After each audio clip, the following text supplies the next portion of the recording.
Can you hear me? Oh, that's- How's everybody doing this morning?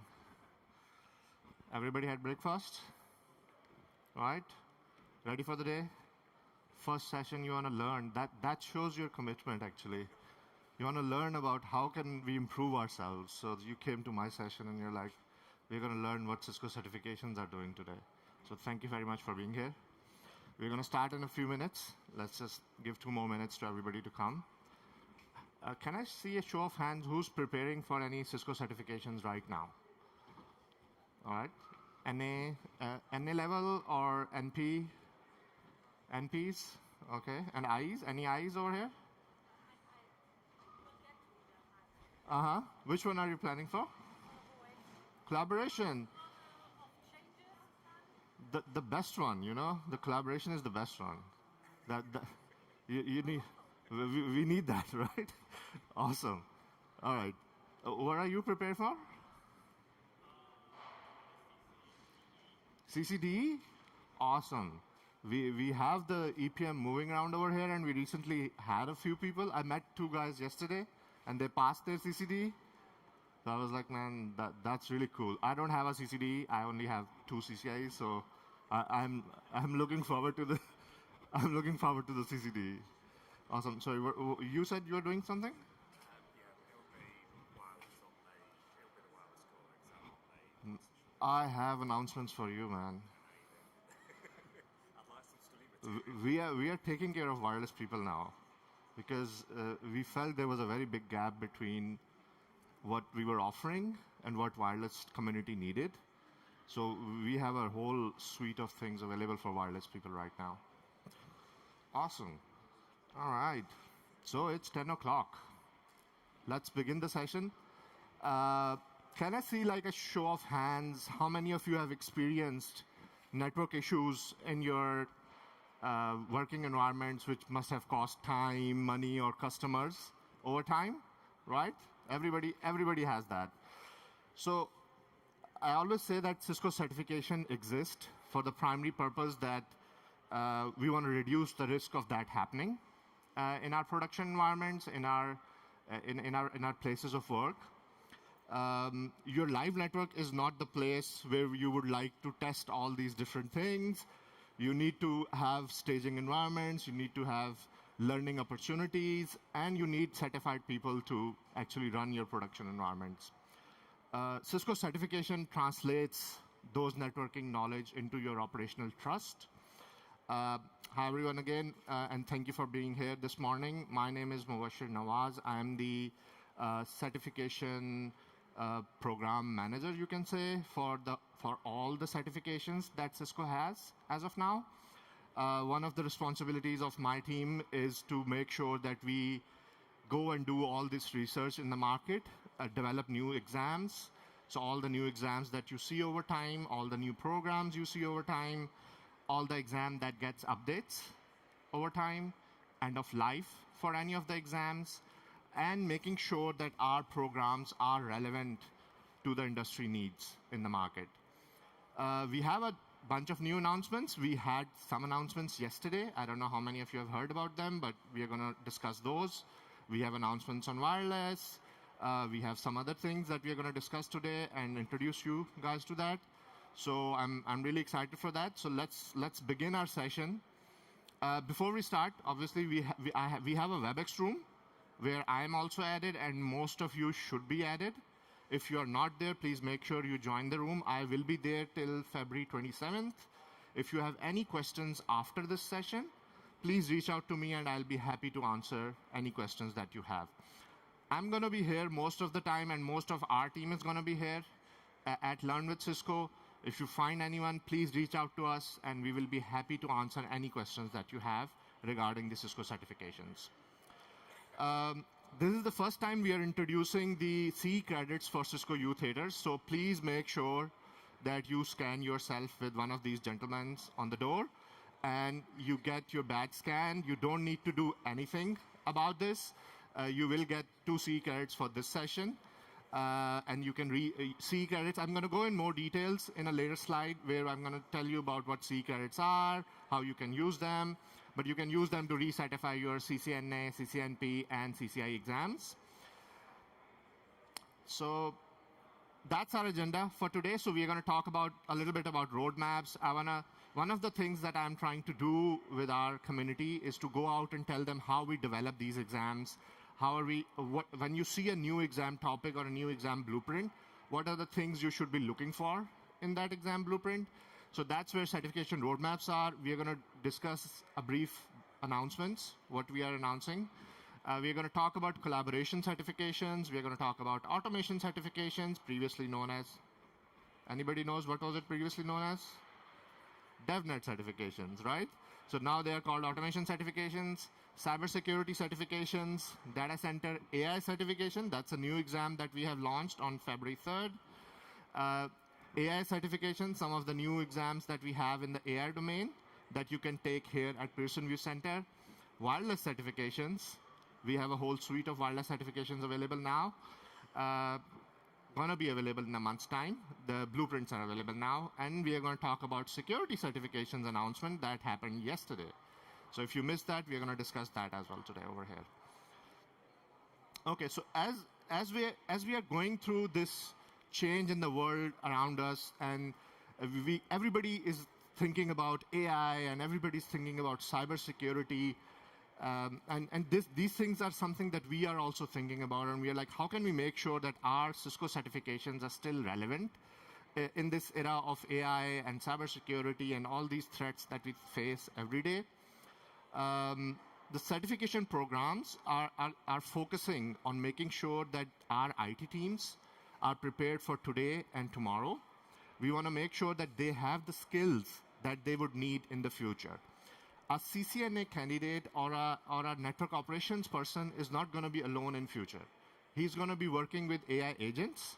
He's going to be using those agents and those tools as collaboration, working in a collaborative environment to fix some of the issues. At the end of it, we want to make sure that they are ready for that time. They don't want to step into your network and you have all these different agents that you work with to solve different problems. And if they are not certified or they don't know what's happening over there, they are going to miss out on that thing. So we want to make sure that our certification program takes care of those things. This is our typical certification roadmap cycle, you can say, what we follow. We introduced it about a couple of years ago, where we started doing annual iterative changes in an agile model. We want to make sure that we go through all these technology evolution that is happening, specifically around the AI, and make our programs relevant to not only today, but also for the future needs. We not only add new technologies, we also get rid of obsolete ones in our exams. So if we see something that is not relevant anymore, we get rid of it immediately. And all of this information is available on our certification roadmap. So this cycle actually gives a predictability to you guys who are preparing for the exams. So if you are preparing for, let's say, wireless exams, you already know, oh, wireless exam is going to come out in a month's time. So I should be preparing for that now. You already have access to all the exam topics for that one. All right, so how many of you have seen the Cisco certification roadmaps page where we announce all these details? 1, 2, that's not good. We need more people to see that page. So if you are somebody who's preparing for the exam, I highly recommend go and do a Google search on Cisco Certification Roadmaps page. That's where we have all the information, all the latest blueprints, all the dates, when things are going to take place. It's one page where you can see if you are somebody who's preparing for the exam, that's the page you need to know about. You will have all the information available over there, and if not, you can go and give a comment on that, and somebody will respond to you from our team in terms of whatever your question is. So that's how that page looks like right now.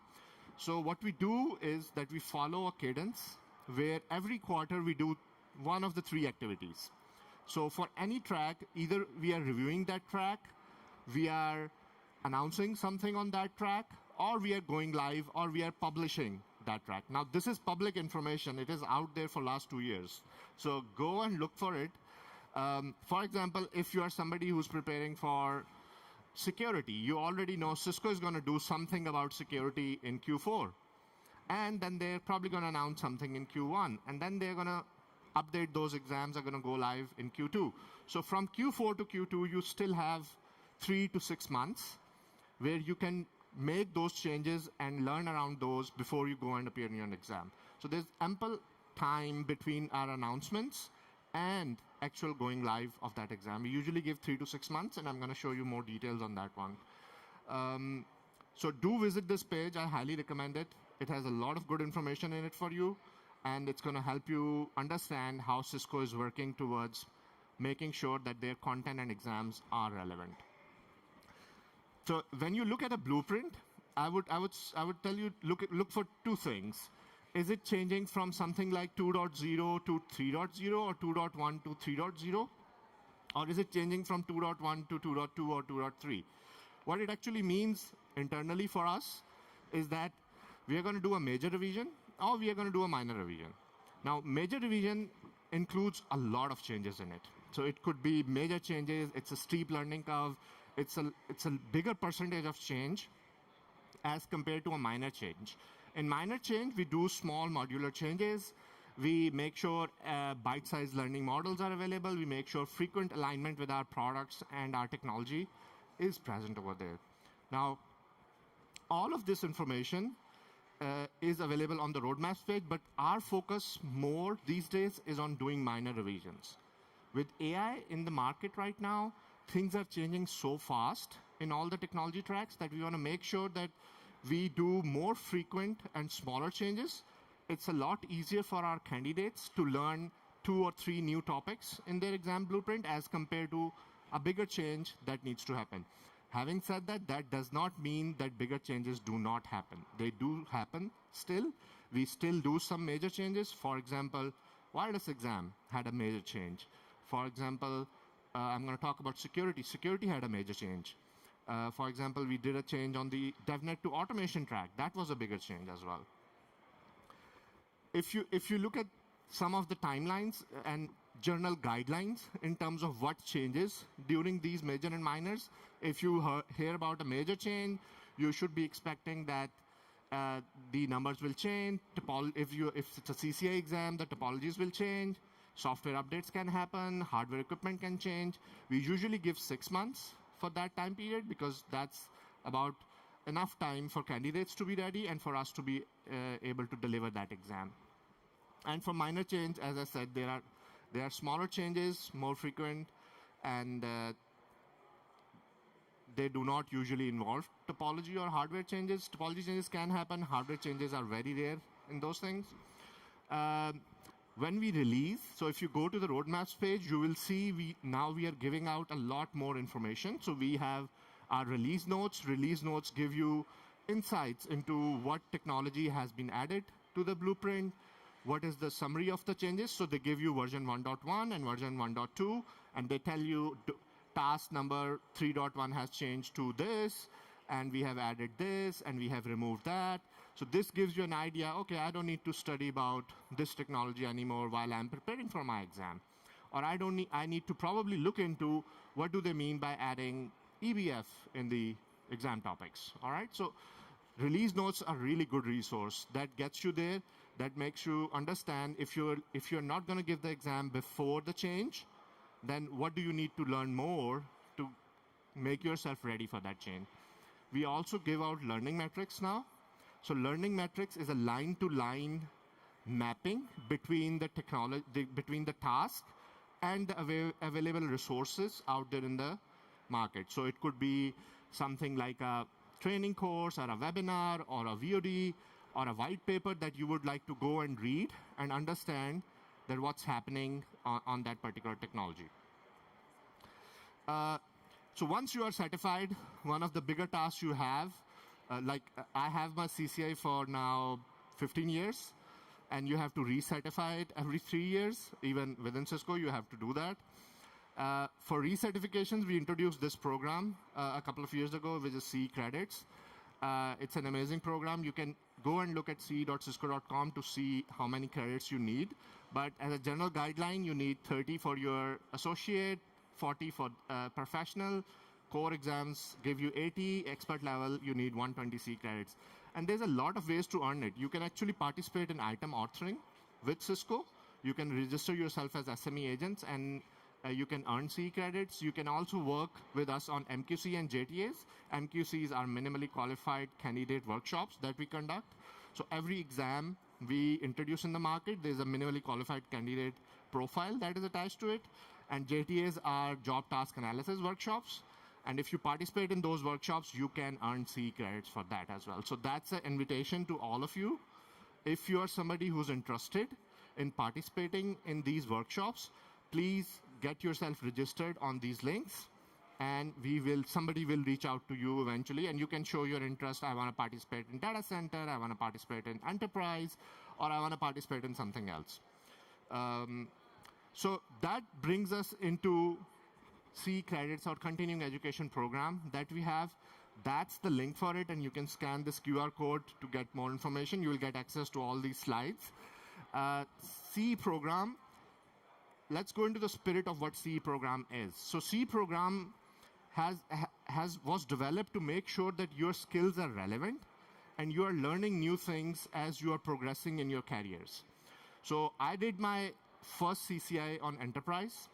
Now, I did not work in enterprise for last 10 years probably. I worked in data center a lot of the time because that was my work. And I worked on other things, and then I moved on to management and other stuff. But I still have active CCI because I keep on learning different things using C credits, all right? So it's a journey that we are going through in the life as well, where we are learning new stuff every day. I still remember when we were growing up, we used to write things. People have forgotten to do that. They only type things now, and now it's AI over here. So the transition from that phase to AI has been really huge. And if you are not learning with it, you're going to lose a lot of things. So you get recertified, you take some classes, you can take them at Cisco U. There's millions of opportunities here at Cisco Live to earn C credits. Make sure you scan yourself and you will automatically get C credits. You can write exam items as I showed in the previous slide, and you can earn C credits and you get recertified. And the cycle continues every 3 years. You have to make sure that your certifications are relevant. That's the page for the continuing education. There's a lot of verbiage on it. I just screenshot it because I didn't want to type it. So I was lazy, so I just took a screenshot from the web page and I posted it here. But please go and look at this web page. It has a lot of good information. If you are Cisco certified candidate, it's going to help you a lot. How many of you know about practice labs for CCI that are offered by Cisco? So there are two people. So we have practice labs now. You can go and register for the practice labs using this link. I'll go in the next slide to show some of the requirements for practice labs. These are the online environment we have, which you can rent a pod to practice your CCI lab exams. The pods are very similar to the actual exam itself. Not actual exam itself, but the CCI environment. So it uses the same lab delivery system that we use in our actual labs. So the practice labs also use the same. You will be exposed to some same set of devices, same software versions. Practice labs comes with scenarios that focus on specific technologies, but you can also customize them a little bit depending on your needs. So if you want to, let's say, do more work on VXLAN, or you want to do more work on spanning tree, or you want to do more work on something else, you can do a little bit of customization. But we are currently offering it for security, enterprise, service provider, collaboration, and data center. Data center is 5 hours. Rest of them are 4 hours. It's very cheap, only $50 per session. And you can book multiple blocks of sessions as well. The requirements are very simple. You need to pass your core exam. If you do not pass your core exam, you cannot book a practice lab. All right? So you need to pass your core exam. That's the main thing. Once you pass your core exam, you have to make sure you are registered in the CCI portal. And with your written exam registration ID, once registered, you can visit the CCI Practice Lab webpage and you can book your CCI labs. All right? So that's a good opportunity for you to actually practice the exams before you go into the lab exam. I did a session 2 years ago, I think 3 years ago, on the lab environment itself, how how does the design module look like, how does the practical module looks like. Please search for it, and you will get more insights into the practice lab. This brings us to our some of the main announcements we are doing around here at some of the things that have gone live over the time. Number one thing is DevNet certification has been updated. It has been rebranded. So there's no DevNet certifications anymore. We have automation certifications now. All the exams will now be called as CCNA automation, CCNP automation, CCIE automation. These exams are live since February 3rd. If you previously held one of the automation exams, DevNet exams, you must have received an email with the new logo and everything that you can go and download from the website, all right? Cybersecurity exams have been rebranded as well. So they are now CCNA Cybersecurity and CCNP Cybersecurity. Collaboration exams have been updated, and they are live now. So they went live on February 3rd. All our collaboration exams at CCNP level have been updated. A lot of exams were removed from it. I will go into more details of each one of these. One of the bigger things we did, this announcement came out last May 27th, if I believe. The main idea was that we wanted to come back to our brand. Our brand was CCNA, CCNP, and CCI. Everybody knows about our brand. DevNet and cybersecurity, unfortunately, were in a separate track lane, and there was not a lot of recognition for that track. So we wanted to make sure that we bring it back to our umbrella of CCNA, NP, and IE.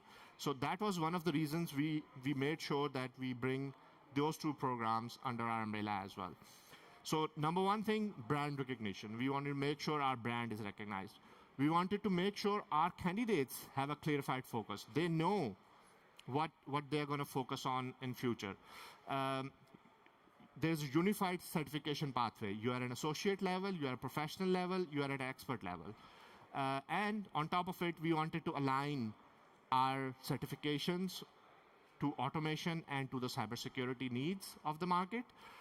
Logos have been updated. These are the new logos. If you held any one of these certifications, you must have received the new logo by now. So let's go into a little bit more details of the collaboration certifications. Sorry, 1 minute.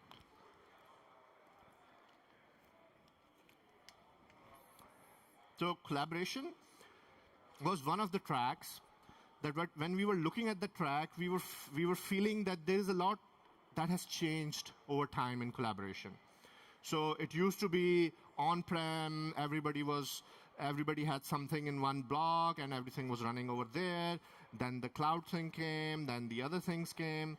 And at the same time, we noticed that it's not only cloud that's driving all these changes. There is hybrid people who are working with cloud, and they are working on-site, on-prem as well. So all these different kind of use cases, we wanted to make sure that we address them in our certification program. Now, with this new approach, candidates will have the flexibility to focus on the approach that is most relevant to their roles and pursue both tracks with hybrid work environments.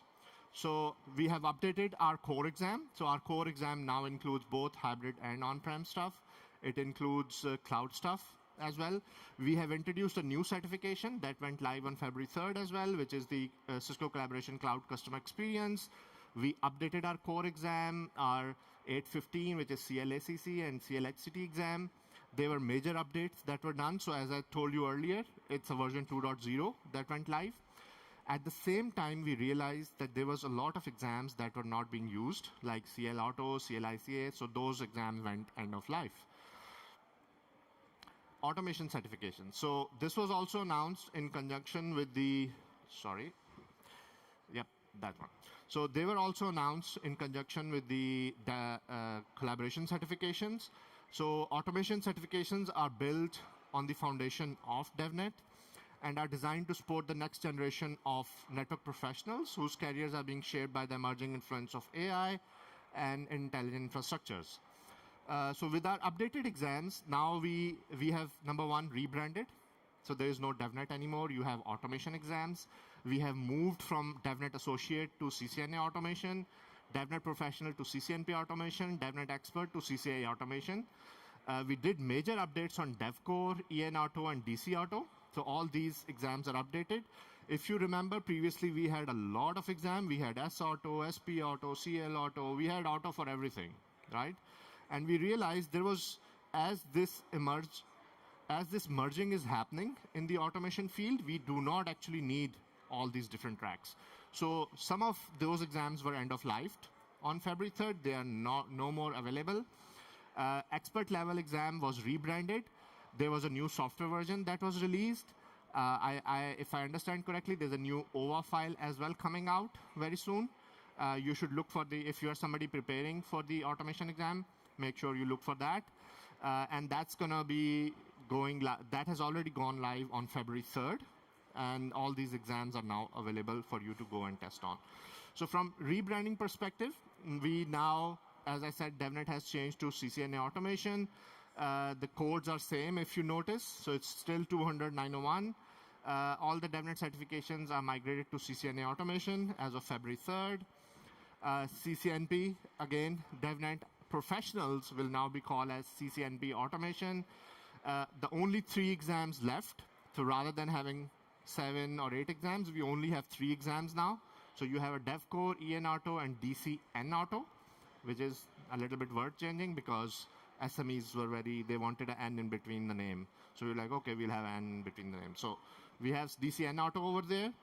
The content has been changed in all 3 of them. So make sure if you're preparing for any of these, go look at the new stuff. All these exams are end of life.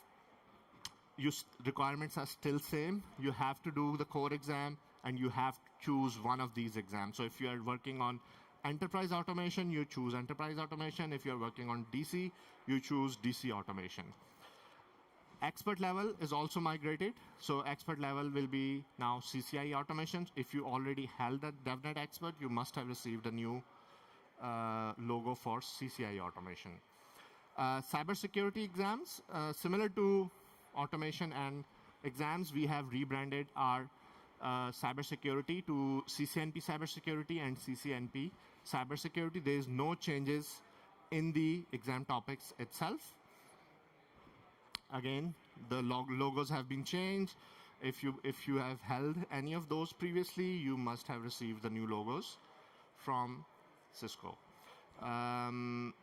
Cyber Core, again, no changes in the exam topics. If you are preparing for any of these exams, the topics are still the same. It's only a rebranding effort that has happened in this cycle. You can continue your preparation if you're someone who's preparing for it. Okay, data center AI certifications. That's a new exam. So DCAI is one of our latest AI certification that we have announced last year, and it went live on February 3rd as well. In fact, if you have not registered for an exam here at Cisco Live, you can go to Pearson VUE and attempt the exam for free if you want to. If you have already used your free attempt, then you cannot use that. Then you can get a 50% discount on our Cisco certification. It's an amazing exam. It has been built on one of our most successful training programs of Cisco Infrastructure Essentials and Operate and Troubleshoot Solutions. So these are the 2 trainings that are already out there and available in Cisco U. If you take these 2 trainings, that's the exam for you to go and prepare for. If you have already done this one, those trainings, then the exam very closely aligns with those 2 trainings. This exam focuses on designing, implementing, operating, and optimizing modern data center infrastructures that support cloud, virtualization, automation, and AI workloads. It focuses on Cisco data center architecture, how to align it with AI and ML needs on the infrastructure, and high-performance computing. So from AI certifications perspective, this is a question we get a lot, that what are we doing for AI certifications? How are we making sure that our certifications are relevant in this era of AI? So we have 2-prong approach on that one. Our certifications are focused on AI in the network and AI on the network. So with AI-enabled operations, we are focusing on things like collaboration, networking, observability, compute, security, and responsible AI. From AI infrastructure perspective, we are focusing on data center, compute, storage, security, and IoT.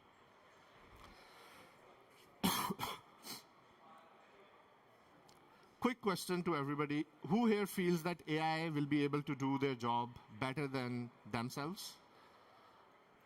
Or who here feels that AI is probably another tool in their kit that they can use to probably give some of the automated jobs to them? Right? Exactly. So that's where our focus is as well. We want to make sure that AI is not going to replace you. It's going to be replacing people who are not going to be learning AI, who are not going to be using these tools in their daily jobs. We are part of this AI consortium. If you have not seen this report, please go ahead and look at this report. Cisco and a lot of other companies are part of it. The 2025 report that we issued highlighted that in the ICT roles, in the information and communication technology roles, 7 of the 10 fastest growing ICT roles are focused on AI and cybersecurity. This report is freely available to you. I'm not going to go into details of the report, so please go ahead and look at the report. It does, one thing that pops out of this report is around the fact that it tells you about AI skills and glossary to empower workers and organizations to excel in the AI-driven world. This is a report we got where, if you look at the top 2 things that areas of demand, they are focused on AI and cybersecurity. So these are the 2 things that our customers and our partners are looking for in terms of what kind of expertise do they need in the market. Again, this is available publicly, so please go ahead and look at this one. That's an Illuminous report. So from Cisco's certification perspective, all these certifications from CCDE, CCI Data Center to all the way down here, CCNA, we have added some topics which are related to AI. So all our certifications now cover AI in one way or another way, and will continue to do that. So our security certification updates, our wireless certification updates that are still not live, they are going to include AI as well. So all these certifications now include AI as an essential part of the trainings and for the exams. With this, we have introduced 2 new programs. So we have introduced AI Biz, and we have introduced AI Tech. AI Biz is a training available in Cisco U. It focuses on AI leadership, strategy, and business value for non-technical professionals. AI Tech focuses on technical execution, workflow automation, and AI solutions for technical professionals. Together, they create a complementary AI capability framework across business and technical roles. So these 2 are now available. They are live since December. So if you have not taken it already, I highly recommend it. Exam is a lot cheaper than the other professional exams. It's not part of the same domain. It's an entry-level kind of exam. So please go ahead and attempt the exam if you have already done the training. The AI Biz one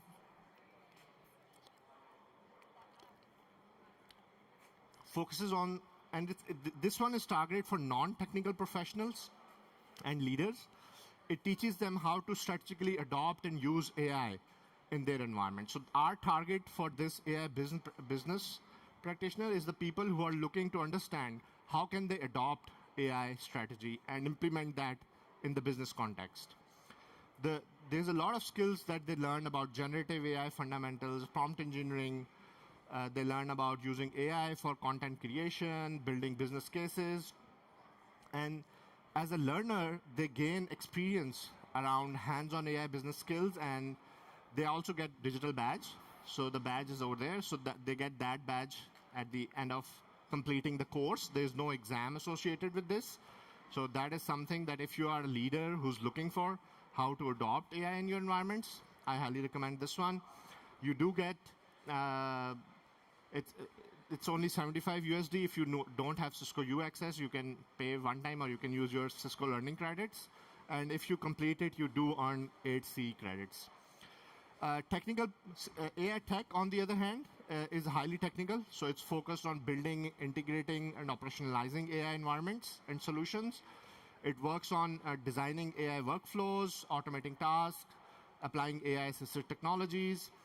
The outcome is, if you pass this AI Tech certification, you will get AI Technical Practitioner certification from Cisco. That's the badge for it, and that's the badge if you complete the training. Again, it's, as I said, it's a lot cheaper than the other one. It's 150 only, and it's 15 CE credits. Again, it is available. It's available here as well. There is an offer going on right now, I believe, where if you go to 3 learning partners and scan code and answer questions, you get a free exam voucher for AI Tech. So if you are somebody who's looking to do AI Tech, I highly recommend. If you go to one of my fellows over here on the counters, they will give you more information on how to use that partner content, and you can get a free voucher for AI Tech. We have a lot of trainings related to AI in Cisco U learning path. So we have AI Base, we have DC AIE, and we have automated AI solutions on Cisco AI infrastructures. As a whole, our primary focus are these 4 exams and technologies. So we have AI Base, we have training, we have AI Tech, we have data center AI specialist, and CCD AI infrastructure. They are all focused completely on AI, how to adopt AI, how to use AI in your environments.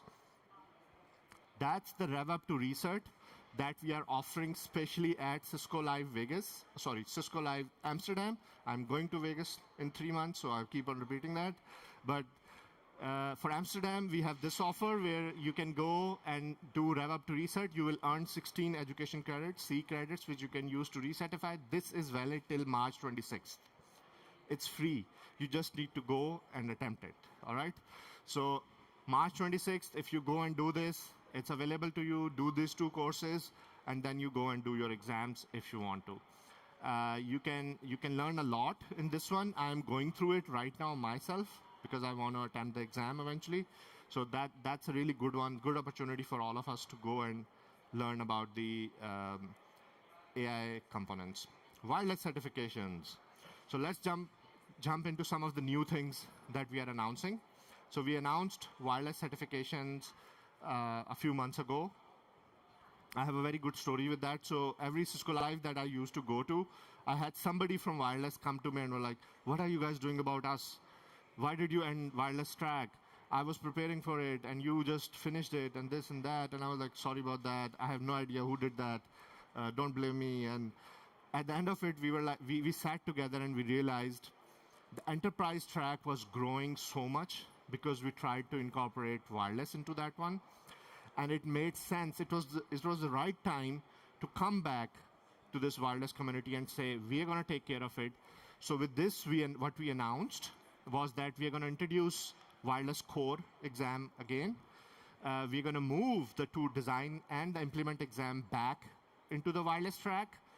CCI wireless is going to get a major update, not a major update, a minor update. It's going to include Meraki, it's going to include Wi-Fi 6, 7, it's going to include all those components. All of this is live. We are also going to introduce a foundational training for wireless. If you have anything to do with wireless, and everybody has something to do with wireless, I highly recommend doing the training. It's a very easy training. Go and attempt it. You will learn a lot about wireless stuff. All these exams are going to go live on March 19th. All right, so they have already announced exam topics are out there. They're going to be available on March 19th. So I get this a lot, that why are we introducing it back when you have removed it? Why is Cisco going back to this thing? Time has now come to realize that wireless networking is very crucial. It's going to be very important. And that's a separate domain from the enterprise where it used to fit in earlier. We want to make sure that the wireless community's feedback is heard, and we bring back the CCNP wireless into our tracks. Candidates will need to pass the new wireless core exam moving forward from March 19th if they want to attempt CCI wireless moving forward. So the requirements are still the same, the policies are still the same. Previously, because we already had CCI wireless exam, we were using NCore to attempt the CCI wireless. Now that requirement will be finished from March 19th. You can do your own core, and you can do your own wireless exam. And I hope at the end of it, a lot of people go and attempt wireless exams, because This is something that has come to us from you, and the community needed it, and I'm hoping there will be a lot of adoption in that. So as I said, the wireless core exam has been updated. The core exam will be requirement for NP and IE. Moving forward, there's new training courses that are being developed. NCore, we are going to replace the NCore as the requirement for the CCI wireless starting March 19th. First track currently available on Cisco U for AI access users for free. So if you have access to Cisco U, you can do the first one for free. These are all the domains for wireless core. You have your RF fundamentals, 802.11 technologies, all the wireless things, and automation and AI is going to be part of the wireless core exam. All of this information is now available to you publicly. We have the specialist exam. The exams are same. There's no change in these two exams because design and implement is the same. We are just going to migrate them into our CCNP wireless exam moving forward. You can choose, you want to do design, you want to do implement, you want to do both of them.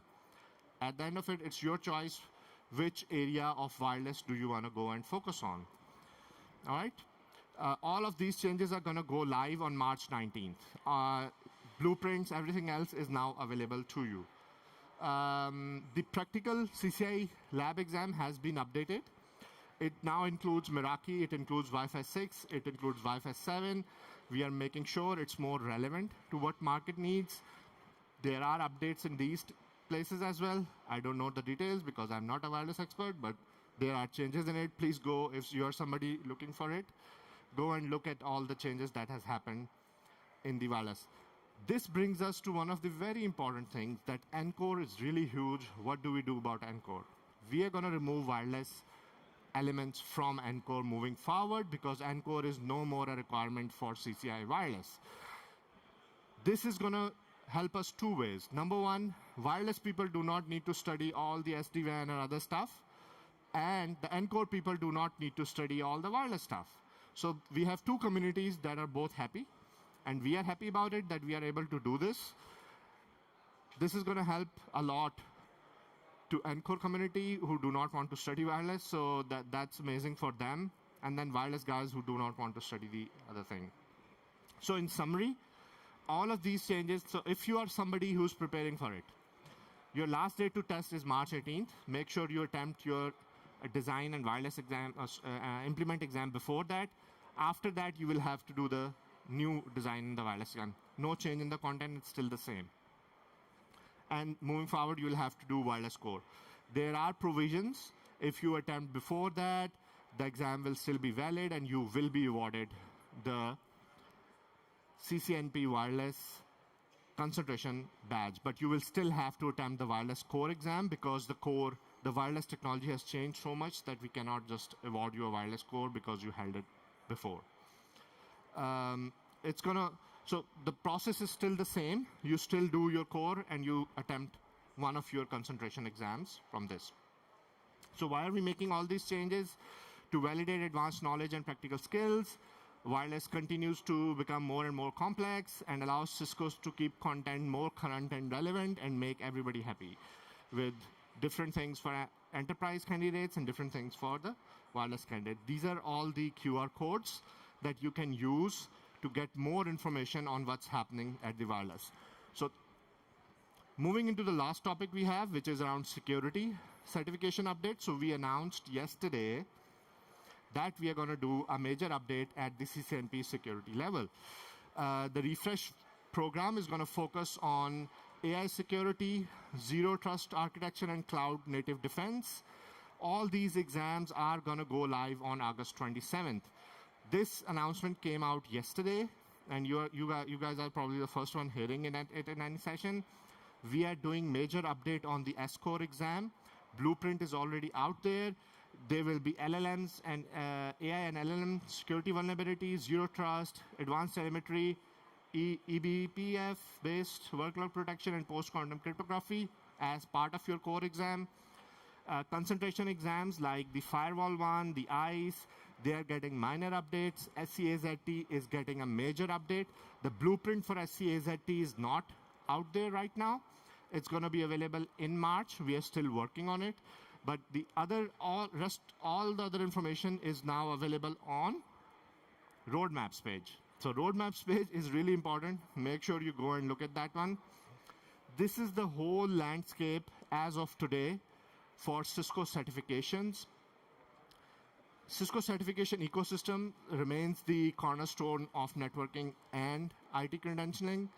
For professionals, it's a clear career progression, market recognition, and credibility.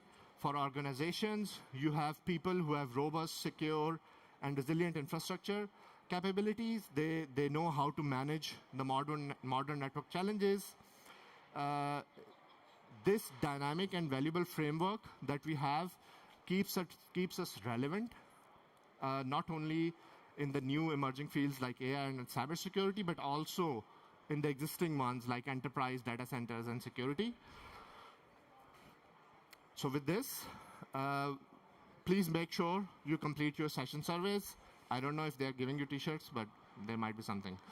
And you please continue your education. There's a lot of sessions happening in DevNet, in Cisco Youth Theater. I highly recommend you guys to go and look at them. Make sure if you want to meet an engineer, book that, and visit the on-demand library whenever you get chance. All these sessions from Cisco U Theater are going to be at YouTube on demand as well. So if you want to listen to them later on, please go ahead and listen to them. And that's it. Thank you. Any questions? I'm here. Please let me know, and we can get the mic round. No questions? I'm going to be here for the next 2-3 days. If there is anything you guys want to discuss or talk about from certifications perspective, please find me here, and I'll be more than happy to help you. Thank you very much.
Welcome, everybody. We still have a couple of minutes. How many developers do we have in the audience? Or some part developer? How many network engineers? Probably everybody has some network background. How many data scientists or engineers that are focused on data, on AI tools, on analyzing data for AI? One. This morning, by the way, my background, I'm a network engineer, like all of you, or most of you, with maybe one exception. We are going to look how to use MCP servers from a network perspective. I think it's very important for us to understand that MCP servers have very high value for us. How many of you used an MCP server or build an MCP server? Used an MCP server? Build one? One or maybe a couple. I hope after this session, all of us are going to be very comfortable to build MCP servers because they are super easy to build, but specifically they are very useful for us. And we are going to see how we can do this with few APIs, build very quickly 10, 20 tools that MCP servers can use. Do you use today Catalyst Center or Meraki APIs? Which one? Catalyst Center or Meraki or both? Meraki. How many people use Meraki or have a Meraki network infrastructure today? And Catalyst Center? Okay, Is there a reason why you don't use the APIs from Catalyst Center? I'm joking. We have obviously a lot of different APIs that are available for us to use. We are going to take a look today at both how to build an MCP server for Catalyst Center or Meraki. A quick introduction, Gabi Zapodeanu. I'm a network engineer. I'm a principal TME. I am part of the network platforms teams that is focused on both Catalyst Center and Meraki APIs. I have been with the business unit for probably, 7 years or so. And before that, part of the partner organization. For the last 10 years, I have been focused only on APIs. And for the last 2 years, I spent quite a bit of time with AI and all different kind of tools and capabilities we have with AI. We have a WebEx space. If you can join that, ask questions. I will provide you additional content. I will answer questions. I have a busy week. I'll try to answer questions this week, if not next week. I will post videos with demos. If you cannot join WebEx, you can ping me directly, and we can find a different way to share some of this content. We are going to cover a few things. Our life when we have multi-controller networks. And everything you are going to see today is focused on Catalyst Center and Meraki, but any other network controller device APIs can be used with exactly the same concepts. If you use SD-WAN controllers for security, for data center, exactly the same concepts apply. What MCP do for us as a protocol, as a tool, abstract the APIs from actually how to use them from a user perspective. We are going to go over the MCP protocol, some tools, some advanced tools. I'll touch a little bit on that, on those tools. If you are interested to go deeper in those conversations, I have 3 interactive sessions. Please join one of those sessions and we can dive deeper. If you cannot connect with me after Cisco Live, we'll find a way to do it. Just a little bit on the MCP client. The MCP client is extremely important for the user experience. So let's get started. We all have, very likely, multiple controllers that we need to manage. And each of these controllers has a very different API, different structure, different JSON payloads. We call, even between Catalyst and Meraki, we call sites and networks. AI will understand when I'm speaking about a site and assume, oh, it is Catalyst Center, and a network, oh, this tool probably is a Meraki tool. So it's very easy with Model Context Protocol, with MCP, with AI to actually unify our experience when we talk with all of these different controllers. And it's very easy also to build tools across different platforms. Very important, you are going to see this message a few times. Be very careful what large language models you use, what tools you use, what client from MCP perspective you are using, because those are very important. Be sure that your data stays safe, and especially meet your corporate policies. All of us have access to specific large language models. We just need to follow those policies and we should be in good shape. Of course, we can use a local large language model, but maybe we'll talk a little bit more. Quality of that experience might not be as good as we hope. So let's start getting in the MCP. Me as a human, as a network engineer, I'm going to ask a question to an AI agent. This is the application that will communicate with me. Part of that application, there is an agent.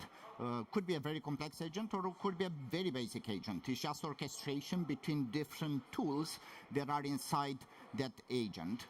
And one of the tools is the interface that talks with the MCP server. It is an MCP client. It's a library that you can download that will facilitate the communication between the application that is my user, that me as a user I use, and all of these tools, resources, and prompts that are part of the MCP server.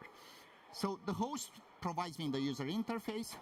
The large language model provides me all the reasoning. The agent provides me all the orchestration within the MCP host, and allows me to access all of these tools, have an understanding how to communicate with the MCP server through the MCP client.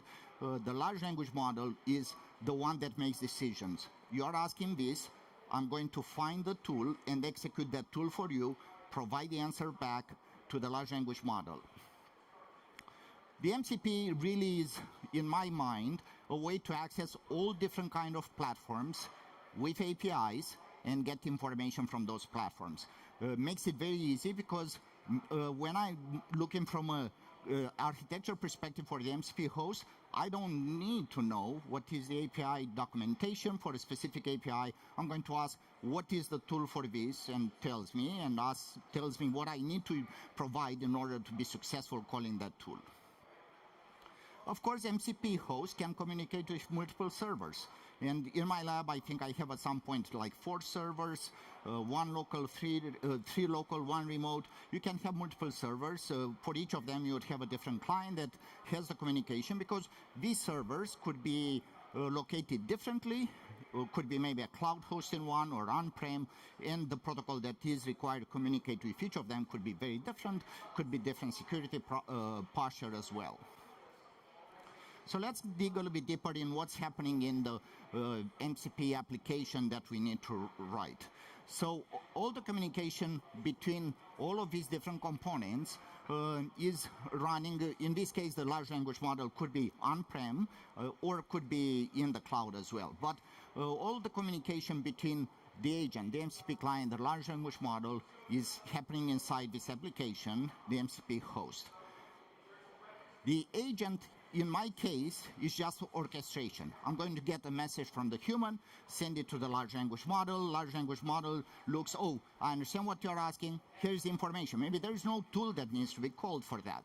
Or may decide I'm going to actually tell the agent, call this tool. Agent sends the tool request for the MCP client, makes it to the MCP server. The MCP server returns the information, and the large language model may decide, yeah, I have the final answer, or no, I don't have the final answer. I need to call another tool because the reasoning plan wasn't as good as we thought. So that's what the large language model is. It's very important for our user experience. If we have a large language model that doesn't have networking knowledge domain, building an MCP server for networking is not going to be very good. And of course, the client is focused on the communication to the MCP server. It knows how to format the message for every API call, for every request, not an API call, for every request that needs to go to the MCP server. So it is not necessarily very complex. A lot of clients already have this. So I use Cloud Desktop because it's a very good client, and I don't need to write anything here. I don't need to worry about the reasoning, the communication between all different components, between the agent, between the client. It includes all of these, and I can focus only on what I care, which is very, very important for this session. How do I build the best MCP server that we can? And then we can focus on this application, how to move it on-prem, how to enhance this application to more use cases. So I already mentioned this is the workflow. I'm going to ask basically, when the servers first boot up and the client application, the MCP host starts, it will register to all of these servers and find all the tools in the schema. So it will know at that moment, I have these tools from Catalyst Center, these tools from Meraki, and these are the schemas. That would be required for the large language model to know what tool to call. So I'm going to ask a question. The large language model will receive that question, will reason, and will have a plan. For this question, I'm going to call 3 tools in this sequence, and then it will instruct to call the tools from the MCP servers to get the information. The MCP servers return the information that it was asked for the first tool, or maybe multiple tools if all of them are executed, and then everything will go back to the large language model. At that time, the LLM will make a decision. Do I have all the answers based on the question that was received from the user? If that is the final answer, that is going to be provided to the user through natural language. If it's not the final answer, it will go back, well, I need to think again. I need a different reasoning plan. I need to get this information because I don't have everything that I need. And that's what the reasoning engine is very, very important, the quality of the model. The LLM is part of the application stack for the client, for the MCP host. It is rare that you need a large language model that the servers would use, unless if you have a very complex infrastructure from an MCP server perspective you want. So when you are looking at MCP servers, you have to pick up you need to make a decision what is your large language model that you want to use is not necessarily part of the MCP servers. It will be used by the entire application, but it's not hosted. The MCP server doesn't make the decision on what that large language model is. So why would I use an MCP server versus direct APIs? And I think, of course, there are a lot of comments here, a lot of bullet points on this slide. I think what's very important is what do I do differently between when I use APIs and when I use the MCP server.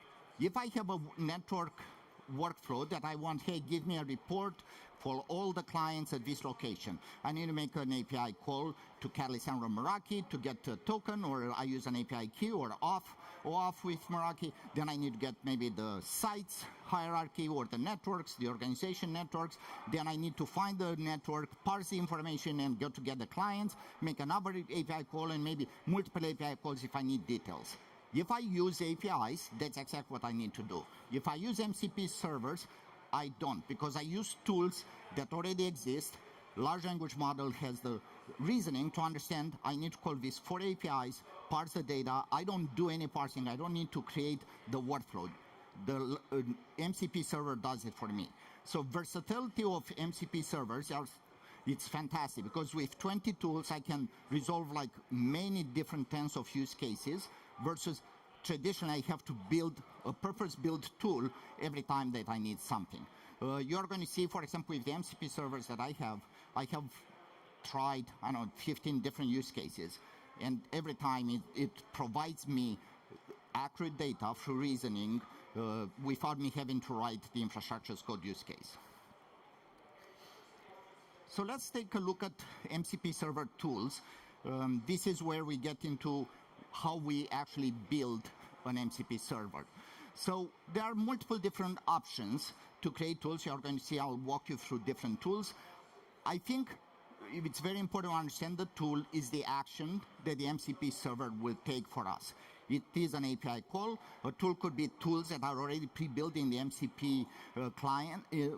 Cloud has a number of tools that already has outside of the MCP servers that I use, can go to online to search for PSERS documentation, for CVEs, for anything that is important. The tools expose capabilities, but the agent makes decisions how to use the tools, and the large language model is very critical for that decision. I'm going to use these 5 APIs in this sequence. I'm going to call this API 5 times to get all the data because pagination is understood.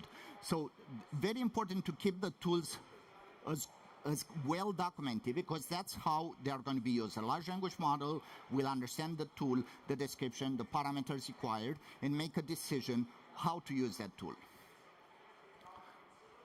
So we'll start with a very simple MCP server. It has one tool, and that tool is to get all the organizations that I have access with my API key from Meraki. So if we look from that perspective, it is one API call. This is how the tool is presented from the MCP server to the large language model, to the reasoning engine, to make a decision, what do I need for this API call. I don't have necessarily any required parameters here. It is a very simple tool presentation. I don't have the API endpoint here because all I'm doing, hey, I have a tool that could do this. The MCP client doesn't care what is the API endpoint. It's not that relevant for me. And if we look from that perspective, the tool call will call the API endpoint for the Meraki, for the organization with my API key, and will provide a response. Interesting, I'm returning the entire payload of that response. It's JSON formatted data. I don't have to say, well, the tool is to get the organizations you have access, so I'm going to parse from that response only the organization's name. I'm providing everything back because the large language model can parse that information for me. And we are going to see how it does that. So a quick demo. Again, I use Cloud Desktop because it's a very good client, and I don't need to worry. It's zero coding from a client perspective. It's very easy to get started, but be careful because it uses models that are in the cloud, and you need to be careful what data you share with them. But in this case, this is, let's say, a lab network.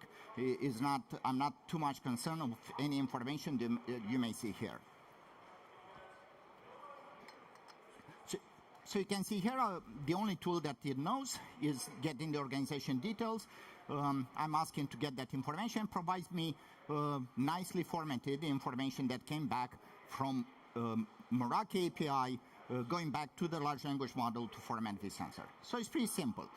But an MCP server that has only one tool is not going to be very helpful to us. So let's start to have a little bit more. Now we are going to have two tools, and these tools are presented to the MCP client in this way. For example, in this case, I have a list for all the Meraki organizations that I have access to, but I will have also a list for the networks that are part of the organization. And we can see here that I'm giving some instructions. This is a comment that I made to help the large language model, the reasoning engine, to make a decision.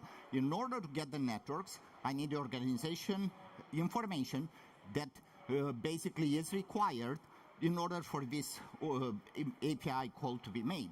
So if we look from an LLM perspective now, it knows, even if I ask giving the networks I have access to, when it reads this information, oh, I need to call first the other API to get actually the organization ID, so I can then follow with a second API or multiple second APIs if needed to get all the networks. So it's very easy for us as you can message this, you can comment in any way that a large language model would understand.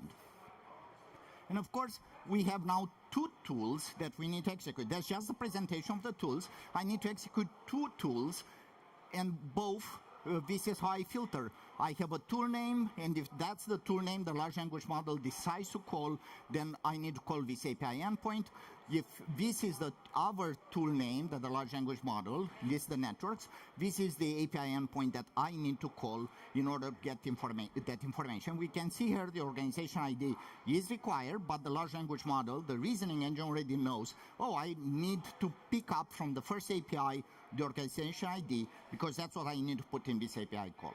So the execution is very simple. You are going to see again a quick demo. It's very easy for us from an MCP server to build these tools, expecting the large language model to know how to use them. What would happen if I don't provide the information about the organization ID that is required? What do you think, the large language model would still be able to handle this or not? Actually, it would, because first it will try the organization and see, oh, I need an organization ID, and then maybe it would fail, and then the large language model would say, oh, let me find how I can find the organization ID and get it. But it's a lot better if we provide the instructions. It's a lot more efficient. It's a lot more, the expectation of these tools to be executed properly is much higher. So we can see here, these are the lab organization networks. If you have many different organizations or many different networks, it's very easy to find information about any one of them. I can ask, I don't have a tool yet built, but I could ask, give me all the details about, let's say, this network or this network. So how do we build actually support? Because how many of you manage only one Meraki organization? Most of us probably have multiple organizations, maybe multiple controllers, multiple Kali Center controllers, and this is another easy way that I can instruct, this is part of the MCP server, this configuration, what controllers I have access, what Meraki organizations I have access, and when I ask the large language model, it tells me what is actually in service. So again, through a YAML file, I can declare, I want to use this organization, I want to use this organization, this Kali Center cluster is not in service, I don't want to use it. So if I change this file that, hey, I want to use only for lab, for Cisco Live, I want to use only, let's say, the lab network and maybe only one controller, I can take those out of service very, very easily. So this is my way to describe what controllers I have access for what time, when is this controller. But this could be a way for you to do which user has access to which organization, because they would have different files to different tools that are available. But when we support multiple organizations, we have another complexity. Now, each tool that I use needs to understand I'm going to make an API call to a different organization, or I need to make an API call. I need to know what organization I'm using and the API key for that. So in order to do that, we have first to load the file that describes me what are the organizations, and that implies in the environment variables I have the API keys, and I'm going to read from that file all the organizations that I have access. But then I can have, for example, for a second tool that is focused on getting the information regarding a specific organization, and you can see here required is what is the organization name that I want to use. So that's my way to define that I have multiple organizations, or I have an option to call, give me a client information no matter where in which organization is configured.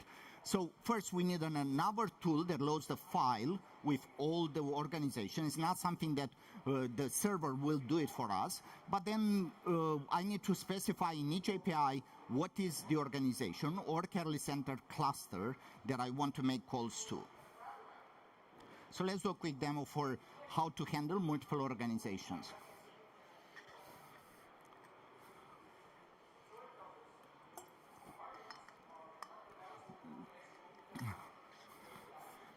So you can see there are some MCP tools that are part of the client.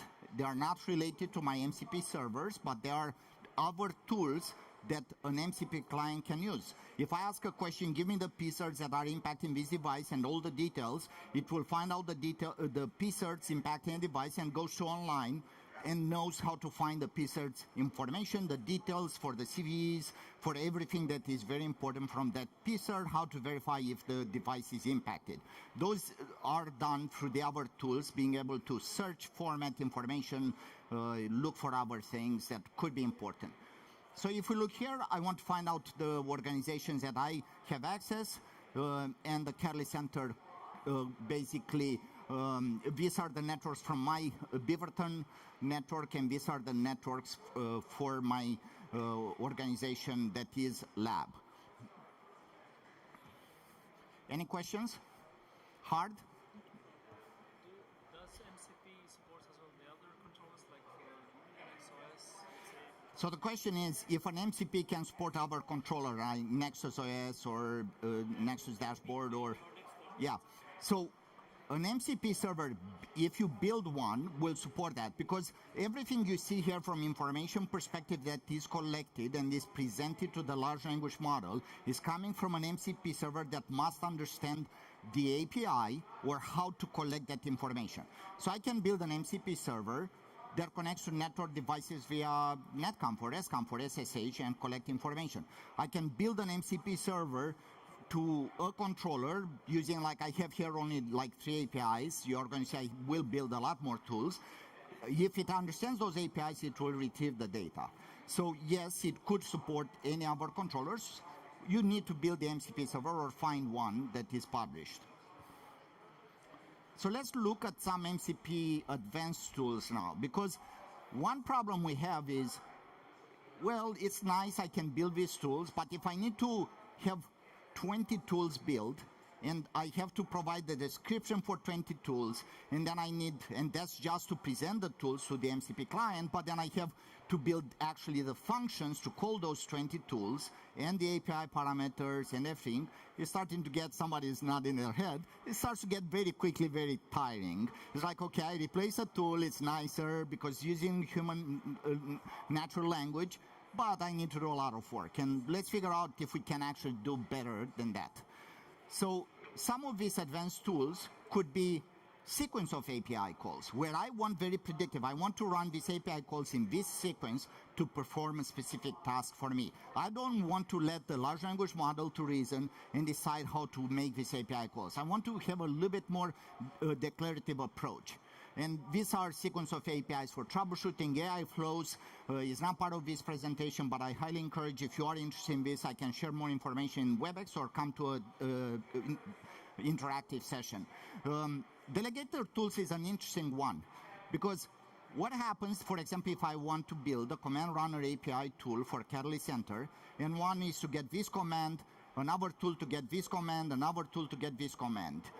well, I'm building a lot of tools, but then the problem is when the large language model asks what is the tool for command runner, gets 5 answers.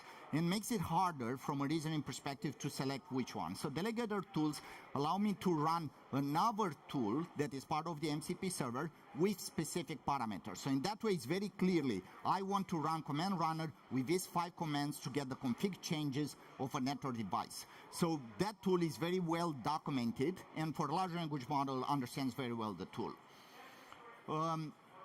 One thing, the code that I'm going to share with you has this information.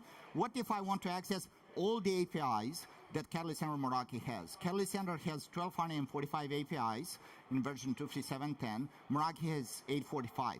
The reason I know is because that many APIs I actually ingested in my MCP server and to make them available. But I cannot generate by hand tools for all of those APIs. And that's where I can auto-generate tools.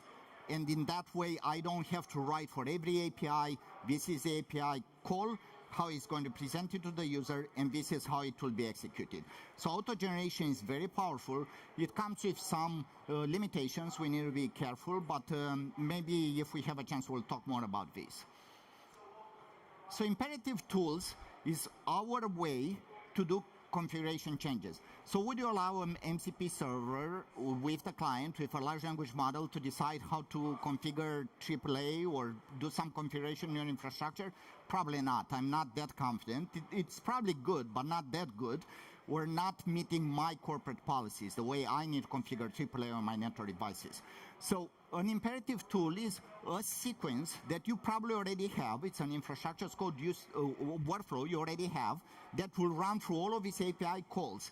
But it's one tool that is presented to me. If I want to run this verify policy, the reasoning engine has no liberty to make decisions here because it's one tool to verify policy, doesn't even know what's inside, doesn't even care. Hey, run this policy engine, verify it, and come back and tell me if it's successful or not. So this is how we should reuse our infrastructure as code use cases that we already have in Python, Ansible, Terraform to run them through an MCP server. And this is where it gets very interesting because I can auto-generate from YAML files code for all the tools. I have like 20-some tools in my Catalyst Center MCP server, and I haven't written the API calls for any one of them. I decided I'm going to give, I'm sorry, it's not very easy to read this, or at least for me. I'm going to give you a YAML file with the tool. It's based on API, the open API specs, and you as a server, I need to read this file and actually create all the tools that will be presented to the large language model, but also know how to make API calls. So this solves the problem that we have where more tools we add to a server, the harder it is for us to create the tool, because now we start to have more if conditions. What is the tool that I actually need to execute?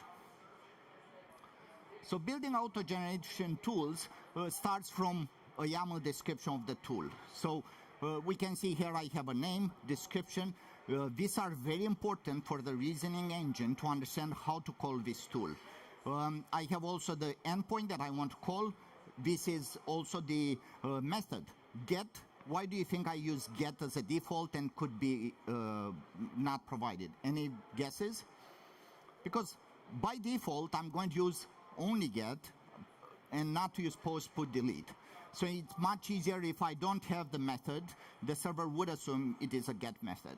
And then the parameters that must be provided for this tool to run successfully. So as long as I provide this information, the MCP server code that I'm going to share with you will know I need to write the description of this tool to be provided back to the reasoning engine, and I need to write the tool to make this API call that will go to this API endpoint with these parameters. And it would know where the parameters are. It is able to handle different parameters because I could have parameters that could be placed in multiple different locations from an API call perspective. So if we look at this tool, for example, the parameter in this case is a query parameter, and this is what actually is going to come back in my MCP client, Cloud Desktop, when I'm asking, give me the documentation for this tool. It gives me everything that I need to know if I want to run this tool.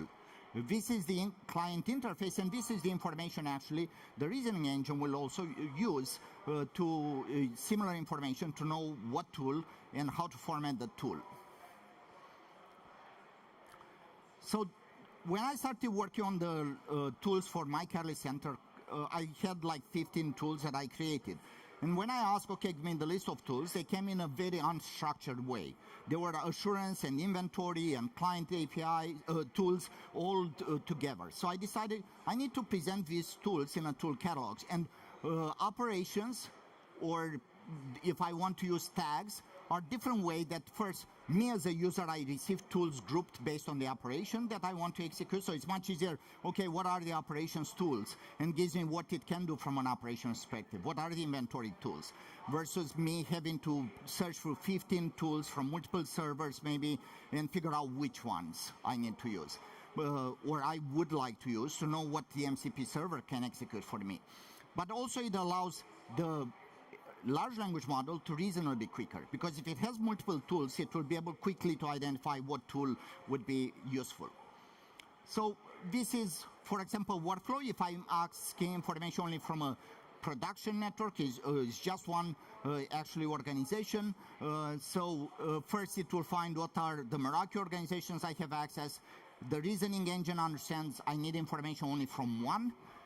It will make an API call to get the information from that organization and provides the answer.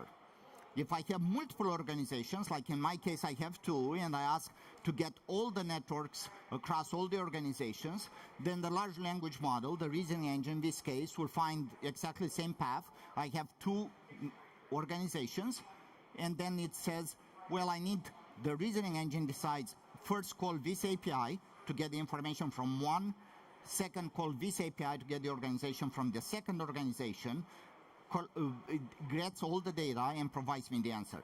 I don't have to make a loop. If I have 10 organizations, I have nothing to change on the server side.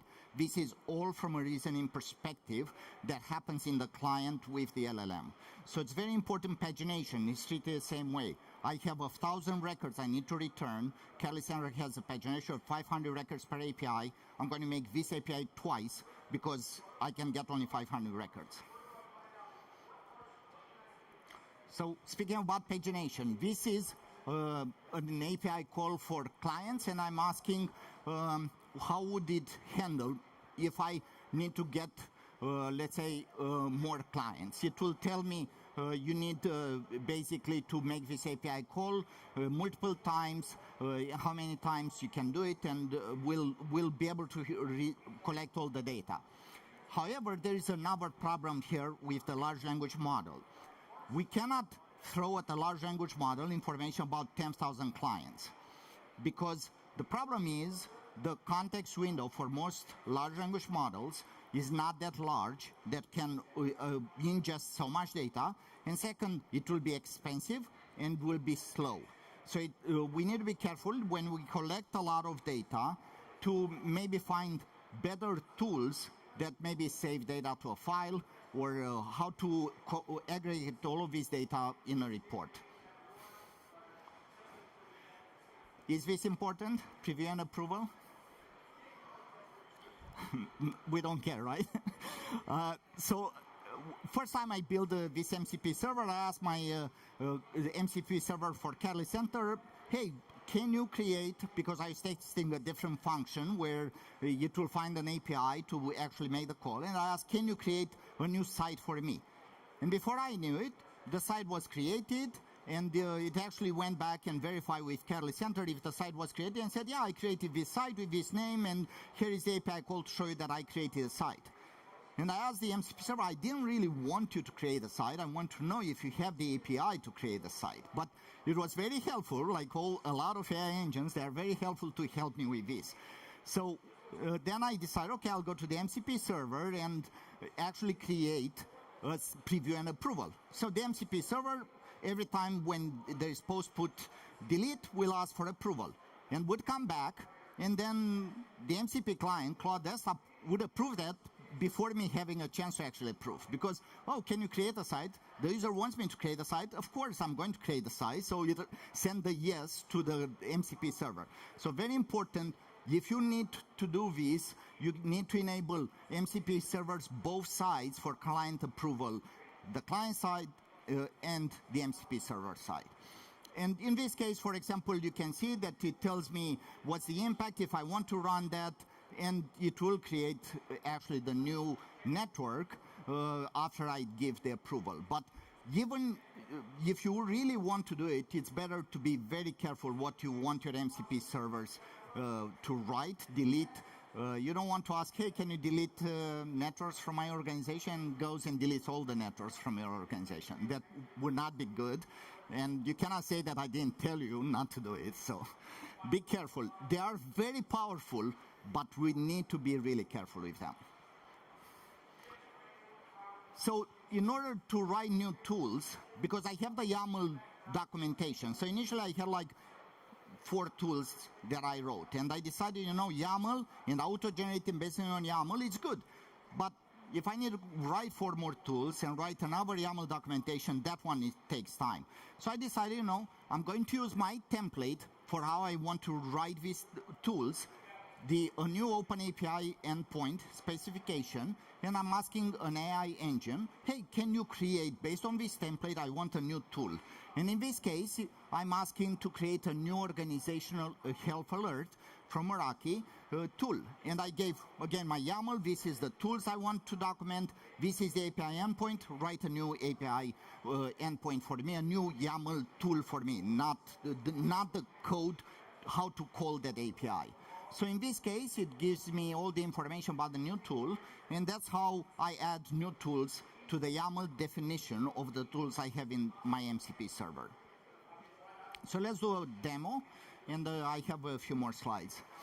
So this is, I'm going to start with what are my MCP servers and the tools that I can use, and we'll again get additional, I need to find ways to, I'm sure there's a way to disable, I don't want the other tools, I want only the MCP server tools, but we can see here for Catalyst Center the list of tools organized for network management, for policy. It gives me a summary of those tools.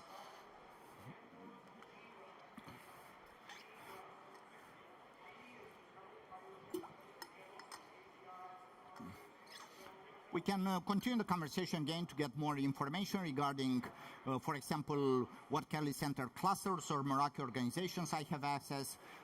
You can see here what is in service at that time. This is how I know if I'm going to get the data that I'm expecting, because I may ask a question, hey, are there any issues in this cluster? And it may come back, I don't know. And is it a tool problem, or is it because the cluster is not enabled to be in service? And in this case, I have 3 clusters, I think, for Catalyst Center and 2 Meraki organizations.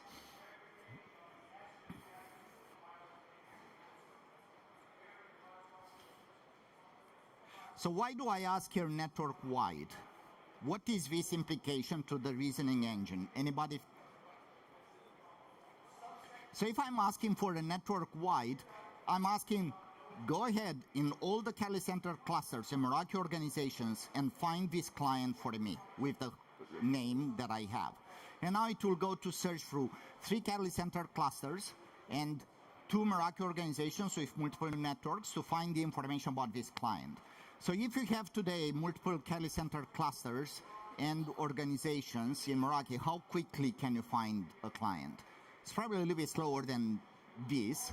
Definitely. So for some tools, MCP servers are not for everything, but for some daily, highly repetitive tasks, real time, MCP servers are really good. Once you build them, they can give you information. I don't know where this device with serial number is. Give me this information about this IP address. Is connected on a device or a client. Give me information about something that exists in your infrastructure. And it will find the information, and I'm asking about all the issues and alerts that are available for me from the entire infrastructure.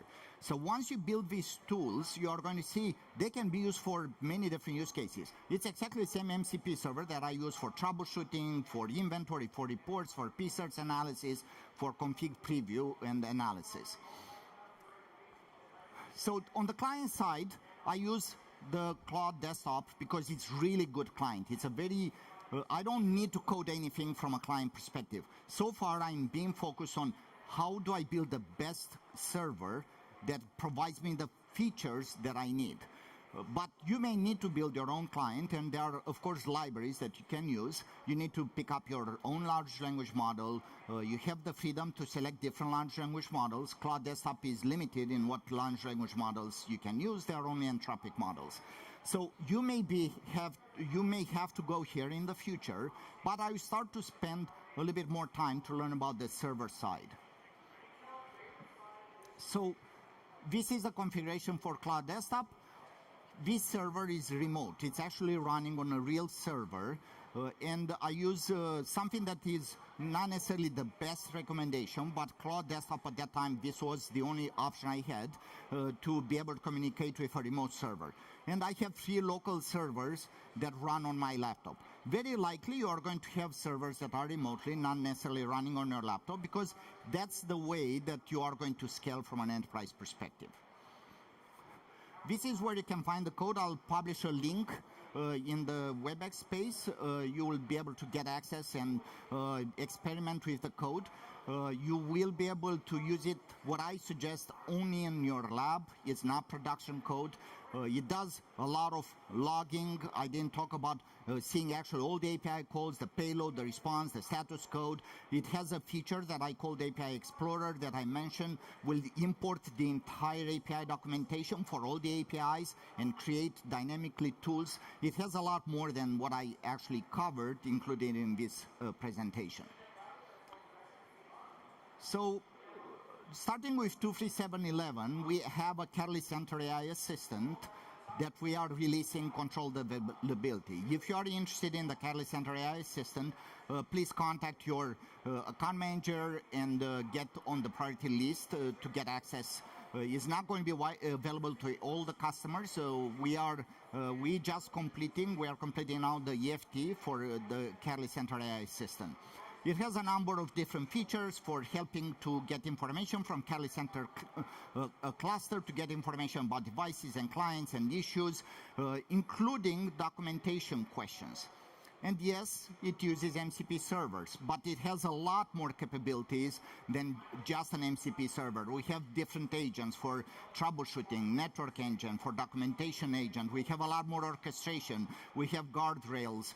We maintain chat. There is a lot more that we build. I have been the TME working on this one since August. There is a lot more that we have built for an enterprise class AI assistant. But at the end of the day, a lot of these tools are auto-generated or use MCP servers as well. And this is a quick demo for Catalyst Center AI Assistant, and of course we can, we have probably a couple of minutes for questions. But for example, here I'm asking what are the devices with low health score across my entire Catalyst Center cluster, and it's going to come back with details about a couple of access points, and I can ask more information about one of the access points. All of these tools are executed, and information is collected from multiple APIs, returned through the reasoning engine, and the information is provided back to our AI assistant to give us details about, in this case, why this AP has low health scores.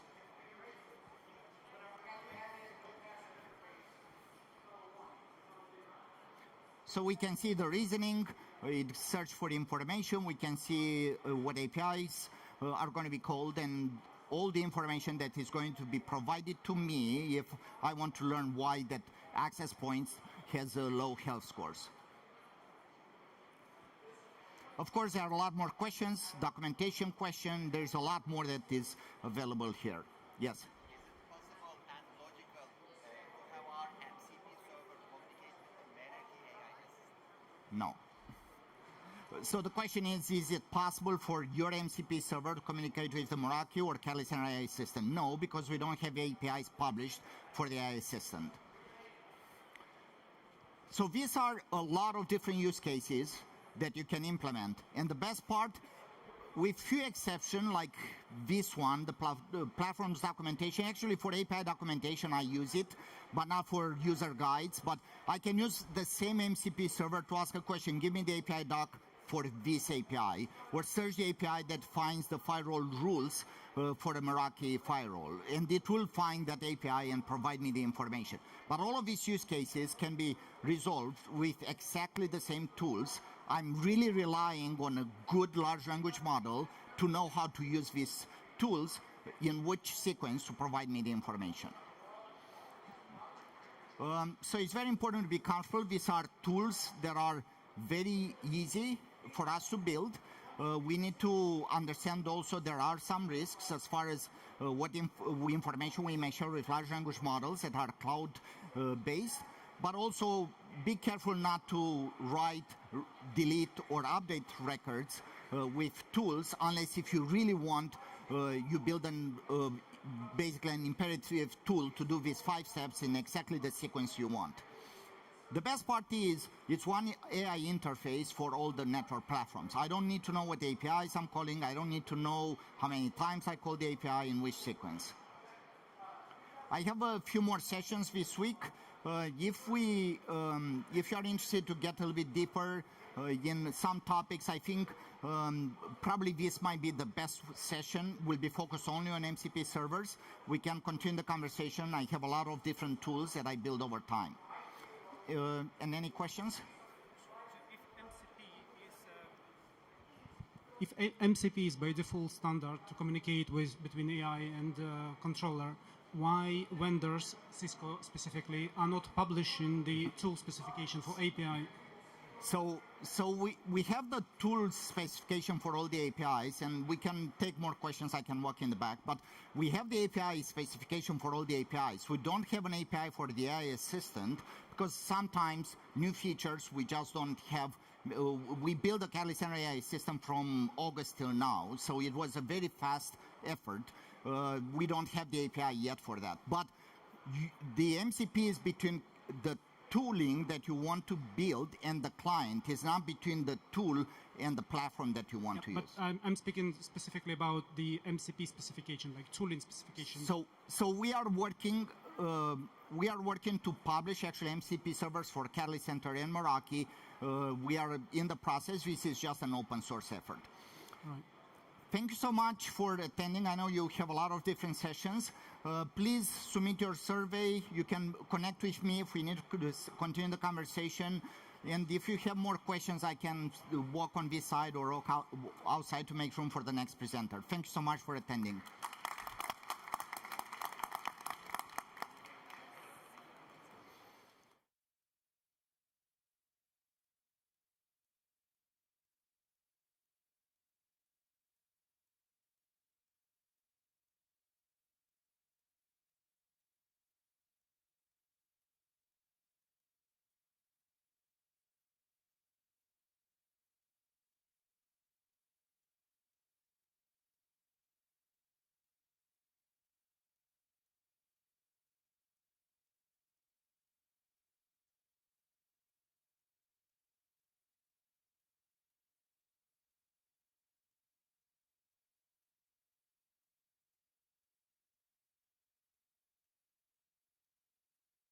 Testing 103, 1, 2, 3. That's it. Yep. Sounds good. Great stuff. So good morning, everyone. Thanks for coming straight away from the keynote. You're going to see much more interesting content here, right? Because we are going to talk about code. Anyone here sitting not interested in code is free to leave now. Because this is going to be a very dry session, just talking about how you use code for a lot of things that maybe you have heard about, but you never get to understand how it works in the inside, right? So for this session, I called it Coding with AI to make sure that everyone knows that this is not going to be marketing stuff. This is not going to be PowerPoint with boxes that are joined with lines. No, we're going to talk about code, just code. And we are going to talk about 3 terms that we hear so often on AI: inference, fine-tuning, and full training. And we think that those things happen by magic. Let's see today how they actually work in the real world. You are all going to be added to a WebEx space where I will be moderating until the 27th of February. In case that you have questions, you can definitely use that space. And if you are certified with any Cisco certification, you get one continuous education credit for attending this session. So you can just build up on that and continue and renew your certifications. So without further ado, let's take a look at the agenda. The session was called Inferencing, Fine-Tuning, and Full Training. Those are the 3 topics that we have in the agenda. Absolutely straight from it. What you get, and everything that I'm going to show today, you're going to get it, and you're going to be able to replicate it when you're back home.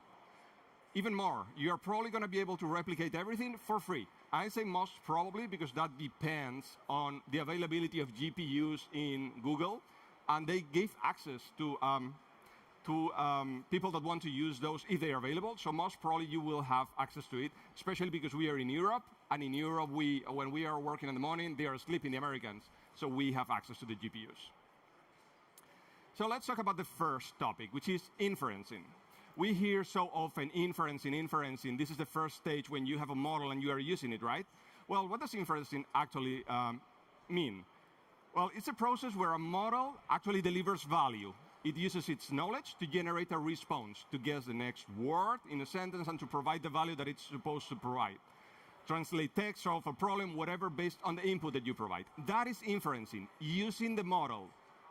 It's nothing else. But how does it actually work? Well, the first thing that I want to show here is that we need a couple of building blocks to understand what I'm going to show today. The first one is what is Hugging Face. Hugging Face is one of the repositories, like GitHub repo, if you are into code, where we stored our code for the projects that we had on automation, for example. Well, now there's something similar called Hugging Face.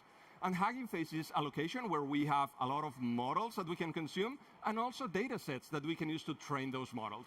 So Hugging Face is your new GitHub. You go there, you download the model that you want to use. You might also push your own models for the goals that you have. And they have models, transformers, diffusers. We are going to talk about LLMs today, but it works exactly in the same way. So it supports collaboration because they have Hugging Face Hug. You know, it's kind of very similar to the idea that we have about GitHub. The second building block that I want to touch on is the fact that LLMs do not understand text. You might say, well, they generate text. That's the only thing that they do, right? Well, yes, but in the inside, the way that they work, they don't understand text. They just understand numbers. So you need to work with numbers. Whenever you are inputting something, you input numbers. You don't input text. The text needs to be translated into numbers. So these numbers are represented in the form of tensors. And tensors are matrices, and I will touch a little bit on that, matrices of numbers. So those matrices of numbers can be used in 2 different ways, and especially the operations that you do with those.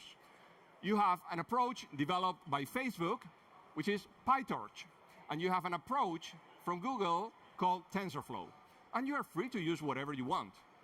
Me, coming from programmability, coming from automation, from developing using a low barrier of entry programming language like Python, I want something that starts with Py. PyTorch sounds great to me. I mean, it's going to be very Pythonic. If you know Python, it's going to be much easier to consume this rather than TensorFlow.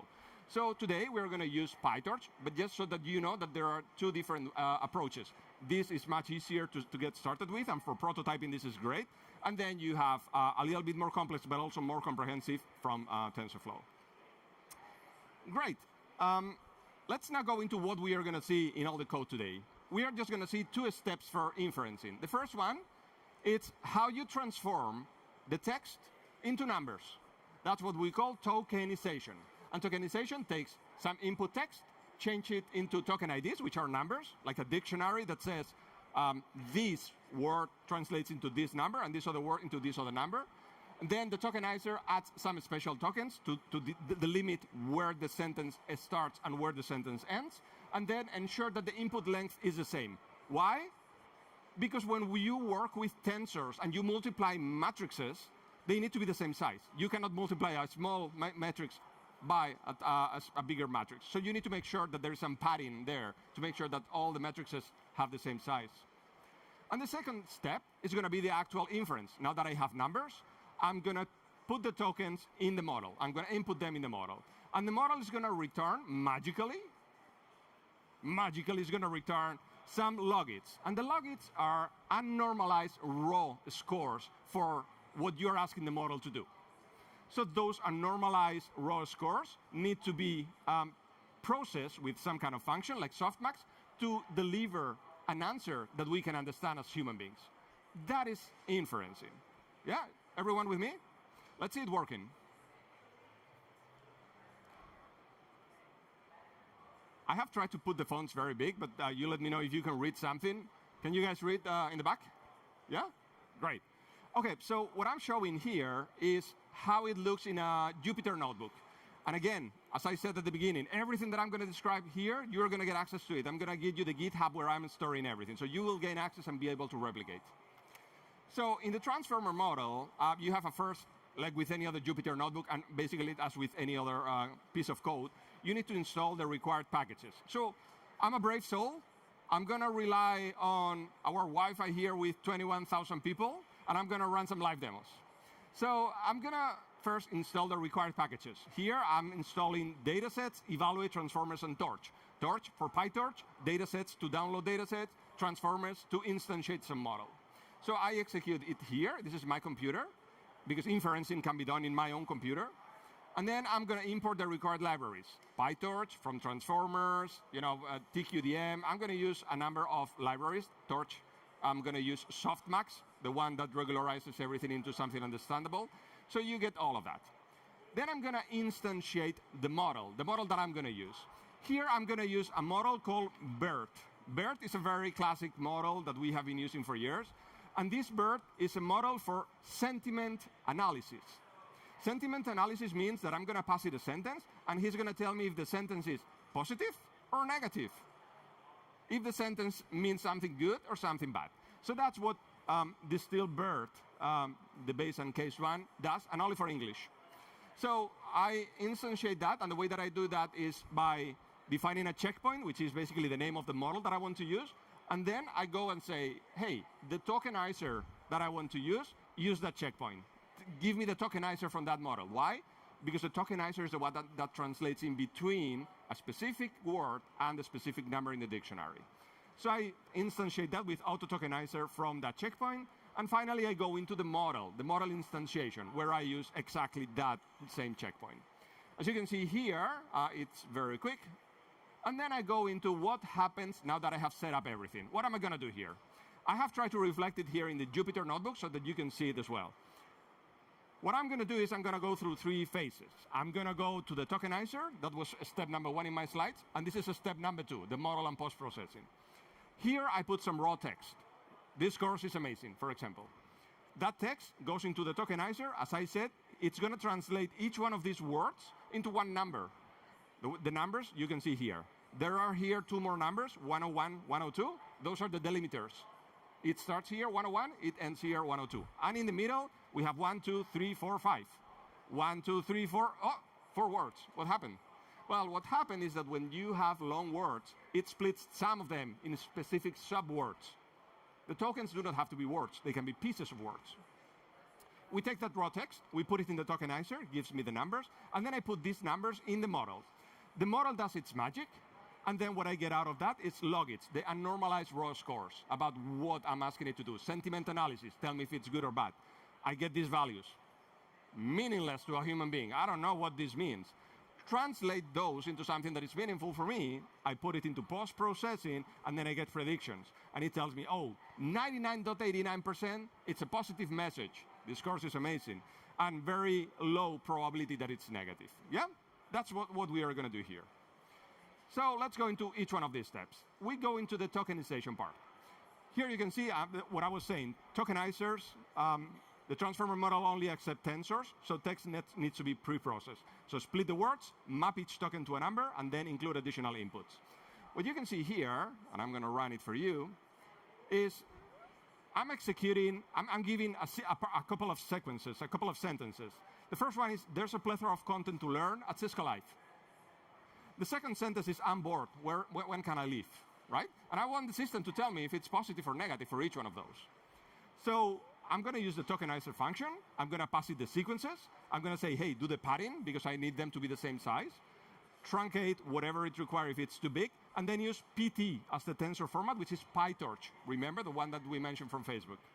So I put the result of that into tokens. And now I have tokens. Let's print those so that you can see what's in there. What is the output of the tokenizer? This is what you have.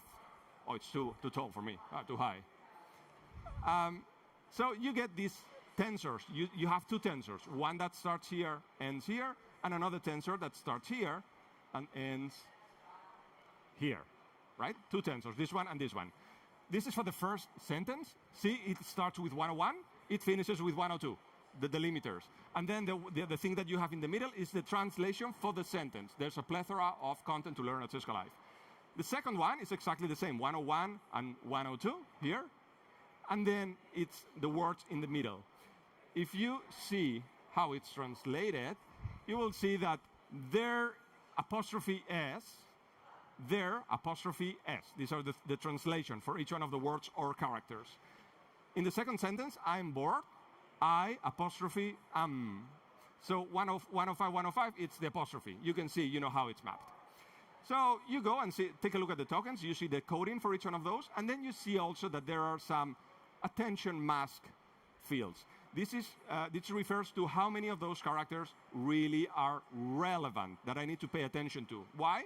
Because if you remember, the second sentence was shorter, so there's padding. These zeros here is because this sentence is shorter, so there are less numbers. So you need to do the padding here, and that's what the attention mask is telling you, to focus on the specific ones. Okay, so we have seen the tokenizing. I have run it, right? Yeah. So now we go into the second phase. When you send those tokens into the model, what happens?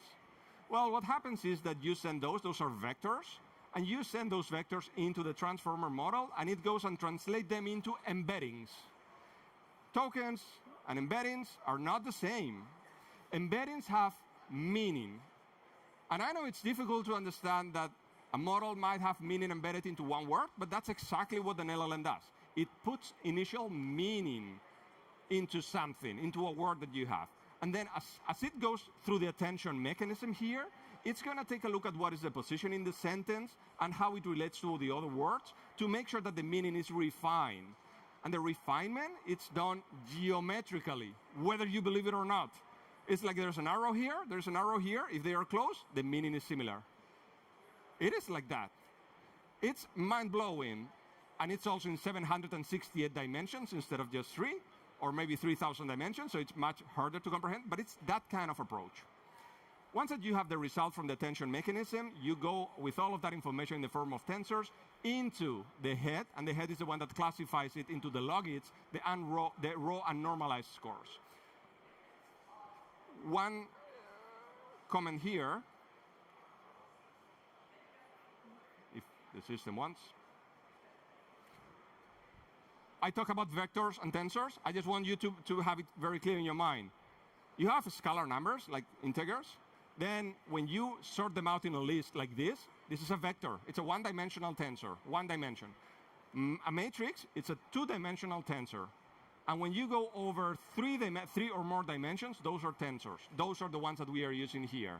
N-dimensional approaches requires this kind of approach, the tensor approach. Okay, so let's continue here, and let me show you how it works for this. How do I put all the tokens through the model and then get outputs? I get the results. Let's see what these results mean. I'm going to run it for you, and I'm going to show you what is the outcome. I'm showing here the hidden states. This is the last layer before it goes into the results, just to show you what it spits out. It spits out 2 entries, 2 sentences. Each one of them has 17 words, tokens, and then 768 dimensions. So what you see here are those numbers. These are the 17 words, and for each one of them, 768 dimensions. These are the numbers that you get there. This is the numbers that the model works with. So you get that. And then the transformer model, that output is sent to something called the head. The head is the one that makes sense out of all those myriad of numbers in the tensors, right? Like, what does this mean? How can I use this? Well, the head is focused on one task. In our case, BERT was for sentiment analysis. So what we are doing here is we are taking a look at what is the output of that model. And the output, remember, it's raw scores. that are for me a little bit meaningless. If I execute this and say, show me the logits, what I'm getting is 2 entries with 2 values. And these are the 2 entries, and the 2 values, -3 whatever, 3 whatever, and the other 4, -3. One for each one of the sentences. That doesn't mean anything for me. So if I want to visualize the attention, like what does that really mean, I need to take this into some labels. And what I'm doing here is I'm going to show you what are the labels, which are positive and negative sentiment. And then I will just use a function called softmax. The softmax function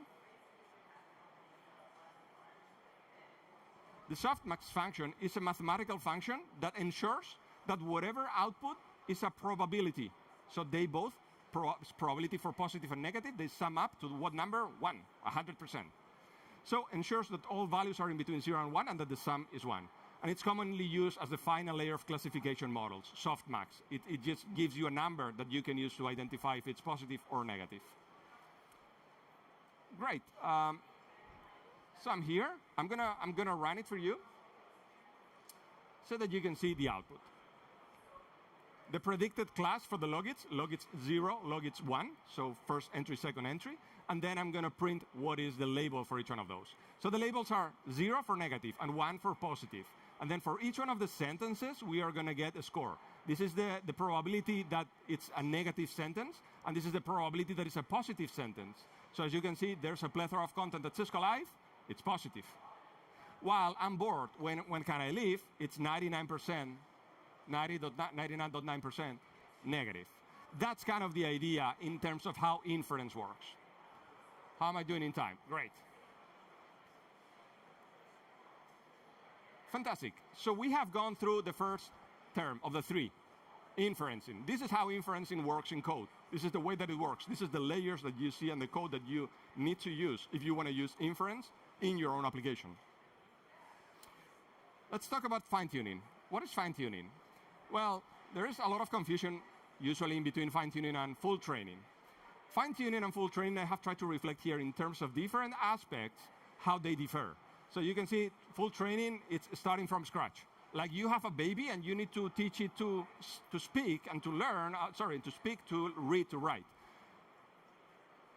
Fine-tuning, it's I have an 18-year-old boy, and now he knows how to do all of that. Now he can go into college, and he can learn math, or he can learn to be a nurse, or he can learn a real thing that is specific to his needs. So adapting a pre-trained model that already knows language versus training it from scratch. Obviously, this needs billions of tokens, like raising a kid needs 18 years, while the other one can be done much easier. You need a much smaller specific data set. The cost and time high, well, exactly the same, right? While here, the cost is much lower. You can create a general purpose language model with full training, while here you're specializing for a specific task that it's important to your business goal. And some examples of those models. So what are we doing in this exercise? What we are doing is we're going to take a pre-trained model, Bert. He already knows how to speak English. That is great. But what I'm going to do is, what are you pre-trained on? Well, this one is pre-trained on predicting masked words. So I give it a sentence, and there is a space for one word, and he can guess what word that is. And he can also do next sequence prediction. You give it a couple of sentences, and it gives you the next one.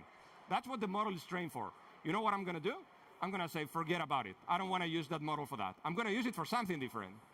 And I'm going to fine-tune it for that new task that he doesn't know anything about, but I'm going to do it. I'm going to fine-tune it.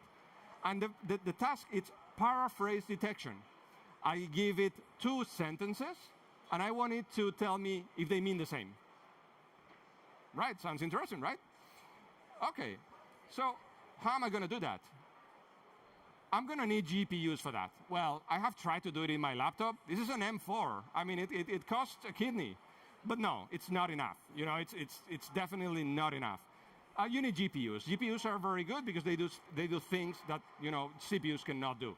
And those are mostly in these areas. They can do things in parallel. The way that they are designed are very good for tensor operations, so they are much faster also from that point of view.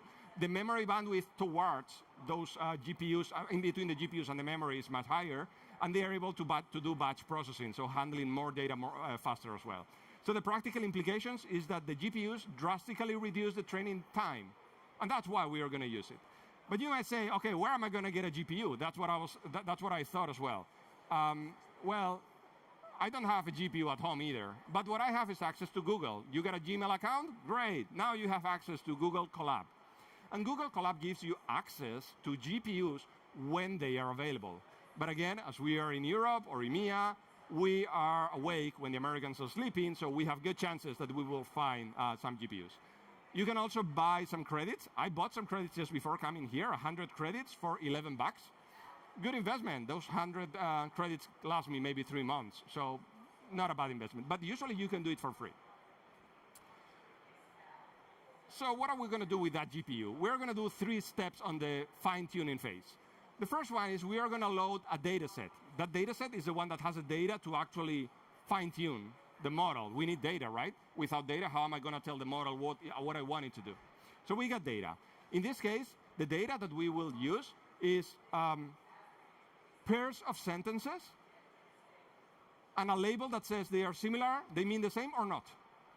Because that is what I'm trying the model to do, right? So I need those couples of sentences that says these sentences mean the same, these ones do not. And I will use that to train the model. So you load the data set with those pairs. You tokenize everything, as we did before. You truncate or pad to consistent lengths. Remember, the tensors need to multiply and they need to be the same size. And then I convert to model-ready tensors. That's the first phase. Second step out of 3 is I'm going to fine-tune the model. This is the actual fine-tuning. And here I'm going to load the pre-trained transformer that does something different, but I'm going to fine-tune it. I'm going to attach a new classification head that says, okay, you need to do this at the final stage. And then use Hugging Face Trainer or a manual loop, depending on how you want to fine-tune the model. And then monitor how it's progressing. Right. Final step is evaluate. I have fine-tuned it. Now I need to validate if it did well or not, if it improved the way that it was doing before the fine-tuning. And for that, I will use the evaluate library. Great. Let me come here. This is Colab. This is Google Colab. This is what you're going to get with your Gmail account. So you go here, and you see here that it says connect to a T4. You have different environments. The T4 is the implementation for a GPU from Google. So that's what they have readily available. So I'm going to say connect to it. And because I have credits, but even if I didn't, because we're in the morning, probably I would have access, it says connected. So I'm connected to a GPU backend, right? Great, fantastic. So you get access to this Jupyter notebook, again, in my repo, so don't worry, you will get access to everything. And here, I'm going to do exactly the same as before. I'm going to install first the required packages. Oh, warning, this notebook was not authored by Google. Yeah, it was done by me, so yeah, run anyway. So I'm going to install the required packages. Remember, datasets, transformers, evaluate. I'm going to use the packages that I have found that I needed for this task. So it's been done. And then from there, I'm going to import some libraries that I need, like how to load a data set, how to run a tokenizer, and even how to print something in the screen. So I'm going to run this one again. Once the previous one is finished, the next one will execute. Then I'm going to download the data sets. The data sets, again, are couples of sentences, pairs of sentences, and the label that says they mean the same or not. And those are readily available. We don't have to write those. Microsoft has something called the MRPC, the Microsoft Research Paraphrase, similar or different meaning from the Glue benchmark. So you can just download that, and you can just do that with load dataset from Glue, download MRPC, and I will force re-download so that you can see downloading in real time. So I'm going to run that as well. It's taken some time to down. Oh, it's done. Great. So I'm going to download this dataset so you can see it there. It's downloading everything here. It's saying, hey, you're going to Hugging Face, you are not authenticating. Well, don't worry, it's a public library, so I'm downloading something that is public. So I can print the raw data set for you. I want you to see what is in there. So what you can see is that the data set has 3 different subsets: the training subset, the validation subset, and the test subset. But the format for all of those is the same. Once sentence number 1, sentence number 2, that's the couple of sentences, the label that says similar meaning or different meaning, and then the index. Great. So with that, if I take a look at the format, you will see that the index is an integer, just an index 1, 2, 3, 4, 5. Then you see the label, not equivalent or equivalent. and then the values. It's a string for sentence 1, a string for sentence 2. And if you want to take a look at one example, you can see it here. Index number 0, so first couple of sentences. Label 1, the 1 means remember equivalent. And these are the two sentences. Ambrosi accused his brother, whom he called a witness, of deliberately distorting his evidence. And sentence number 2 is, referring to him as only the witness, Ambrosi accused his brother of deliberately distorting the evidence. For us, it's evident that they mean the same. But what about the model? That's the format that we are going to be using. Great. Remember the 3 steps that we mentioned? We need to start by pre-processing those data points, the data set that we have just downloaded. Usually, loading the data set loads everything in the memory. Probably you don't want to consume that much memory. We have thousands of entries. You don't want to put everything there, but rather maybe put it in the disk. So what we are going to do here is we are going to use the map function, the method. The map method. The map method allows me to do this in the hard disk. So that's why I'm using that. The way that I'm doing it is, again, a checkpoint, like I did before, BERT, the tokenizer for that specific checkpoint, and then I'm going to define a function, because that function is the one that I'm going to use with the map method. So I'm going to define a function, very simple, that just returns the result of the tokenizer, and I'm going to pass it some sentences, and I'm going to enable truncation. If they are too big, I'm going to truncate them. So I define that function, and then pass it here as the function that I want to use to tokenize the data set. I'm just doing this so that I can use the map method, working hard disk. Great, so I'm going to do it here. You see, it's doing everything for me. It's downloading the dictionary to map all the tokens to the words. And then I'm going to get here the result. This is the resulting dictionary. And the resulting dictionary has a number of things. It has the original data, sentence 1, sentence 2, label, and the index. But then there are additional fields. What additional fields do we have here? Well, we have input IDs, token IDs, and attention mask. If you remember from inferencing, this is exactly the same. The attention mask shows you what tokens you need to focus on, because remember, there's going to be padding. Not all sentences are the same length, so I need to do some padding. So that attention mask is going to reflect on that. Okay, you might say, oh, but you have not used the padding argument. Yes, I have not used it for one reason. The reason being that I have downloaded a huge data set. The padding works by taking a look at what's the longest sentence, and then padding all the other sentences to that one that is the longest, so that I can work and do operations with that. Well, the problem is that if I do that, I might have just one sentence that is very long in 1,000 entries, and everything would have to be padded to that specific length. So what I'm going to do here is I'm going to use a function called the data collator that does it for batches. So I'm going to do batches of 8 entries. And that way, it will be padded only for those 8 entries. So I'm going to define that the tokenizer uses that data collator with padding. And then let's see how it works on the first batch. First batch of 8 entries. What I'm doing here is, from the tokenized data set, I'm going to take the first 8 entries, just to see how it works. I'm going to print those samples, so you're going to see them here. These are the sentence 1, sentence 2. You know, you will see all of them. They extend that way. So what I'm going to do is I'm going to assign to the field samples, I'm going to use a small lambda functions that says, hey, remove now the index, the sentence 1, and sentence 2 entries from the data set. Why am I not interested in the text anymore? Can anybody guess why I don't care about the text? Because it's been tokenized. Now I have numbers. Remember, the text is only for us. The model does not need the text. So I'm removing all of that. I don't need the index. I don't need the sentence. I don't need the sentence. All of that is gone. And then I'm going to put that. And here you see that the results is the input IDs, the token IDs, attention mask, and the labels. That's the data that I really need. And for that, I will put all of those samples in the data collator so that they are batched. And you will see that the resulting shape, what I get out of this, is exactly that. 8 entries with 67 token IDs. The 67 token IDs comes from the fact that the 8 sentences have these lengths. What is the highest of this? 67. Because this is 67, I need to pad all the other ones so that they are 67, and that's why I have 8 entries with 67 tokens each. Yeah? Following me? Yeah? Okay, now that the data set is ready, we're going to start the fine-tuning process. Fine-tuning means that I need to first configure some parameters. But in this case, it's just one parameter. That is the directory where I'm going to store everything. So I import from this library, from this package, this library. That is the one for training arguments. And the only thing that I give it is a test trainer directory. This is where I'm going to be using it. I don't want to do any login because that would require to have a platform that takes all those logs in. So I don't want that. That's a 1DB, but I don't want 1DB. I don't want to deploy it. I don't need the login. So now we load the model. From transformers, import auto model, and then auto model with that checkpoint and the number of labels outgoing. It's paraphrasing, so it's two labels.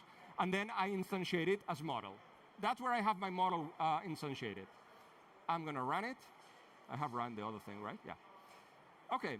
And now that we have configured and instantiated the model, you will receive a warning. When it's instantiating the model, you will receive a warning. The main reason for that warning is that you are asking the system, the model, to do something that it's not designed to do. You're asking it to do paraphrasing, finding if the two sentences mean the same. It's not for that. BERT is not supposed to be doing that. Remember, it's a model for learning one word or guessing one word that it's missing from a sentence, or for learning what is the next sentence after that. So it's complaining. I don't care. I'm going to fine-tune you, so don't worry. So all of that is here. And then I'm going to go into how to do the fine-tuning. For the fine-tuning, I'm going to use the trainer class. The trainer class is available from Hugging Face, and it allows you to do the training in an easier way. For the trainer class, I'm going to provide some parameters. In this case, you can see I'm going to import the library. And then I'm going to configure it and say, OK, for trainer, I'm going to provide the model. Remember, BERT, the one that we were using. The training arguments, just the directory where I'm storing it. And then I'm going to say, this is the training data set. Where's the training data set? Well, it's here in the tokenized data sets that I already did, specifically the subset for training. That's why it's called train. And later on, when you need to evaluate how good the fine-tuning has gone, I'm going to give you the subset for validation. Those are the subsets that the data sets in Hugging Face give me. So I configure those, and then say, remember the data collator for batches of 8, so that I don't have to do the padding for big sentences. I'm going to run that configuration. Great. It's accepting it. And before running the fine-tuning, I'm going to do one more thing. That it's evaluating how good the model is before fine-tuning on paraphrasing. I can evaluate it. I have a library called evaluate. So I'm going to say trainer evaluate and put the metrics before fine-tuning. So if I do that, you will see these metrics. This is what the evaluate library gives me. The loss is 0.67. What does it mean? I don't know. For me, nothing. Loss. Loss makes sense in the gradient descent calculations in how the transformer model works. Here, the loss for a human being doesn't mean anything per se. So this is not really useful for me. So what we are going to have to do here is create one function called compute metrics that gives me meaningful data. And this is something for your own knowledge so that you can see, what is the real values that we get.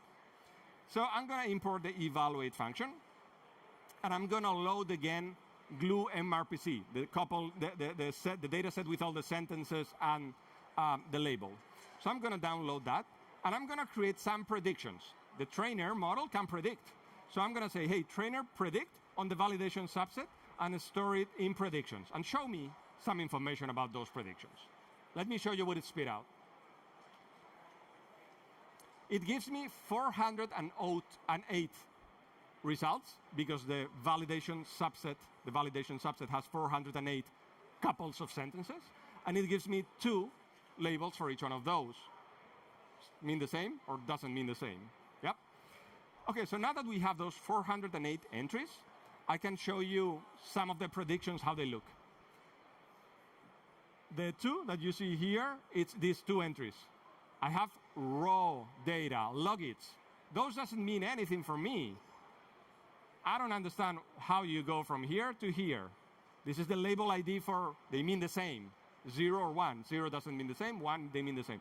But these are the logits. This is the real values that the model spits out. Okay. So as long as those predictions doesn't mean anything to me, I'm going to use NumPy, which is one of the libraries that allow me to use functions like softmax or argmax, argument max.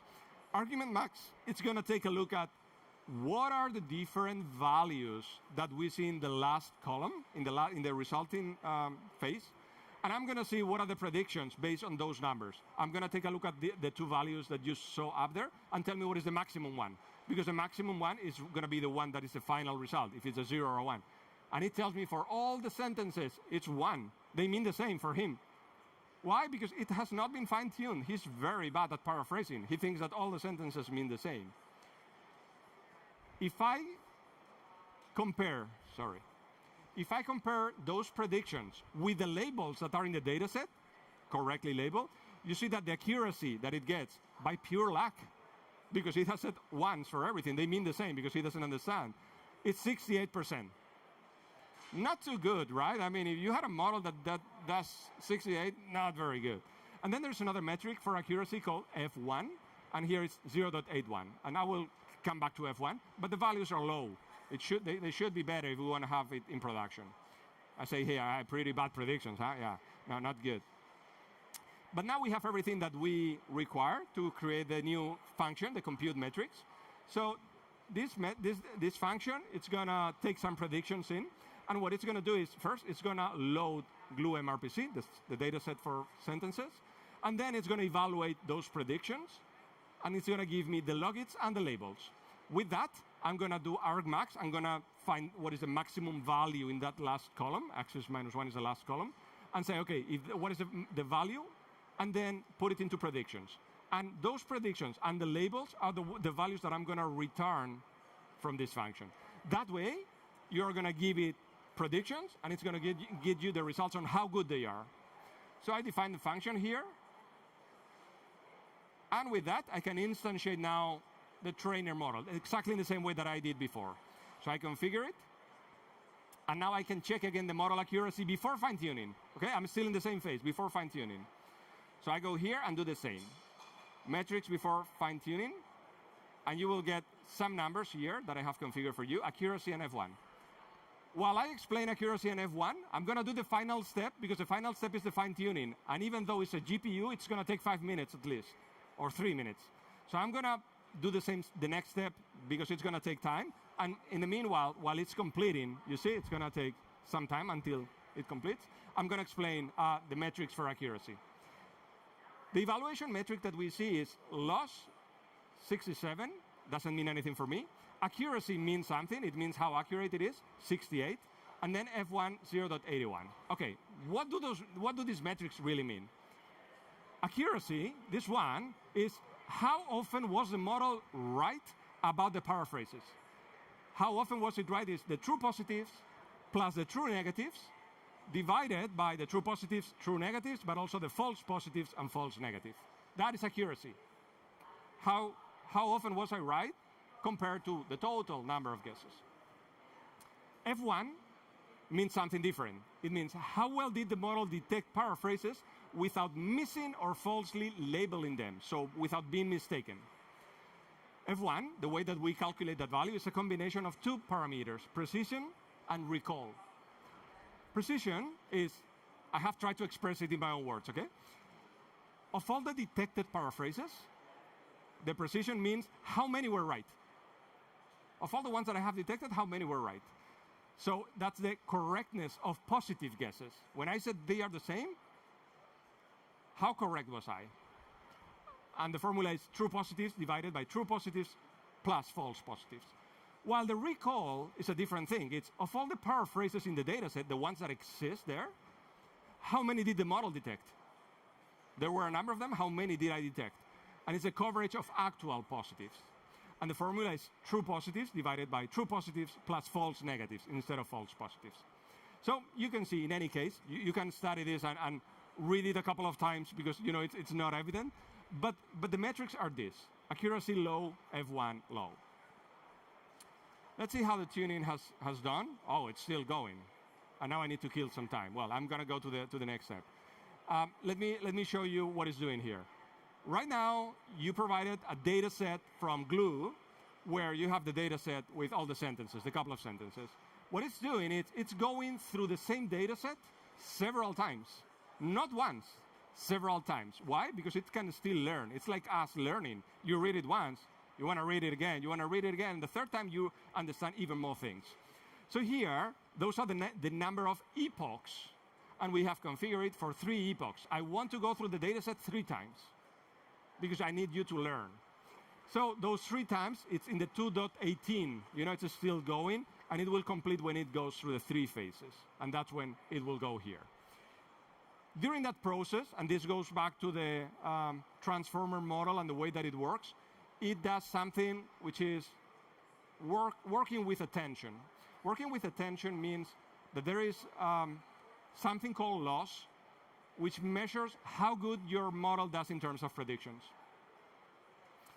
And that specific thing can be trained. There is a math function that can help you do that. How does it do it?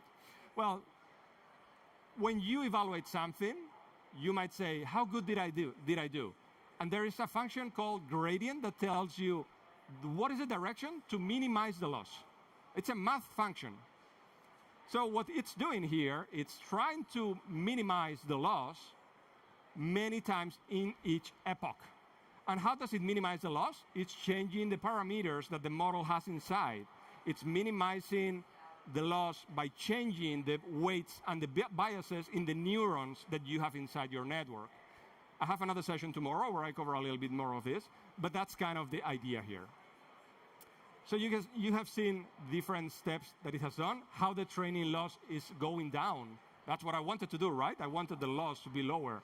And then writing model charts, this means how I'm writing new biases and weights as parameters to make the system better. Okay, so now I'm in a good position to run the evaluation metrics again and show what happened before fine-tuning and after fine-tuning. Okay, the trainer is still working. It should be done in a second. But what it's going to tell me, this new field that I was running here, is the evaluation metrics. There you go. The evaluation metrics before fine-tuning, these are the ones that we saw before. Accuracy 68, F1, 81. And then after fine-tuning, you see how we have gone from an accuracy of 68% to an accuracy of 85%. This might not be like, oh, it's the perfect model. It is not. But think what we have done. We have gone to Google. We have a GPU, one GPU from there. We have trained it with just a small subset of 400 entries, and we have this kind of increase. Man, if you think about it and have a bigger data set and a bigger infrastructure and have a Cisco data center, then you could just get these numbers to be much better. Same thing with F1. We have gone from 81 to 89. Yeah, you see, this is kind of the exercise that we have run the fine-tuning. Great. Final section. 3 minutes. Full training. Okay, imagine that you want to train from scratch. It doesn't mean that you're going to get better results. You're just going to have to invest more, and you're going to have more flexibility in terms of the task that you want to train for. I'm going to go through what we are doing, which is basically the same thing, taking a pre-trained model and then retraining it from scratch for a new task. And the key thing here is from scratch. And it's the same task, but I'm going to train it from scratch. It's going to be the same. The 3 steps that we are going to do, very familiar to you by now. Download MRPC, tokenize the data set, transform the data set fields, what is required for training. Then loading the pre-training model exactly in the same way, and we are going to check the initial performance. And finally, we're going to train the model with the required parameters so that you can get better accuracy and F1 score. I'm going to go even a little bit faster because we have seen a lot of these things. I'm going to tokenize everything. The only thing that I'm going to do different here is I'm going to remove the text. I'm going to change label to labels because that's the way that the trainer model requires it. I'm going to use the PyTorch tensors, and I'm going to use the train. Inside the train, I'm going to show you inside the train data set what are the columns that exist. So I execute this. These are the labels. Sorry, these are the columns that you get. We load everything with the data loader model method. We are going to load everything into train data loader and evaluation data loader. We are going to check that the padding is maxed for each batch. So you see for each 8 entries, it's maximized to 69 tokens. Then I'm going to go and instantiate the model, right? It's going to complain again because the model is not supposed to be doing what we are asking it to do. And then we take a look at what is the outcome of that model. The outcome in terms of loss says 95. Again, it doesn't mean anything for me. I don't know if that loss is good or not. I have an intuition that if the transformer model wants to minimize the loss, probably high number means something bad, right? So loss seems to be pretty high, so we need to train it. In order to train it, we need to use something called an optimizer. An optimizer is the way that we are going to go through the different epochs and how we are going to change the biases and weights in the parameters. So here we are going to use something called AdamW, which is a classical optimizer that you might want to use as well. And then the learning rate is it defines a policy in terms of how often I'm going to run all the different epochs and the way that I'm going to change the parameters. So in this case, I have chosen my own values, 5 to the power of 10 to the minus 5. So we execute that, and then from transformers, import a scheduler, because we are going to have to use this configuration in terms of the number of steps. The number of steps is going to be the number of epochs. Remember, 3 times that I'm going to go through the data set. And then for each one of them, what are the steps that I need to do in the data loader? How many paraphrases, a couple of sentences we have in there. So I do that. And it gives me 1377 steps that it's going to have to do. I'm going to import Torch because I need to make sure that I'm going to use a GPU. The way that I do that is I say the device that you're going to use, hey, if there is a GPU, use a GPU, CUDA. And if there's no GPU, then you go and use a CPU. In our case, as long as I'm using Google Colab, I have a GPU available, so it's CUDA. That's the way that we train. We need to put it into a field called device type. So great. Now I can just configure it, and I can just run it. TQDM is just a progress bar so that you can see a bar growing. And that's the instantiation that you see here for the number of training steps. That's why you see a bar here. Yeah? So it's going to be doing a number of things. This is the training loop. This is the way that you train a model. In any place in the world that you have seen it, this is the way that an LLM is trained. What we do first is we change the way that the model works to training. Training means that I can change the parameters. I'm out of time, right? Okay, just a second. I change it to training so that I can change the parameters. For each one of the epochs, the 3 data sets in the range number of epochs, so for each one of those 3, I'm going to go and say, hey, for each batch of 8 in the data loader section, I'm going to take that load, and I'm going to move the key values to the GPU, because I want to use the GPU. Remember the CUDA GPU. Then I'm going to do the forward pass. I'm going to evaluate how good it's doing. That's the outputs from the model. I put the batch in and see how good it's doing. That's the forward pass. With that, I go and evaluate the loss. How good is it doing? Oh, it's not doing very good in the first pass. It's doing really bad. So I take that loss and do the magic. Loss backwards. There is a forward pass, but there is a backwards pass called back propagation. And I'm pretty sure that you have heard this term before. This is it. This is the line of code that does that magic. Back propagation, or this backward, what it's doing is it's going back up the model and changing all the parameters so that they do better. It calculates the gradient descent, tries to minimize the loss, and change the parameters like that. This is where the magic resides. So the gradients are changed. Then we go and update the model parameters. Now that they have been calculated, I update those. I follow to the next step, reset the gradients so that I can just start again, and then update the progress bar. That is what's going to train the model, and it's going to take, again, like 3 minutes. And then after that, we are going to do the same thing and evaluate how good it's doing. What time is it? 12:49. Okay.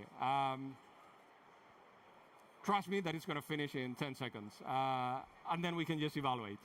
So this is the training process. Going well. You have seen how we have evaluated all the different capabilities before we train it. And now we are going to evaluate after training. And you are going to see exactly what is the improvement that you will see. It's not big time compared to fine-tuning. It's just that we are doing things in a different way from scratch, a much bigger effort. So you see, this is a 95. It's finishing 1,300 out of 1,377, so finishing, and you will be able to see how it evaluates. Great, it's at 100%. I can evaluate now, and you're going to see, there you go. Accuracy, 83% from 68, remember? Before it was trained, 83. And F1, 88. As you can see, it's not big compared to fine-tuning. It just means that we have done things from scratch, much of a bigger effort. Fantastic. So this is where you get everything. You're going to get the slides, but in my GitHub, inside a myriad of other repos, you will find one called Notebooks exactly for this approach. And you're going to be able to replicate it back home. In the WebEx space, if you need help, I'm going to be there moderating until the 27th. Please complete your session surveys. We are evaluated on this. Thank you.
Good.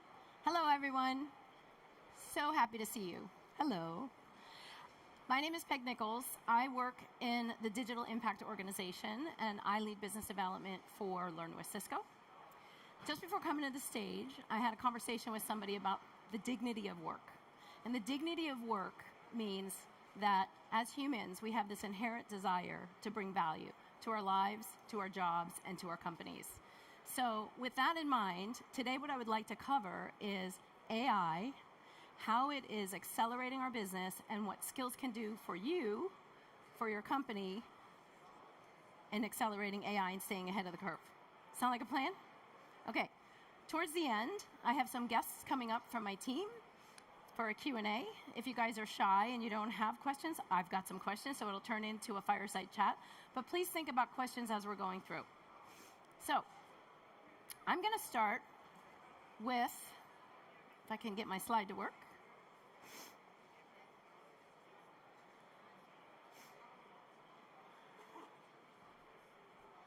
There we go. Hopefully it doesn't fast forward. I want everybody to close your eyes. We're going to play a little time machine game. I want you to go back to 1985. That was the year I started working, 41 years ago. Imagine what the office looked like. Your desk. Your desk had a computer the size of a Fiat on it. You had a phone that was wired. You had papers everywhere. You had a large filing cabinet. You might have had a camera if you were going to take pictures at the end of the day. And all of this was where you worked. Now, think about fast forwarding to where we are today. You can open your eyes. There's a picture, right? And for those of you that weren't in the office then, I was, that's exactly what it looked like. So at the end of the day, if I told somebody, or I told myself back in 1985, something like this was going to do all of that, it was going to not only take pictures, but it was going to be my computer. It was going to be my phone. It was going to be my bank teller. For me to go to the bank, I used to have to go on, they used to call them banker's hours from 9 to 5, okay? 9 to 5, Monday through Friday, no weekends. Now I can do it with this.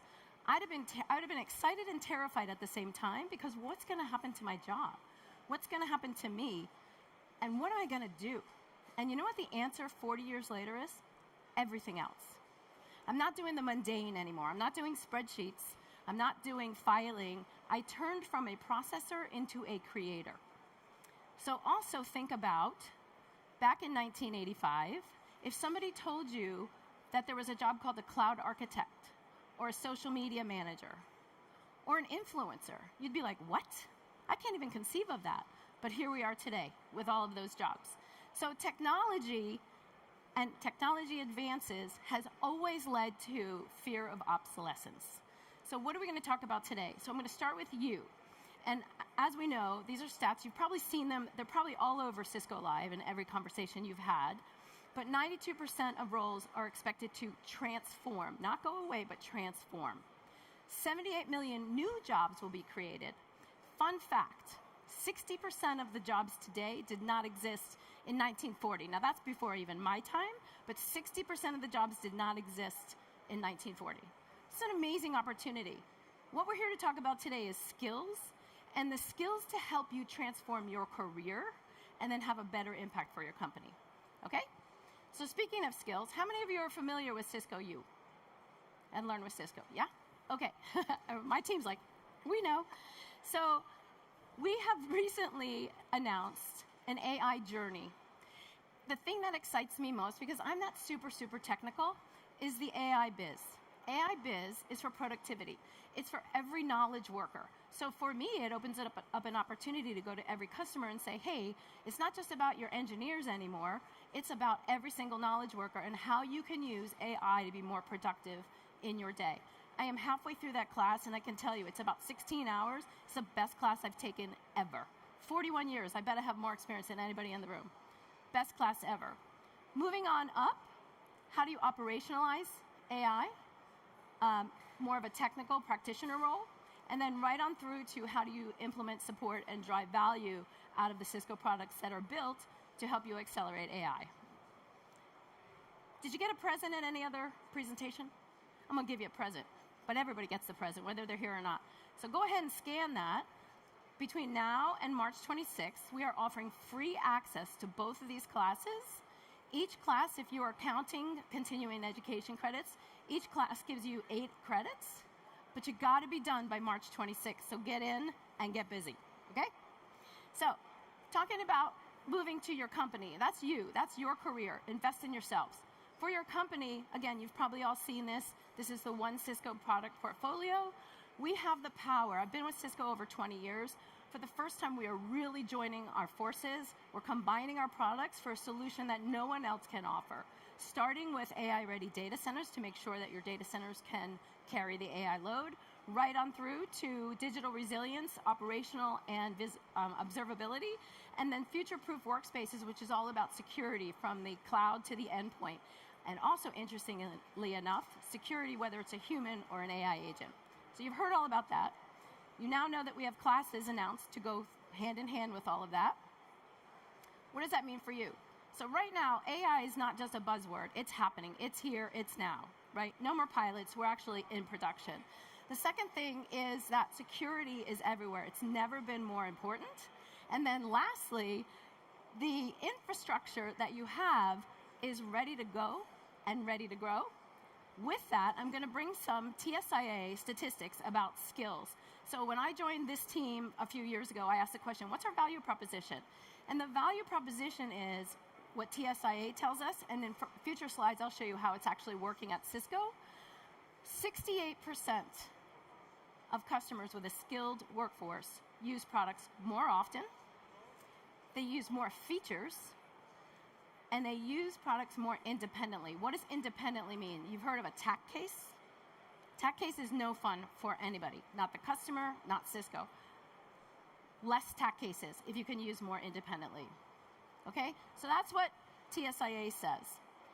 Furthermore, we did our own investigating with Forrester, and Forrester determined with our customer base, every dollar that your company invests in training results in $6 of ROI. And let me talk you through this. It's kind of organic, and you can probably figure it out.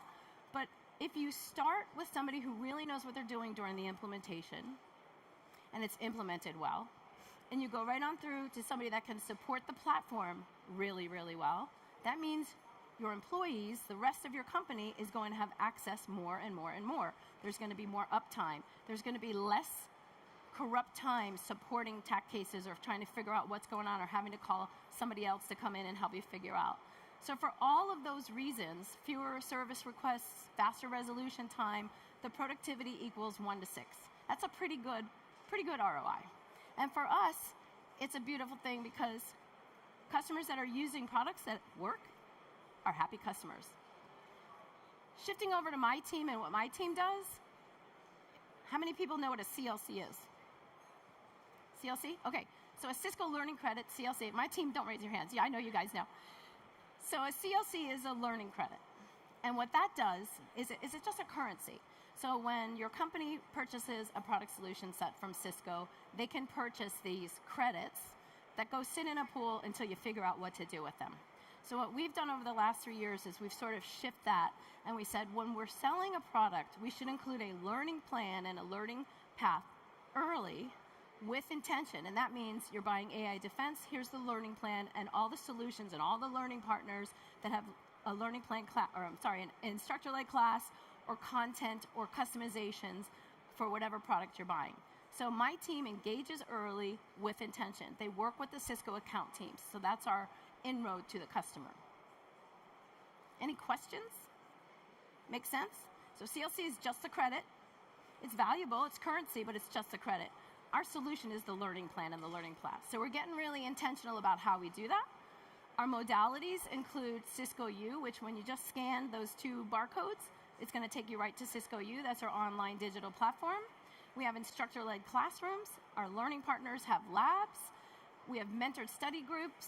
Of course, we have certifications, CCIE being the crown jewel, and then community events like what you're at right now. So CLCs cover all of those modalities, including tickets to Cisco Live, which we think, by the way, is great, but we don't want it to just be about that. We want it to be about helping you extract the most value out of the products and solutions you're buying from Cisco.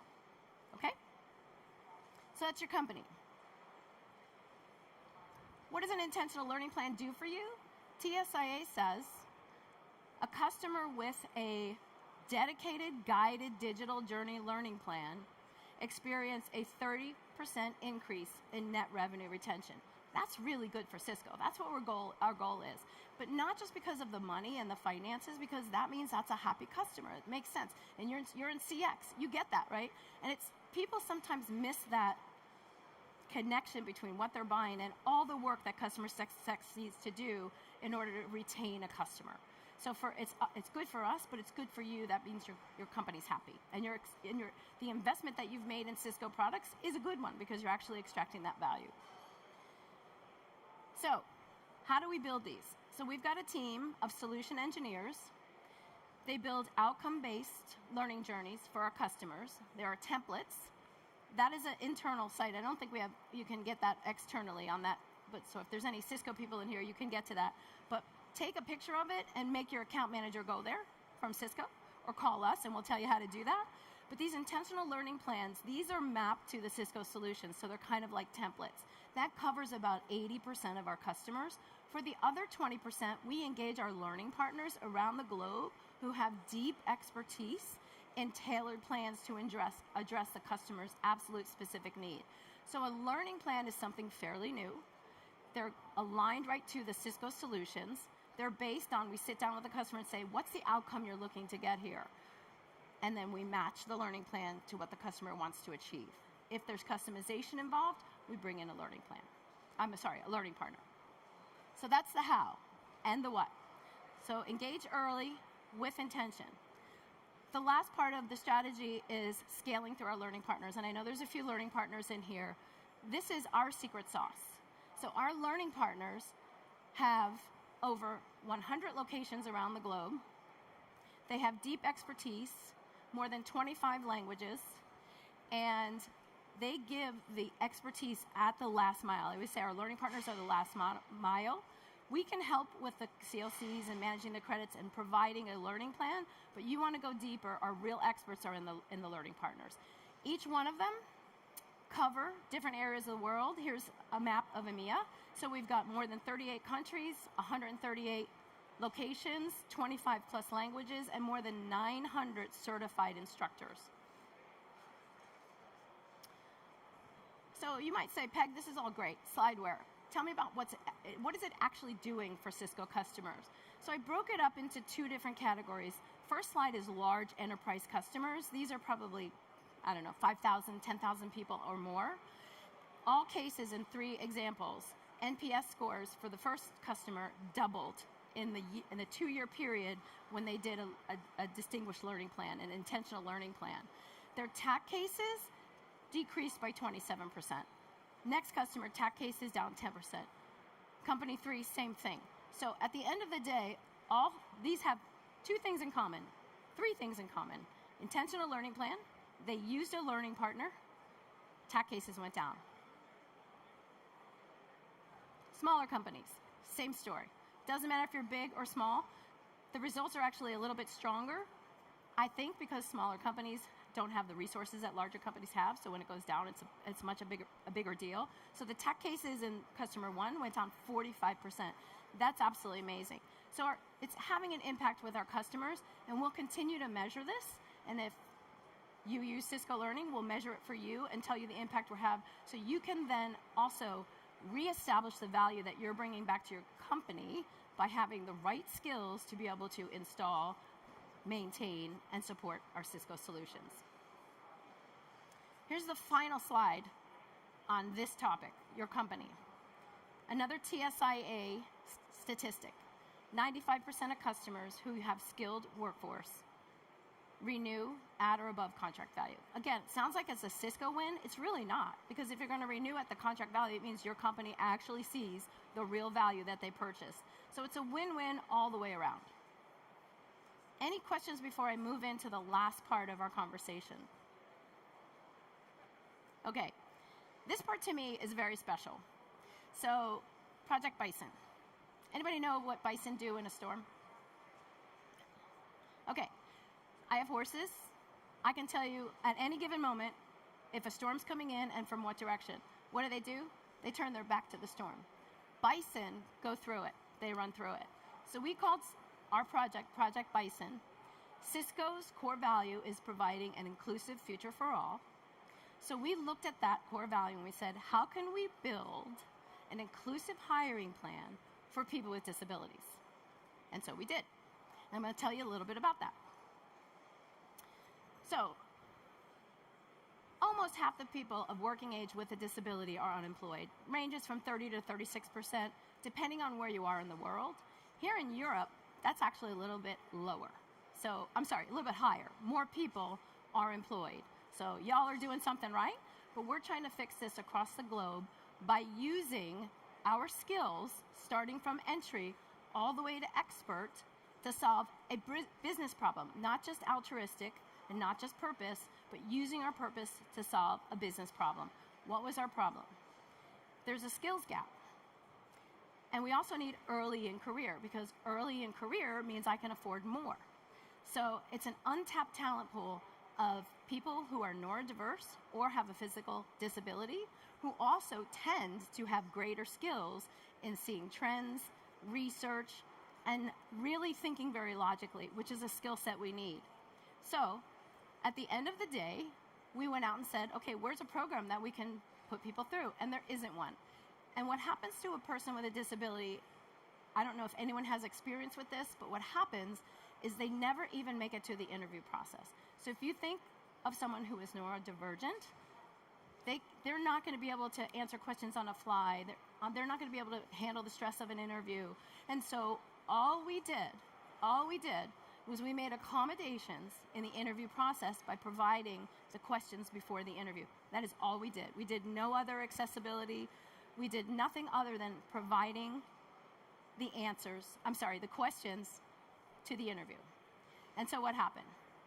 Our vision was, how do we get into this talent pool? How do we create opportunities for them and solve a business problem for us, all while fulfilling Cisco's purpose? So remember when I said I'm part of DIO, the Digital Impact Organization? That's all about Cisco's purpose. And again, one of our purposes is to help everybody have the skills to succeed in this new AI world. The other one is create an inclusive future for all. So this fit right in What did we do? We started with Net Academy. Is everyone familiar with Net Academy? Do you understand what Net Academy is? Okay, great. So there's about 20 locations around the globe of Net Academies that have been transformed into accessible access for people with disabilities. So we tapped into that talent pool. We hired them through a partner called Experis. Experis did the accessibility in the interview process. They also did the onboarding so that these 3 gentlemen that came on board onto my team understood what it's like to work in a company, what it's like to have some pressure, what it's like to talk to a customer. So they did soft skills training as well as corporate onboarding. The process took about 2 months. We scheduled it as an internship because we didn't know how it was going to work. We didn't know if these 3 people were going to be able to handle the stress, handle the pressure of customers and all of that. It's a whole different world. None of them had experience before this. And so we developed their skills. We also are now in the process of getting them advanced certifications. So now you're going from NetAcad right on through to Cisco U. We've got 3 CCSTs, 2 going for CCNA. 1 is on the plan to go all the way to CCIE. That's his goal. So we're leveraging our platforms with our purpose, and we built this team, but it was a business. It wasn't philanthropy. It was business. So we told these guys, this is business. This is not, we're not donating. You have to earn this job, and you have to keep this job, which we did the internship for 6 months. It's now been, we're going on 2 years. It's been a resounding success. Our customers love these guys. They're the ones who developed all of these learning plans that I talked about. So it's really been super successful. It's a feel-good moment for us as well. That's the team. We have mentors around the company, and this is, Shenna talked about what it looks like. She has 2 children who have disabilities. What I love about this picture, you don't know it's people have disabilities, they're just people, right? Why not have access to roles and economic independence? Why not give the dignity of work opportunity to everyone? So it was a small, tiny little thing we did that I personally and my whole entire organization wants to see grow. We want to see more people doing this. So what I'm asking, I'm going to leave you with a call to action. What I'm asking is not only for your own skills and for your company skills and helping extract the value to stay ahead of the AI curve, I'm asking you to really focus on how can you share this experience. So what does that look like? Number 1, embed a learning plan. So if your company's buying something, get in there early, make sure we're in there early with a learning plan. Number 2, invest in yourself. It is very clear that skills equal dollars, right? Skills equal dollars. Career achievements and certifications. And bring a friend. Now that we have AI BizTech, you can bring any friend. You don't have to bring your techie friends. You can bring any knowledge worker. And then lastly, on the impact, I would love to work with you on a Project Bison in your company. I would love to take you through our pilot and let you grow this in your own company. I think it's an absolutely fantastic opportunity. It is an untapped talent pool. I've been working in that field for about 20 years. And when I tell you that 1 in 7 humans has a disability or will have a disability as they age, you either are one, know one, or will be one. And so again, a pool of talent that is just so loyal and happy to have the job and so fiercely joyous to be in the role, and that just comes through in every customer conversation. So that's my ask. Think about it for your companies. Let us know how we can help. And with that, I will turn it over for Q&A or a fireside chat because I got some guests coming up. So Anna from our learning partner team, Quinn, thank you, Quinn, from our technical advocates, Katie from our business development team.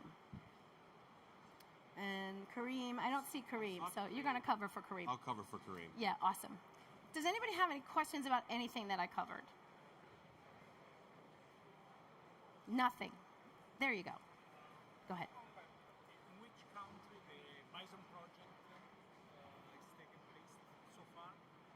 Which what? In which country the Bison project? It's in the U.S., but those 20 locations are all across the globe. So I can hook you up with somebody in Switzerland or all over Europe. Oh yeah, I'm sorry. The question, she keeps me good. She keeps me going. The question was, which country did we do the Project Bison? And we did it in the U.S. We actually did it in my home state just so I could be very close to it. But we have 20 locations around the globe that have graduated students through the Bridge Academy, which is, again, that network academy that's customized for accessibility. So I'm going to expect a phone call from you. Any other questions?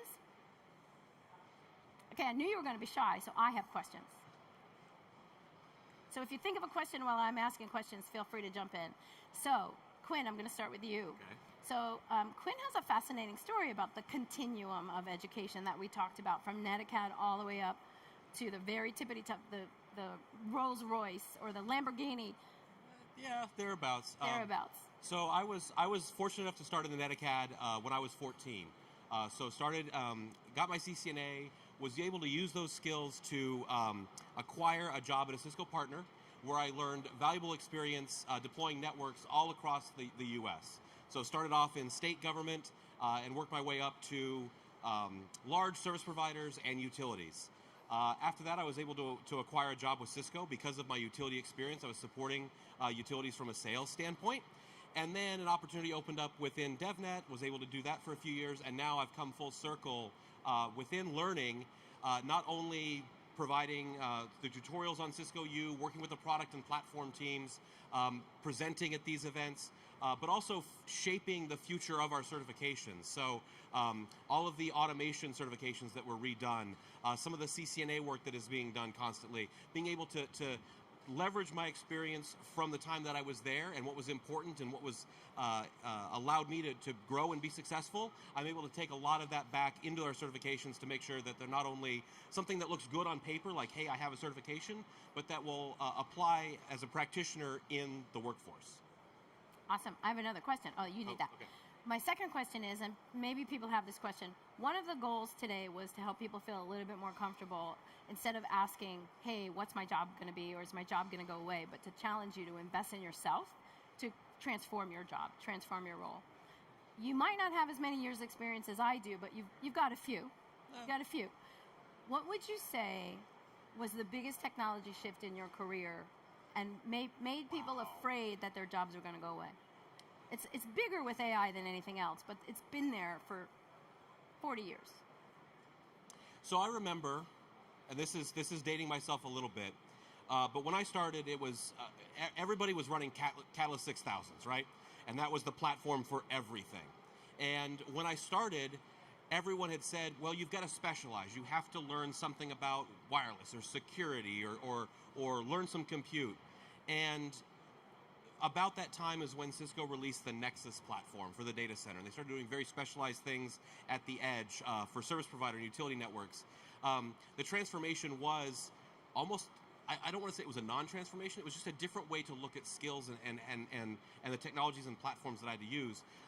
Plumbing was still important. So even in the age of AI, even in the age of hypercomputing and things and cloud and everything, we still see how relevant the fundamentals and the foundational knowledge of networking and digital plumbing has been. So it's been a shift. I've had to learn different things in a different way, and I have not had to resist that, but it has it's still relevant. And so even in AI, even if we're using agents to configure our networks, we still need to know how things work to be able to correct the agents if they're doing something wrong. So it's, yes, there's a lot of transformation. You have to upskill, you have to be aware of these things, but the fundamentals become even more important at that point because of the rapid shifts of technology. And it opens the doors for more things. I'll cite another little fun fact from 1985 that I lived through. ATMs. They didn't exist before 1985. There was an article I saw in the New York Times that said the death of a bank clerk. Job gone. That didn't happen. You know what happened?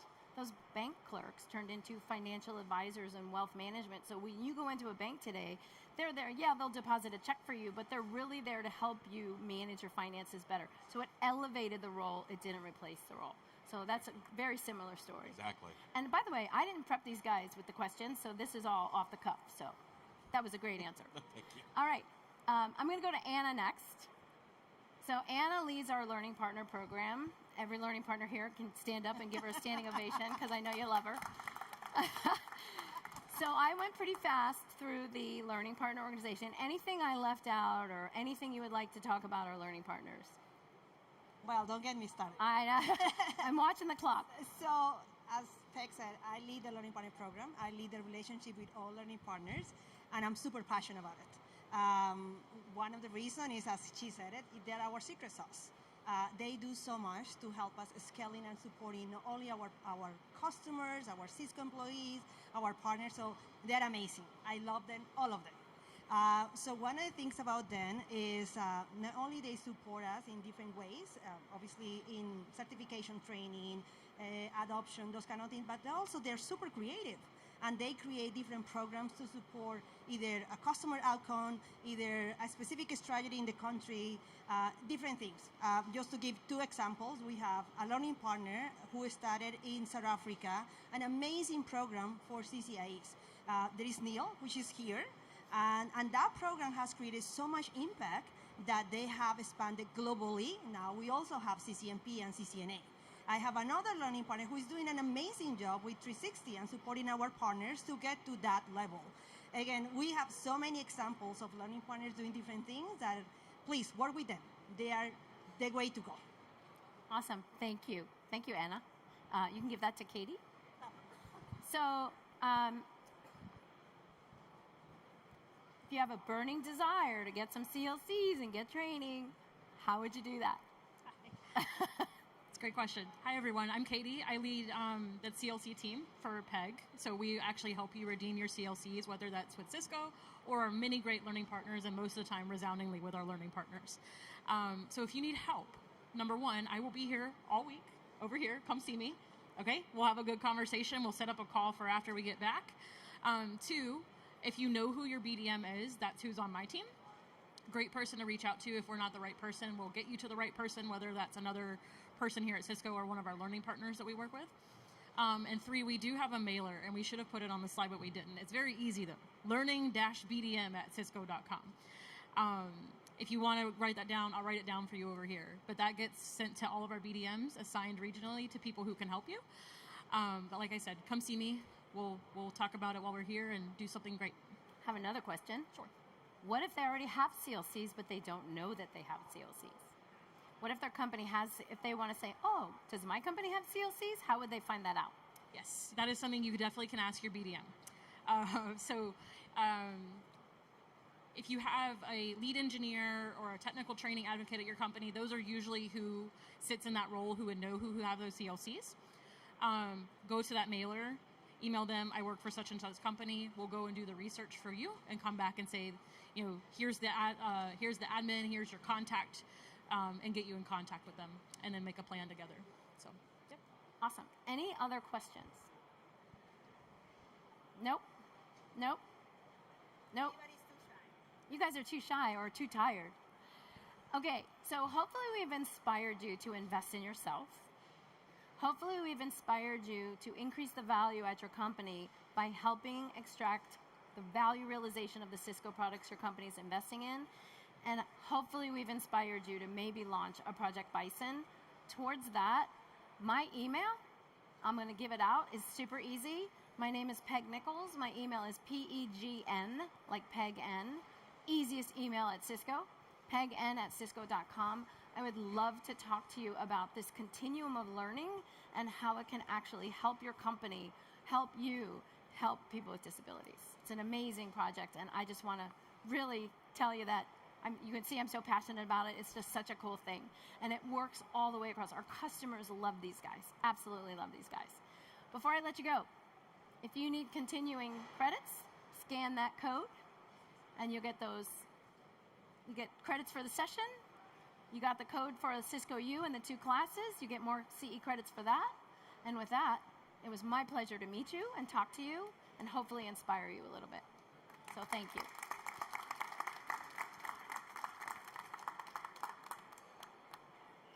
Thank you. That was awesome.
G'day, everybody.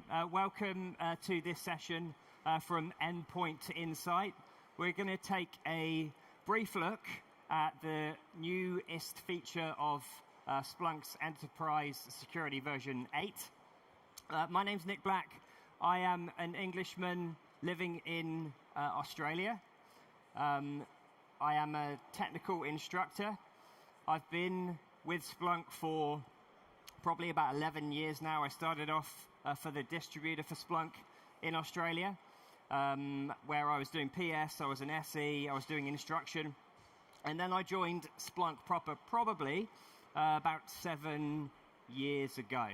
All right, so it's my pleasure to be here to talk to you today about what Splunk is. Now, we are about 60-ish seconds early. Before we get into it, you've probably seen this slide moving around lots of different places. All right, make sure, please, that you get scanned for this session. If you haven't been scanned, just raise your hands and somebody from the back will come and scan you in, because this does count towards your continuing education credit. So just a tiny bit on that before we move on. All right. So we're going to go straight into it. Like I said, we're going to look at enterprise security. We're going to look at Splunk. We're going to have a slight Cisco twist on it. All right, it's not my normal talking point, but of course, this is a Cisco live event. It's not Splunk Conf, where I'm usually doing my thing. Before we get into this, I just want to try and figure out my audience, okay, to try and figure out what it is that we know about Splunk, about enterprise security, about versioning. So, just by means of raising hands, please, who here has used Splunk Enterprise before? I'm assuming that you've seen Splunk Enterprise in. Does that mean the rest of you have not seen Splunk at all? Okay. Well, this will be interesting, and it will be a good insight to probably a lot of different things, but hopefully, if anything, you can come and talk to us over at the Splunk Education booth and all of the Splunk booths later to try and get a better understanding of what it is that we can offer you. All right, second question. The key word there is security. So who here is a current or has used enterprise security before? Just a few of you. Does that mean that the rest of you have zero enterprise security / Splunk knowledge? Which is probably good, then that means I could pretty much tell you anything and you're either going to believe me or you're going to go away and try and do some research and say, that man was talking a lot of rubbish. But that's okay. I promise you that I'm going to be just telling you the truth and nothing but the truth. So that brings us on to the third and final question, and that is one of the key differences between me being here talking to you about enterprise security probably 6+ months ago and now, is the version. All right, there are some major differences between 7.3 and 8, and we'll get to those in a bit. But who here has only seen version 7.3 and before? Yeah? And obviously this is only if you've answered yes to seeing Splunk Enterprise Security. And what about version 8? Who here has seen version 8 and above? Just a couple of us, and I'll put my hand up for that as well. All right. So these features that I'm going to go through, there's a lot of new terminology for those of you that have only been around version 7.3. All right, but there's also a new workflow.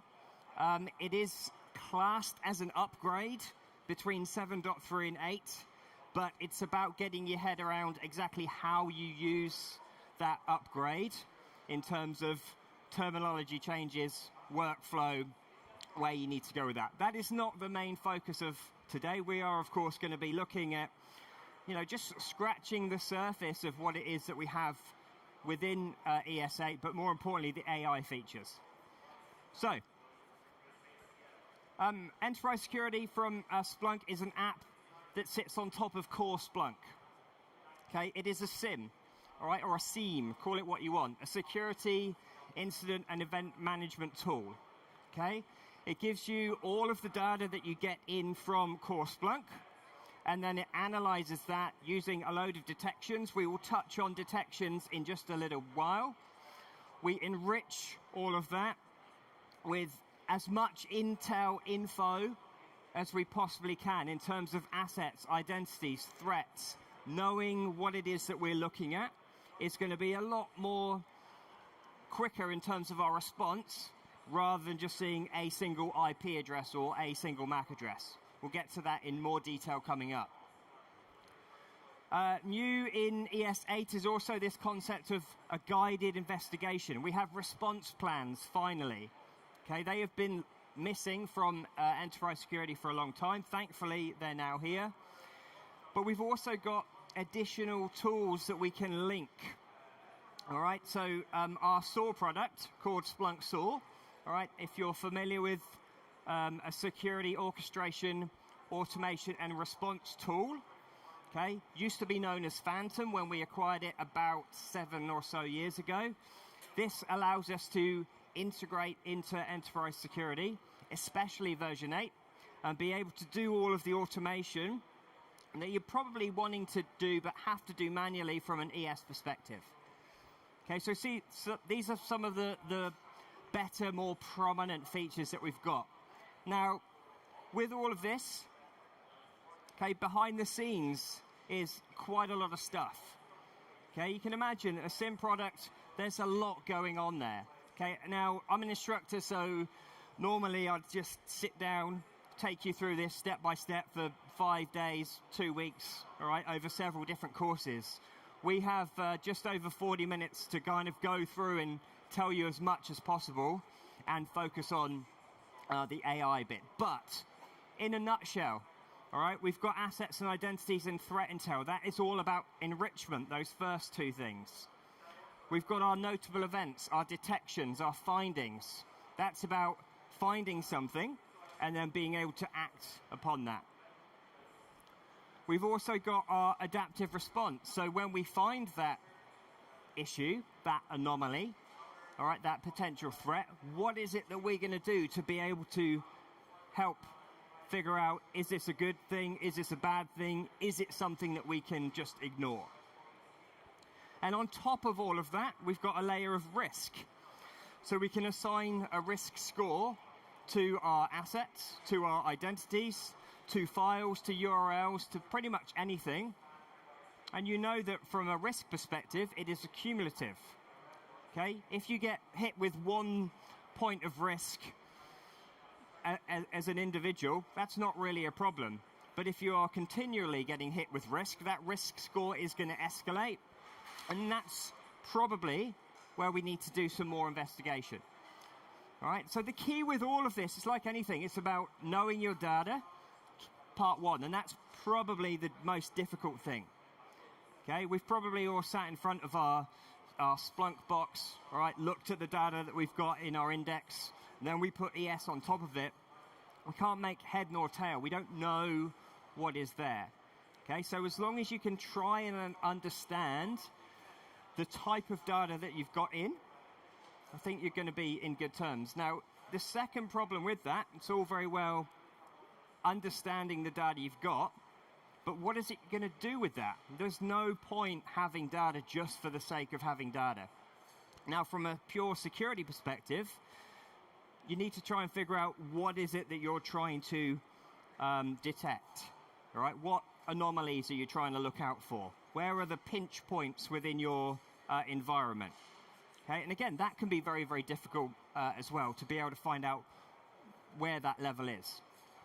Okay, so we've got a lot of stuff going on behind the scenes, and this is literally just scratching the surface.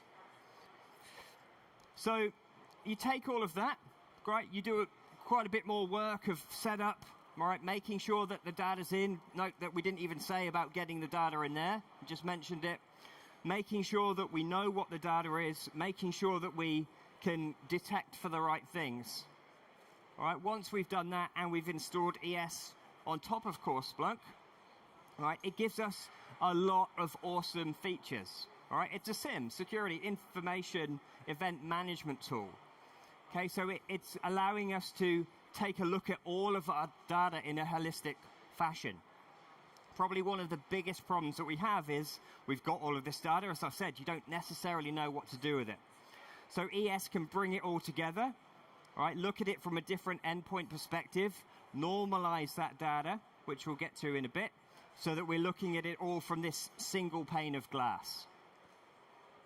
The smart detection that we see here, this is our ES AI assistant that we will demo for you in a bit. All right, now it is in preview mode. All right, I'm going to just be very, very, very careful in making sure I tell you that. Okay, it is a work in progress. It's still in its infancy. All right, but I am very happy that I can finally get to show you on a live environment what that looks like, because honestly, until about a week ago, all I had were a couple of slides and a click-through demo, and I was not very happy coming here to try and fake it so it looked like I was logging into a real environment, but I promise I've got that now. So you'll get to see the kind of things that you can do with that in due course. Now, with the AI abilities, all right, with all of this data in one place, okay, from an analyst perspective, we get a quicker response. Yeah, we need to be able to go through, and time is important, time is money, time is valuable. All right, in our day-to-day lives, and of course our work lives as security analysts, we're running out of time. All right, we've got more and more data to go through. That potentially brings more and more events to us that either are pure rubbish or noise, okay, false positives from a security perspective, or they're really important, we need to know about them. So we don't want to have to spend way too long looking at where the false positives are, crossing all of those out, making changes to our detection so they don't keep popping up. We want to be able to focus on those prioritized, high-level, critical, actual problems that we've got within our environment. Okay? So it is an approach, right, that you have to kind of get used to. We all want to be as fast as possible, okay, at being able to find out where the problems, the anomalies, the threats are. All right, so it does help, again, I keep going back to you knowing your data, knowing what it is you're trying to pick out, setting this up properly, using our AI assistant to be able to kind of streamline that once something has been found. Okay. All right, one of the workhorses of enterprise security, all right, now I've asterisked one because there are many, there are plenty, right? All of those frameworks that I mentioned a few slides ago, there's lots and lots of things that you must go through in order to be able to set those up, or a lot of best practices that you need to be able to understand to make it work for you. All right, knowing that you're all from different places, like I said, you've got different data, different use cases, different ideas. You need to be able to initially go through and figure out where the problem is that we're trying to detect. So for those of you that are only familiar with enterprise security version 7.3 and before, these used to be called correlation searches. Okay, so we've tried to go with an industry standard set of terminology. So our EBDs, as we like to call them now, our event-based detections, are our correlation searches that are essentially going to write some SPL, some search processing language in Splunk terms, that we are trying to find the dodgy behavior. Okay, trying to pick up where a threat might be. Trying to pick up where there might be some form of anomaly that we want to be able to work through. Whether it is true, all right, a true positive, i.e. there is something actually there or not, we'd much rather pick it up. Now, there is a very, very, very fine art. Those of you that have done this and been tuning your correlation searches / detections will know there's a fine art in thresholding to try and make sure that the trigger level is correct. Now, there's some AI, machine learning, magic, smoke, mirrors, pixie dust, all that stuff in there, okay? But there's also setting it above a level of give me 100 or more events, that kind of thing, all right? But that is what our EBD is trying to do. It's trying to find where the dodgy behavior is. And this is why it's probably the most important thing for you to get right within your environment, once you've got your data in, of course. So they run on a schedule, all right, to be able to go through and say, well, here we go, we've got some data. Let's go and find that threshold. All right, if we've got, for example, 99 login attempts and they're all unsuccessful, that's fine, that probably happens. But then we have one more that is successful. All right, we can write a search that picks up those 99 unsuccessful and then that one successful, and that's going to create a finding or a notable event in old ES terminology. Okay, so we can run them in real time, we can run them on a schedule every 5 minutes, every day, whatever works for us, again, based upon our security use cases. So they scan the data, all right, that kind of goes without saying, we've mentioned that, all right, but the key point about this is that bit there, the CIM, the Common Information Model. Now, it is the Common Information Model that we've got that helps us normalize the data. All right, we all know that from an email perspective, there are 1,000,000,001 different email domains out there. All right, I'm sure we've all got at least 2 email addresses from Gmail or from Cisco.com or from our workplace. What Cisco spits out as an email name versus Gmail versus anything else, they're going to have slightly different names, right? It might be a sender, it might be a from, it might be an email underscore address to. Now, the problem with that approach, all right, is that there's no standardization in that email address sender, all right? So what we try to do is we normalize that data, so we just create this one field called sender, and we basically map everything to that sender field. All right, now we use this Common Information Model, which is a series of 20 plus data models, all right, so that we can map all of that data into one place. And then all of the dashboards, all of the searches, pretty much everything we have within enterprise security is just going to go through and use the Common Information Model to say, find me that sender, find me that malware file hash, right? Find me that particular destination or the source IP. Right? It's just a lot easier to do. So that is one of the key parts of getting that data in and making sure that it is static across the board. But it is just a mapping. So we've got the data in. That's easy. We've normalized it. All right, then we're going to go through and find out where the potential anomalous behavior is. All right, now, thankfully for us, there are 60-ish detections or correlation searches out of the box. If you head over to this place here, which is research.splunk.com, hard to see, there's currently an additional 1,996 detections that have been pre-built for you. So rather than having to go out and build your own from scratch, which is hard work, all right, it does come with quite a high failure rate, especially initially, then you can use these pre-built detections to find the dodgy behavior within your environment. All right, now there's also if you scroll through here down to the bottom, there's also a Git repo that's got a ton of extra ones that people just keep creating. These ones have been curated by our Splunk security team. All right, so research.splunk.com is a great starting place for that. So when we go through, we just find the risky behavior. All right, there's 99 unsuccessful attempts followed by 1 or more successful attempts. We create this thing called a finding, all right, or a notable event in previous versions. Okay, that is something that we've got that is actionable. Okay, it's here to be able to say, well, there's a problem here, potentially. Let's go and figure out what there is. All right, what do we need to do with this? Do we need to block a port? Do we need to block a user? Do we need to reset someone's password? Okay, plus a whole myriad of different things that we can do depending upon the type of detection it is, the type of data it is, all right, and of course what it is we need to do to potentially remediate that issue. All right.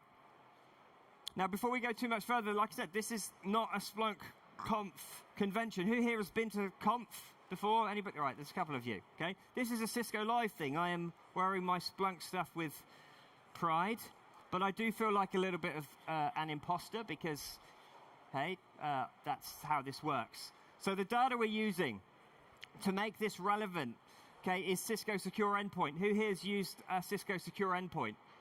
Some of you. There's some vague nods, but nothing else. That makes me very happy, because again, I could possibly tell you anything about stuff I'm not 1000% sure about myself. Now, we know that we can get any type of data into Splunk. Okay, this is just an example of the type of data we're collecting from all of our different endpoints.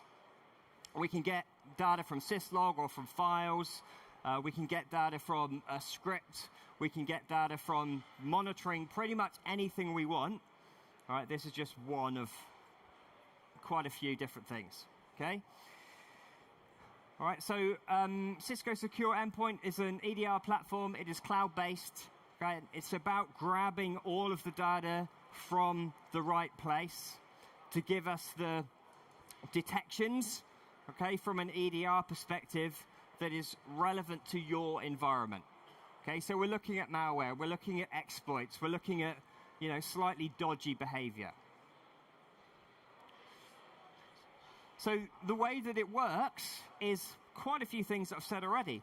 All right, so we have our data coming from our secure endpoint platform. All right, there's a ton of APIs that we can hit to be able to grab that data.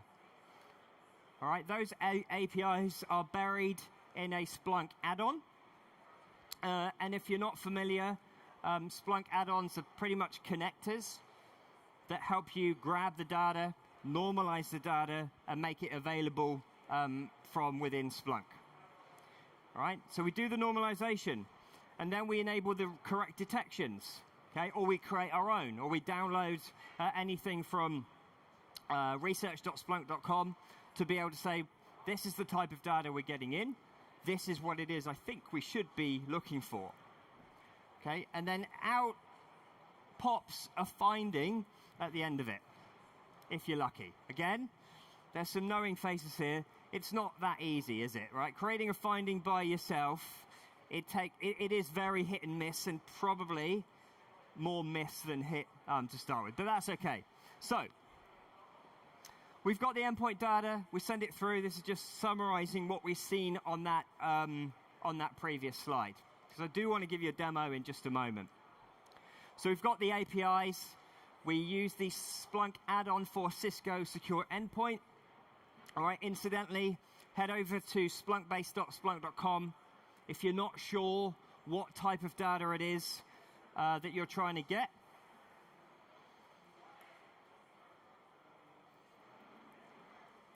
All right, and then if you know that you've got some data from a particular place, let's just type in Cisco. Okay, there's a ton of different add-ons that have been pre-created already, just from a Cisco perspective. All right, it doesn't matter if there's not an app there or an add-on there. Okay, you can create your own. All right, or you can wing it and just say, I'm going to just gobble up this log file, or write a script, or capture this syslog feed. All right. So we're going to use the Cisco Secure Endpoint for this type of data. It has been lovingly pre-created for us.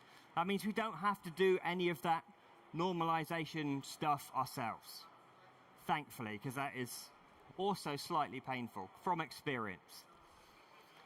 All right, we do the normalization, okay? Then we enable those detections based upon what it is that we're trying to pick up. And again, if we're lucky, out pops a finding at the end of this. So, from that EDR perspective, from that endpoint perspective, again, there's different bits and pieces you can turn on. All right, depends upon what your feeds are, what endpoints it is that you're monitoring. Okay, so again, that's not really the focus of what it is that we are covering today. All right, just an example of one of the many different types of data that we've got that we can monitor. Okay. So let's go and take a look at this. So, okay, remind me, who here has seen ES8 before?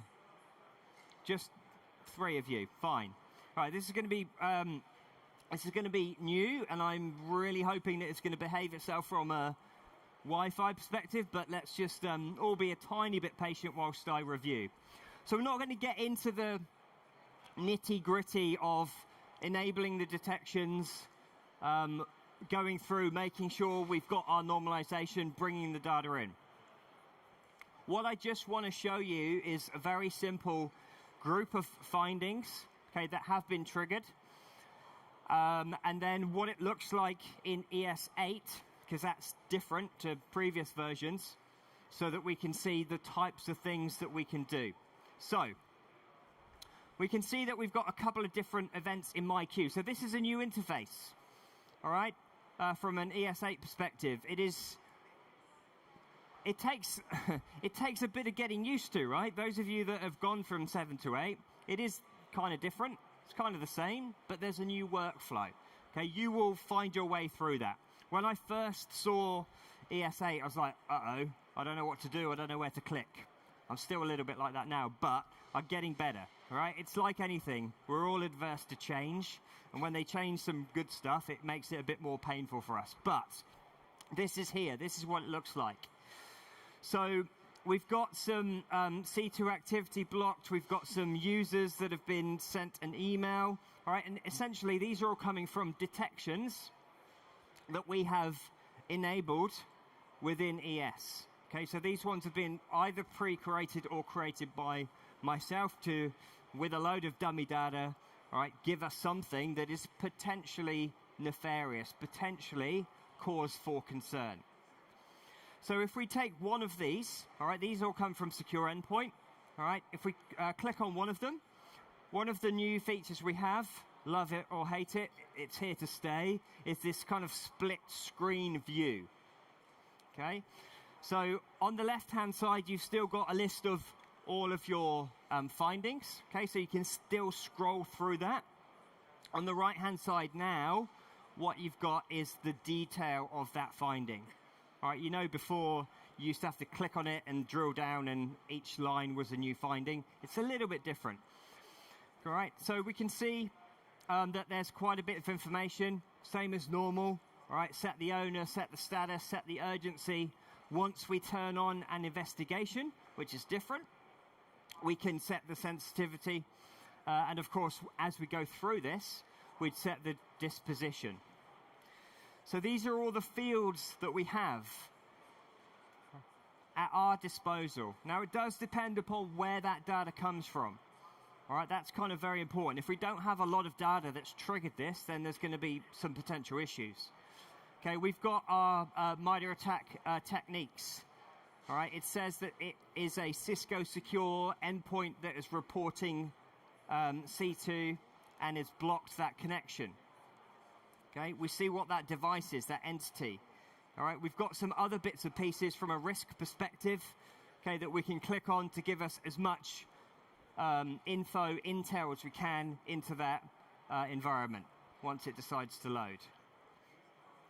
Okay, so the important bit about this, remember I said earlier, with your asset and an identity and threat intel, it's all about enriching the data. All right, so we want to know as much as we can about these IP addresses, certainly within our environment. We don't really have any control, mostly about externals, but internals, we want to know what that IP address or that MAC address is, okay? And we don't want to have to go and search for whose device is this? Where is it blocked? Where is it located? Give me a second. And the type of device it is and things like that. All right, we don't want to have to worry about that, so we can go through and enrich all of this information to the best of your ability, and that's done through the asset and identity framework. There was a question, yeah.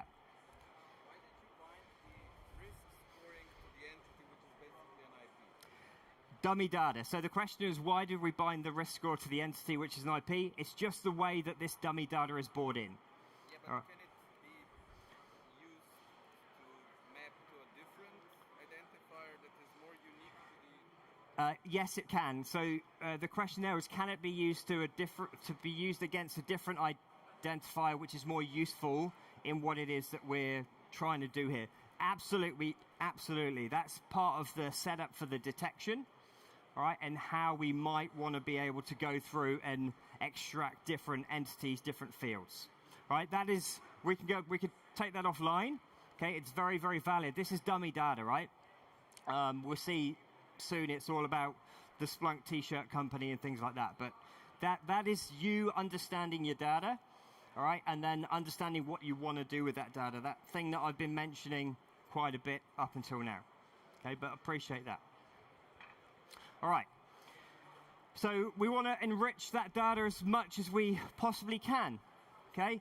The same for identities, right? If you've got a swipey card to get you into a building, all right, and the swipey card number is ABC123, you want to know who owns that card. And you want to know why they're going around every single card reader in the office or the grounds and trying to get into every single door, right? And then eventually they get into a door that they can. You want to know who that is so that you can figure out why, if they're having a problem, or is it a security event? All right. So this is just all the data. All right. We've got some notes, of course. This is kind of fairly standard. It's not until we get into an investigation that we can actually start going through and looking at a bit more info on this. Okay. So when we start an investigation, again, this is different from previous versions. I think it's nicer. All right. Again, time will tell. I am just one of quite a few users that are going through this process, but we have some more features from an investigation perspective. Okay, we've got our good old MITRE ATT&CK maps. All right, so we can see that this is an application layer protocol. We know that we can click through, get as much info as that, but that's a manual process. Right, me clicking on this, me starting an investigation is a manual process. We'll show you in a bit, right, how we can automate that using the AI assistant. Okay, we've also got the new response here, and we can add response plans. Again, I think everybody that's used ES for a while will know these have been a long time coming. All right, do you guys use SOAR as well? Splunk SOAR? No. So it used to be, all right, that if you wanted this kind of behavior to happen, you'd have to have Splunk Enterprise Security and Splunk SOAR running side by side, which is a great idea, but it's not the purpose of what SOAR is supposed to do. So if we want a response plan, we're just going to click on one, the suspicious email T-shirt. It's going to pop up and populate a predetermined list of things for us to do, us as security analysts. All right? So you can start these, you can have SLAs on these, you can assign them to people, okay? You can have searches that you can run and so on and so forth. Now, with an asterisk and a forward-looking statement, warning, I should say, these are things that will eventually, okay, I hope, be baked into what the ES AI assistant can do, because this is still a little bit manual. It's a massive step in the right direction, but, all right, we want to do this as quickly and effortlessly as possible. We can perform all of these searches, right? It's given us a search here. We can perform them, right? What I quickly want to point out, because I'm very aware of the time and haven't shown you any AI yet, is you can also, if you have this linked to SOAR, we can run some automated actions. All right, so if I just click on run an action here, all right, and I wanted to just go ahead and say, well, give me some geolocation on a particular IP address. I can't remember any of them off the top of my mind, but we'll just go with that one. Again, work in progress. It's going to come back. It's going to send that to SOAR, all right, and then it's going to say, well, this is where that has geolocated to. Again, manual process at the moment, work in progress to get that automated. Okay, all right, so there's a lot you can do in here, right? And like I said, I could spend forever talking to you about all of the different features, but the important thing is that we look at the AI assistant. All right, so it is in its infancy. It is in preview, okay? Not everybody's going to rush out and get it, but I think if you ask the right people when you're probably a big enough customer, you might be able to go in the right direction and get hold of this. So it is very useful to do a lot of the things that we have been doing manually up until now, right? Some of the things that I've been showing you. We can generate SPL. We can understand what that SPL, that Splunk search language essentially is telling us, because that can be scary as well. We can generate reports, therefore update our notes, update our workflow, all without having to, give it a programmatical prompt to say, please can you do this in this particular format. Okay, now I haven't tested it to say, do you know in an Australian slang way how you can go ahead and do this, but give it a go. It's either going to say yes or no. And the default answer is, I'm sorry, I only know Splunk SPL. So it's not going to be offended by you, at least. So there's a lot we can do with this. All right, there's a lot that we want to do with this. All right, we're here essentially trying to save our time. Yeah, we want to streamline from an analyst perspective what it is that we have to do for all of these individual events. Okay, if you've got 200 or 300 findings coming through per day, yeah, sure, that's a lot. Somebody's going to have to sit through, if you're doing a good job, and try and figure out which one of those are good, bad, ugly, which ones you can close off, which ones you can just focus on, that high priority thing that you need to spend all of your time on. All right, so that addresses alert fatigue as well. Okay, if we can just go through and have this run through all of the the findings, okay, and tell us all of this without us needing to touch it, that is a work in progress. That is not here just yet, but that's where we're going. Then this is going to save us a stack of time. We also have the problems that going through, if you're a new analyst, all right, or you've got a new event that you've seen for the first time, you don't actually know what you need to do with that particular event. Okay, so you're going to have to go through and potentially, craft some SPL, go and look at some dashboards, go and look at some additional systems, etc., to be able to figure out, actually, this is the process. Then you create that workflow, you create that response plan. But it takes a while to get up to speed for that. All right. So I'm going to go through this a little bit quickly because of a timing thing. So without the AI assistant, you've seen me go through, click on a couple of things. Okay, it's a manual process. I have to type in a search. I have to click here. I have to go out to this system. All right, I need to understand what it is that I'm trying to search through. I create an incident report. All right, and I close it off, but it's all manual. All right, now I must point out that the bit at the top that says results will vary depending on the complexity and lots of different factors. Okay, but it is, for example, going to take hours to do. With the AI assistant and those features that I have said already exist, which I'll show you in just a moment, it's going to be cut down. Now, for the time being, you still have to prompt what it is that it's going to do. All right, so yes, it's not a fully featured solution right at this moment, but it is a gigantic step in the right direction. So let's just not worry about this too much. Let's go and have a look at what it is that it can do for us.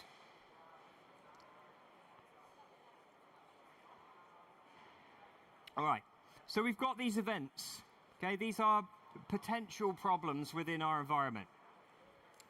So if I just click on something, doesn't matter which one, all right, there's going to be a detection behind the scene that is trying to pick up where this problem is. This search looks for emails claiming to be sent from a domain similar to one that you want to have monitored for abuse in this particular case.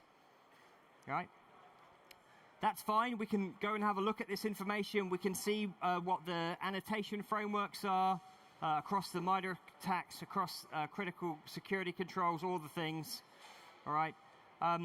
There's a lot of information in there, though, isn't there? The magic button that we have, all right, that's going to help us is this one up here. Okay.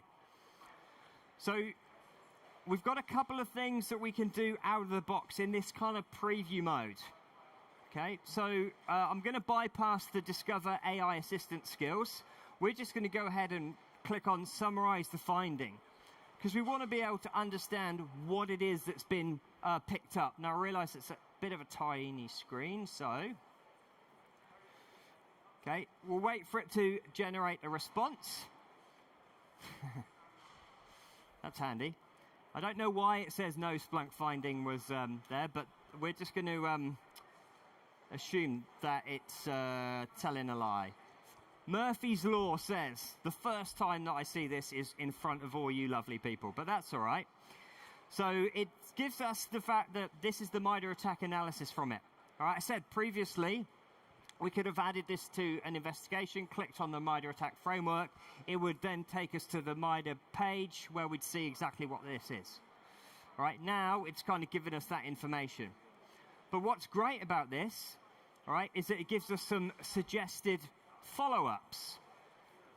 Okay, so based upon the provided finding, the email sent to the user from that splunktshirt-company.com domain appears to be suspicious. So what are the suggested next steps? Well, there's a few. All right, verify if it contains any suspicious links. We've potentially got tools, we've got adaptive responses, we've got SOAR actions or playbooks that can help us do that. All right, but we're not having to think about what it is that this can do for us. Okay, check if this user has interacted with the email. Have they clicked on stuff? Have they downloaded stuff? All right, see how suspicious it is.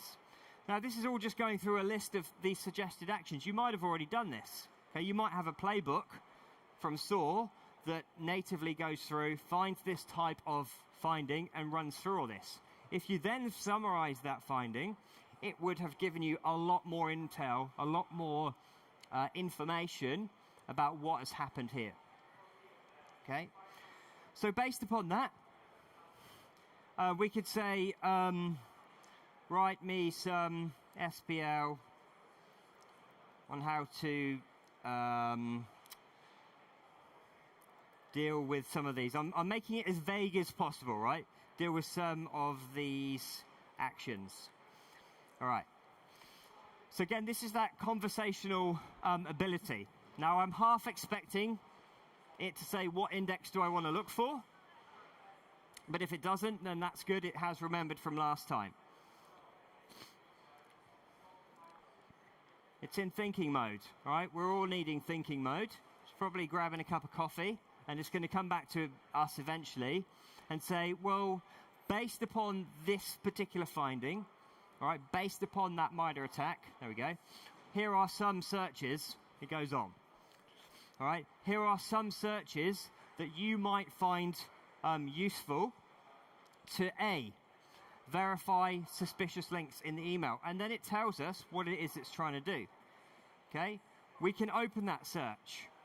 All right, we can then analyze the user interactions. You can check the domain legitimacy and things like that.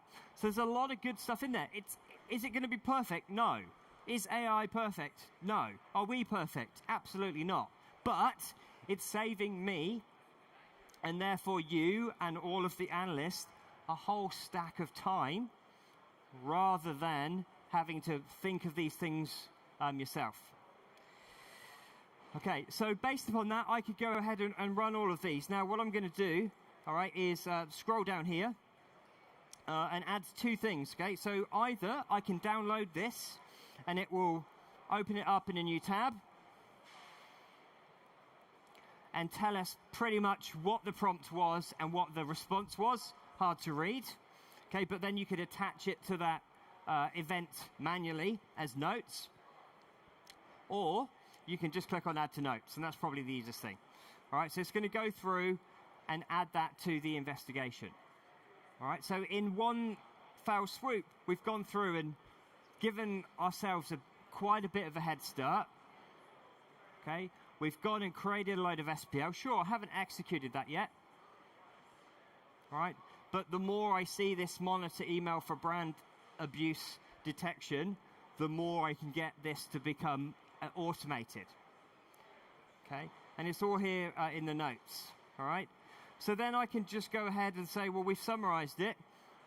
Give me a report on everything that we've got. Now, you notice I'm not typing in lots of things. This is a work in progress, and depending upon the type of finding that you found, okay, depending upon the data that you've got, what it is that you're planning to do, you could ask it some other things.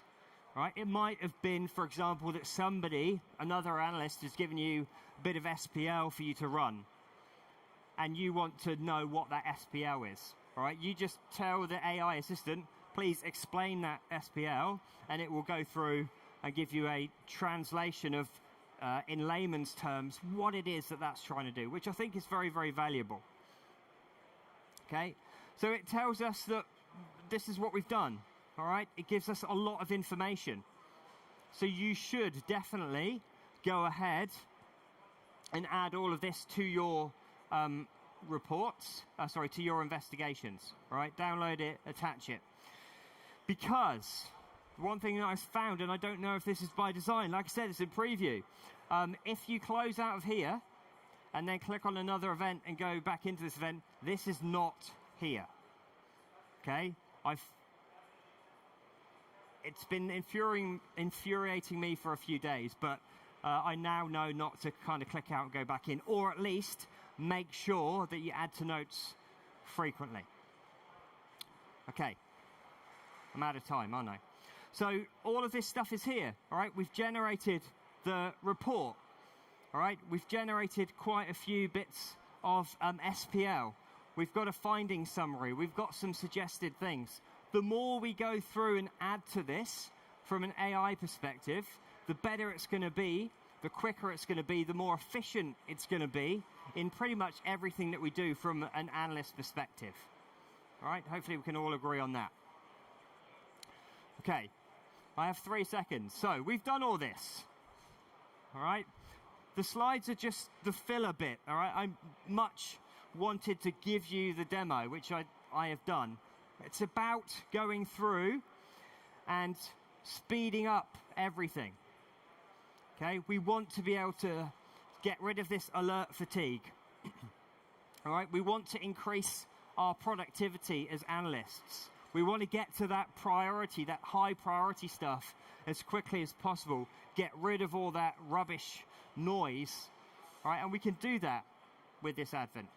That in turn, bottom bit there, bottom 2 bits in fact, faster detection and response, reduced investigation time, which is key. There are more things coming. Okay, we know that, we understand that, that is perfect. And then the takeaways are pretty much everything that I've just said. All right, now this slide deck is available if you log into your Cisco Events app, you'll be able to find it there. I'll be over there if anybody wants to chat about anything, but I need to wrap this up. Please make sure you take your survey. Please make sure you get scanned for your continuing education credits, but it's been my pleasure. All right, there's a couple of additional resources at the end here. The slides, I'm waiting for those photos. And then the last one says thank you, but I'll leave it there. All right, thank you all very much for your time today. I really appreciate it.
A very good afternoon, everybody. Lovely to see so many people interested in segment routing. My name is Peter. I am currently with the Learn with Cisco organization and the instructor team, but myself, I'm very much a routing person, so you might have seen some of the articles out there on Cisco support community website. What I love to tinker with all things routing, and this goes very much hand in hand in what I love to do, play with, even dream of. So one of the very nice things that I consider. Before I dive into the topic, let me ask you, who of you has so far implemented or worked with MPLS? Hands up, please. A lot of you. So lots of the basics that I will be covering here are already known to you, so please bear with me as I go through them. How many of you have implemented segment routing? A few. Okay. People, since this is segment routing in a nutshell, to set the expectations, this is primarily for that audience who wants to understand what it does in principle. You probably know more than me about the technology, but to set the expectations, I'm trying to explain the ideas behind it and what makes it work. It's not going to be going into deep applications like traffic engineering, flex algos, and similar, but I want everybody to walk away from here knowing where we started and what the whole segment routing hype is all about. A few housekeeping things. Please do join the WebEx space for this session. I might not have the chance to be showing examples of working configurations, but I will share them in the WebEx room. And this thing, both MPLS-based segment routing and IP version 6, can be tested in CML. So it's easy to play with it. I can share those configurations with you later in that space, so that you are okay with it. Second thing I want to point out is that this session comes with C credits. So if you are certified and are looking to ways to recertify, you're getting 2 points for this. And you don't need to do anything. It's just enough to attend this session and make sure that you are scanned. And you will get those C credits after Cisco Live automatically. All right. So that I can start talking about segment routing, I would like to do a step back and look at the motivation. And in fact, I'm going to talk about motivation as we knew it from MPLS. So let's assume that I have this simple network. There is the sender host on the left side and the receiver 10 to 22 on the right side. I'll be always interested in that receiver. And I'm just trying to get the packets to it. So what those routers need, they need classic routing tables. And in those classic routing tables, we will be having the information about the destination network and the next hop. And obviously, each of these routers has to have its own independent routing table, pointing in the proper direction and pointing out to the next hop. And the C will obviously have the routing table as well, and so will router D. Just the one difference there is that for D, that network is already directly connected, and so there is no specific next hop because it's the host itself when I'm interested for a specific host in that specific network. Now, we all been taught that once a packet comes from computer on the left side, every router has to go line by line in these routing tables, do this binary AND between the mask and the destination IP, compute some network address and compare it to the network address in that line of the routing table. And we've been all taught that this is a computationally intense process. If it was implemented like this, it truly would. So what the routers can do to help each other to make this work simpler? Well, we're looking all the time on those 4 routers on the same destination network. But the destination network made it to a different line or different row number, if you will, in the table. So let's say on router B, that same network is on row number 74. On router C, the same network is in row 21. And finally on router D, it's at row number 58. Because of random chance, the way the router was learning these addresses, and also based on what other networks might be there. But here's an idea. what if router B, and pardon, I just clicked a bad button. This is my bad for not taking a clicker. What if router B were to somehow tell the router A that, hey, if you want to make my life a little easier when sending packets to this network, what about labeling them somehow with this line number 74? Because then I can jump right to that line and use whatever the line says instead of doing this ending, comparing till I find the matching network. Yeah, and also the same thing can be done from router C. Now, C can tell everyone, essentially, if you want to get those packets through me, and you want to make my life easier, well, for that specific destination, that destination is at line 21 with my routing table. So if you label those packets with 21, you're helping me to find the draw quickly and use it quickly. And the same can be done by router D. Now, if you think about what's going to happen when there is truly a packet coming to router B, assuming that router A was listening and put that label there, then B knows that whatever comes with 74, that's how we set it up, points to the destination network 10220 on the right side. And B also knows that its own next hop has the same network under line 21. So all it needs is essentially swap the labels on top of that packet and let it go. Whatever happens at C is no longer B's business. But on C, of course, C knows that under incoming 21, it understands the destination network on the right. Its own next hop, which happens to be D, knows the same destination under label 58. So even C can swap the labels like this, not really looking anymore at the IP sources and destinations, and send it to D. And what D is going to do, well, since the packet came labeled, we'll be looking in these label forwarding tables, or to you MPLS people, LFIBs, label forwarding information bases. But since the progress of this packet is no longer in a labeled part of the network, we just need to strip the label and treat the packet as ordinary packet through the routing table. But this is what MPLS essentially does. And if there was somebody to tell me, yeah, but we don't really use routing tables like these true tables, row, row, row, row. You use something like tree-based structures or even those TCAMs in hardware-based switches. Just see these label numbers as sort of indexes, numberings of the networks as you learn them and put them into your forwarding databases. What also happens here is that the router A just needs to know that when it gets the packet truly from the computer on the left, it still needs to handle it through a normal routing table because the packet came unlabeled. But the routing table will be slightly extended with ability to point not just to a next hop, but also with the information of sticking the label on top of it. On Cisco-based routers, we do it in the Ceph output chain, the FIB, as we call it.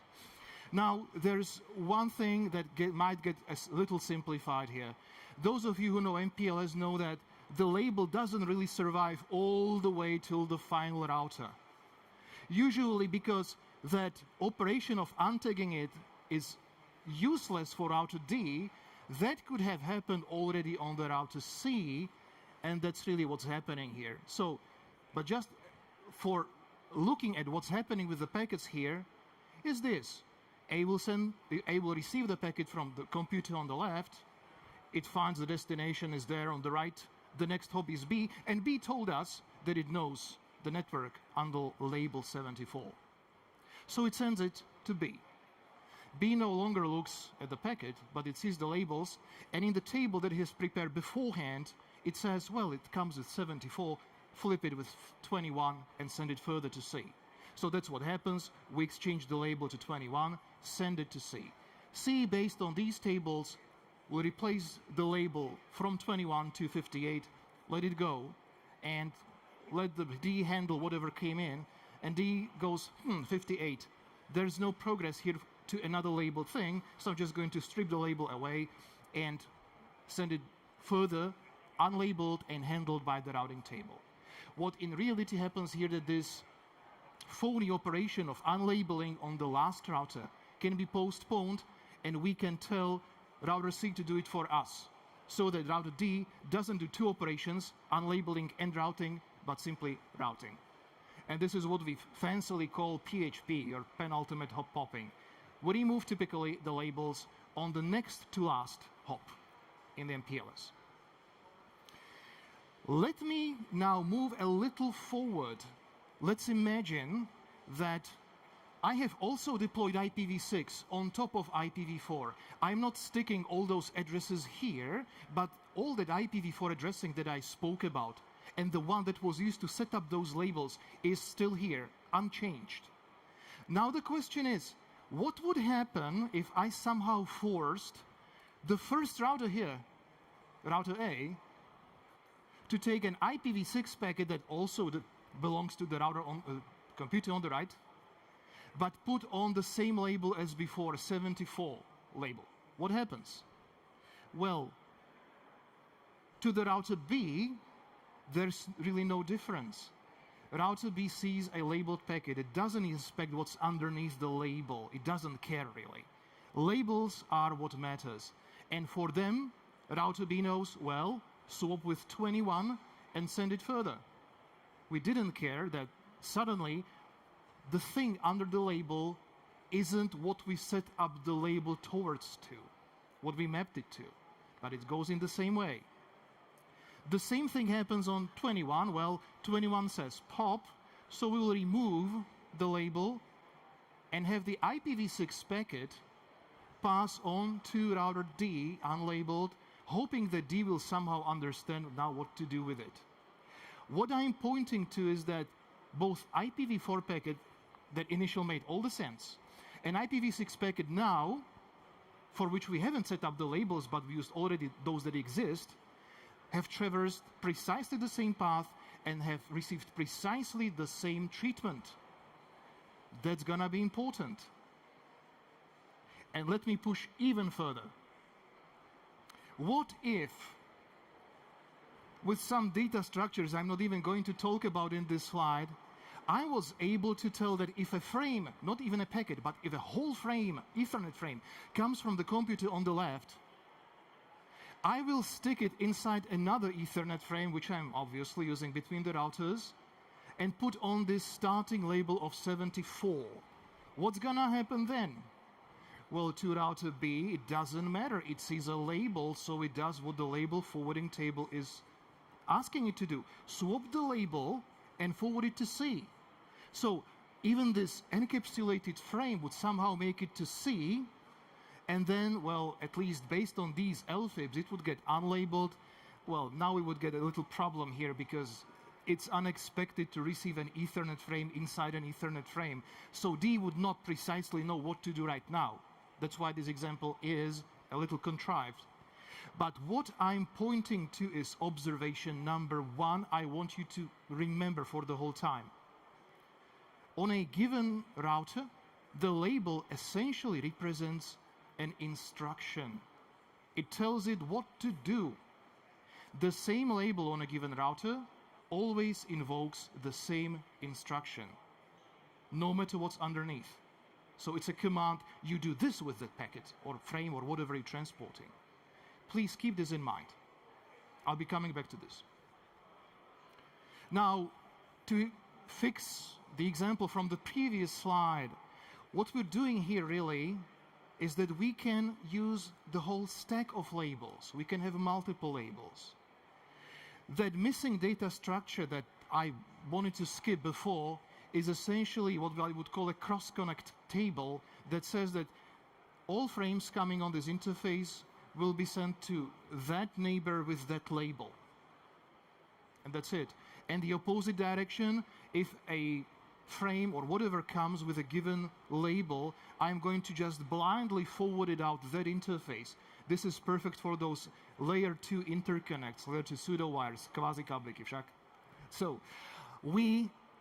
this is what we can do. Have an agreement between A and D as the terminating devices of this special treatment that if I want to pass a frame, and if I want the frame to just blindly go out to the computer on the right, it should be received on router D with a dedicated label of 92. That's an instruction. But on top of it, I need to get such a labeled packet to router D in the first place. So what do? 2 labels on router A. The bottom will be, sometimes we call it the service label or the VPN label, any way you want. And the top one will be the transport label. The top label is taking care of getting the packet somewhere else, and the bottom label is taking care of handling it over there. So what would happen here is really 2 labels. The top sequence is probably burned in your memory now, 7421, that's how we get the packets across. And 92 would signalize to router D that this is really a pseudo wire and we're sending it out with a specific interface. The same repeated idea here, by the way, again clicked poorly. The same basic idea would happen if I had multiple virtual routing and forwarding tables. This is what we use in MPLS L3 VPNs. Again, we label different networks in different VRFs with unique labels on the outgoing edge router. We signal those special labels using BGP, and to get the packet across the whole network, we use 2 labels. The bottom one will become the service label for the receiving device to know where to go or what to do with that packet, and the top label just takes care of transporting that frame or packet or other PDU across the network.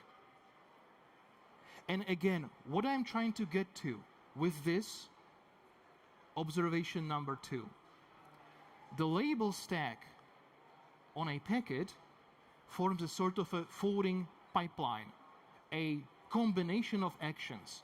You get the packet somewhere based on the top label, then you remove it, and you do something else based on what remained as a label in that packet. And you continue this as long as there are any labels. And this also leads to another observation that governs both previous comments about a single instruction and about the multiple instructions. The moment the starting router puts in this label stack, it sort of seals the fate and the path and the handling of the packet entire the whole route, because what's gonna happen is expressed by those labels. So the incoming router has a huge power over what happens to that packet because it sort of lists those instructions inside the packet itself. Third thing I want you to remember, there will be more, but these 3 I will be referring back to. This is essentially how MPLS works. Now, the way we used to deploy MPLS is that we do a lot of protocols to make it run. First of all, we need classic routing protocols so that we have destinations and we can assign labels to them. And the routing protocols still look for the best paths. Then we have a mechanism that advertises the labels to those networks, and that's Label Distribution Protocol, or LDP. If you were using traffic engineering, you had to set up those non-best paths, different than best paths, oftentimes based on available bandwidth or even on explicitly named next hops. Those labels had to be set up by something else, and we were using the Resource Reservation Protocol for that, RSVP, that provided these label mappings. And if you were using either VPLS, BGP-based VPLS services, and certainly L3 VPNs, we needed the BGP to advertise those possible destinations and labels to them. So this is pretty much a rich stack of protocols. Now, the label stacks, as we were used to them in MPLS networks, were relatively shallow, seldom deeper than 3 labels. Typically, you would see those 2, as I had in my examples, the transport label and the service label. If you were using what we called fast reroute tunnels, and indeed, a protected link or a protected node failed, then you would temporarily reroute it, which would receive a helping reroute tunnel label just to bypass the broken part and then continue the way it was supposed to.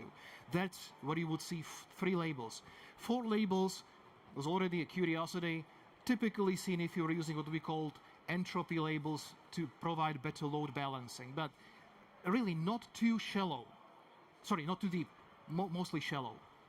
And the label stacking implied a sort of a hierarchy. So this is just a transport, right? Even just, right? But it's just to get it from A to B. And here, it's now VRF operation or transconnect operation with a pseudo wire or something. It implied not just a sequence of operations, but a sort of a hierarchy. So what can we do differently? Remember that those 3 observations. Label is an instruction. In MPLS, it's local. Every router assigns different operation to those labels. Second, the stack of labels represents a pipeline or an action plan. I don't want to call it a program, but that's what I'm going to. It's a sort of a program, what to do with that packet. And 3, the starting router determines what happens by putting those labels into that packet. So what if we could first standardize the meaning of some of these labels so that to the whole network, they mean the same thing. So that the moment any router looks at it, they know, oh, this goes to that device. And why? Because then I can advertise that operation alongside the reachable networks, and I don't need LDP. Second, stop treating the label stack as something that has lower level operations and higher level operations, sort of a hierarchy, and make them equal. First you get to this segment of the path, then you get to that segment of the path, then you get to that segment of the path, and when you splice them together, you made it a whole walk in the network. That's the second thing. And finally, how about reviving the old idea of source routing that we used to have with old IPv4, even IPv6, but it was considered dangerous. So what I'm trying to get to here, let's consider this network. What if those names of the routers here were truly unique operations and everybody understood that? So what if I want to get to router F there? What if I had a way to say, this is a label that says, go to F simply by the shortest path. And so that would truly happen. A sends it to B sends it to C on the shortest path to F. C is the last hop before F, so C strips the label and we get it on the router F. Simple and easy to troubleshoot also because the label seems to be the same thing. And of course, if somebody says, and what about the bottom path? It's just the equal cost path. Of course it is. So the same sequence of operations could also happen through the bottom side. That's fair. Second thing, those label stacks. What if I wanted to have an engineered path from A to D, but through C? How would I do that with these unique labels, globally understood? Well, let's put there a stack that says first to C, then to D. Here you go. 2 labels. Well, we always care about the first one in the stack or the top one. The first says, go to C.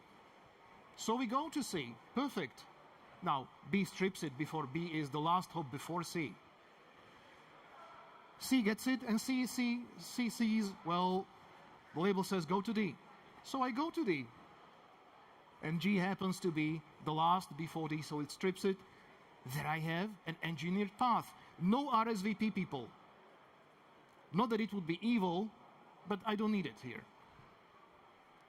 And finally, what if I wanted not just go through this node, but also go out this link? This requires a trick. I need also to give some local IDs to those individual interfaces.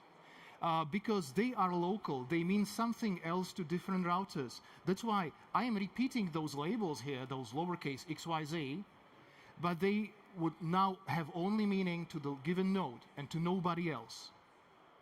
but they could still be used.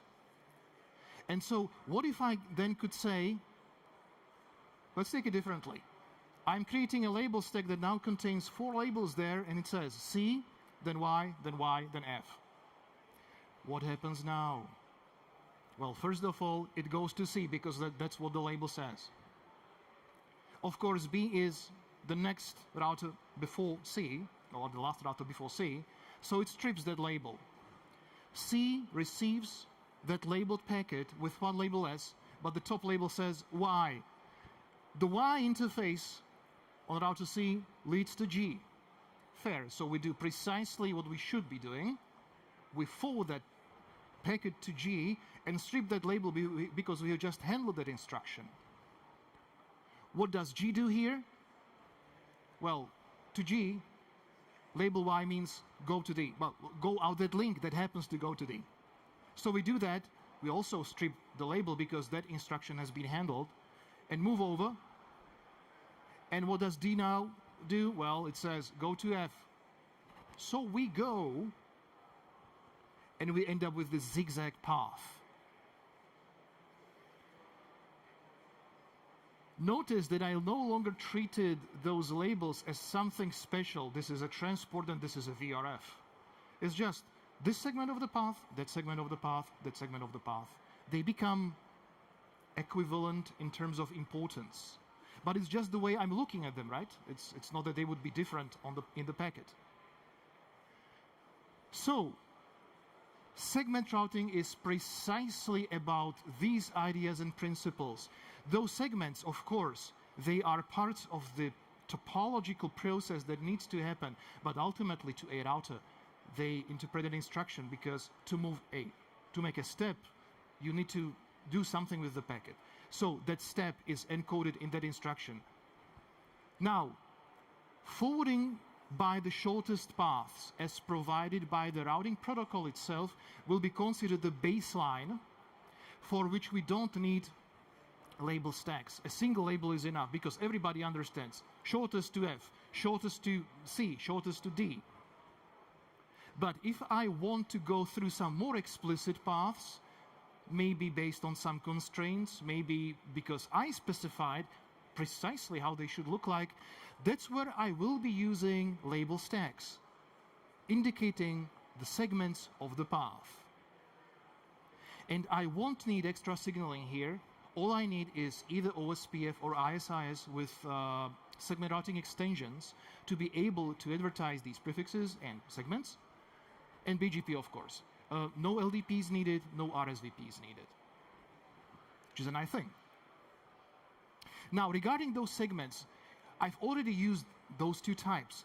One is global, whose identity is known to everybody in the domain that uses this concept, and their identifiers have to be unique because they represent different operations that everybody needs to consistently understand. Local segments are the ones that only have a specific meaning to a specific router. There may be a different router using the same number as the segment ID, but that router will probably do something very different with the same packet. It's important to know that because we are advertising this information in link state protocols, even other routers will know my local IDs. So it's not about me not telling, and local is not local because I won't tell anyone, but others know that that ID doesn't represent a globally understood operation. They first need to get the packet to me before they can invoke that function on me. That's the important thing to handle here. So in this example, all those A, B, C, D, E, F, G were in fact global segments because I had them advertised and I had made them unique and everybody knew what that meant. And those small X, Y, Z, they were local segments, and even though they were repeated on every router, they represented a different interface from the device's point of view. Now, there are many types of segments when it comes to their use. I'll only talk about 3. The basic one is a prefix segment that represents a reachable network. Interestingly enough, you have to configure these manually. It's not that the routing protocol will automatically start assigning IDs to them. That's simply because it cannot guarantee that they would be unique. It's you who need to be setting up those unique identifiers for prefix segments. There is a special case between prefix segments, and that one is called a node segment. That's simply a prefix segment, typically a loopback address, corresponding to a device, not to a faraway destination. And this is what I was actually using in that network, node segments. And the second type is adjacency segment that represents a specific interface or their set on a device that can be used to forward a packet. So here, not just those A and G, O to G, were global segments and XYZ were local, but they represented an instruction. Those big ones, A, B, C, D, F, G, said, get to that node. And that was a universally understood instruction. And through which path? Well, whatever the routing protocol says, use that. Local segments, local adjacency segments, were about the instruction, use that interface. See, I'm starting to talk more about instructions, almost like a code, a program for the packet, and not that much about how it's supposed to be handled, because that's already going to be done by the routing protocol or the local setup. Now, those segments, they need to have an identifier. When it comes to the identifier, the natural question is, where does it come from? Because they are numbers, they are those labels, in fact. Well, for the prefix and node segments, you have to configure those manually. You just need to go to the router, segment routing MPLS, there's going to be a section about connected SIDs, and you will explicitly say, this is the IP address of the loopback saying, and this is what we call an index. That's going to be the unique ID, and the unique numbers is your responsibility. You could say, well, this requires some configuration overhead. That's true, but typically you only configure this once when you provision a new router, just like loopbacks, just like router IDs. Once it's done, it stays, it's stable, which is perfect. So yeah, a couple of more lines in the config, but you don't need to touch it again. Also, what's very interesting, those of you who run MPLS, you know that the moment we bring up the network, IGP populates your routing tables, LDP starts advertising a label binding to every IGP learned network in your routing table. Not here, unless you manually specify a segment ID for your loopback, none is going to be advertised. Of course, none is going to be put in the LFIP. So here, there are way fewer entries in the LFIP tables because there are way fewer labels advertised. Adjacency segment IDs, on the other hand, are assigned locally by the operating system and by the routing protocol, so you don't need to handle these. If you so need it, it's possible to also enforce a unique ID, unique on the router, to an interface, if you so wanted. But if you don't do that, the router will do that for you. And finally, you might have heard something about the segment routing global block. Well, you have to remember, what we're doing here is adding a new logic on top of the MPLS data plane. The MPLS never stopped working here, and the basic MPLS, the handling of the labels, the swapping of the labels, stays precisely the way it was. However, that means that the labels still have only local meaning. And what's worse, you may have different routers where they, by their construction, by the operating system capabilities, may advertise or use different label ranges.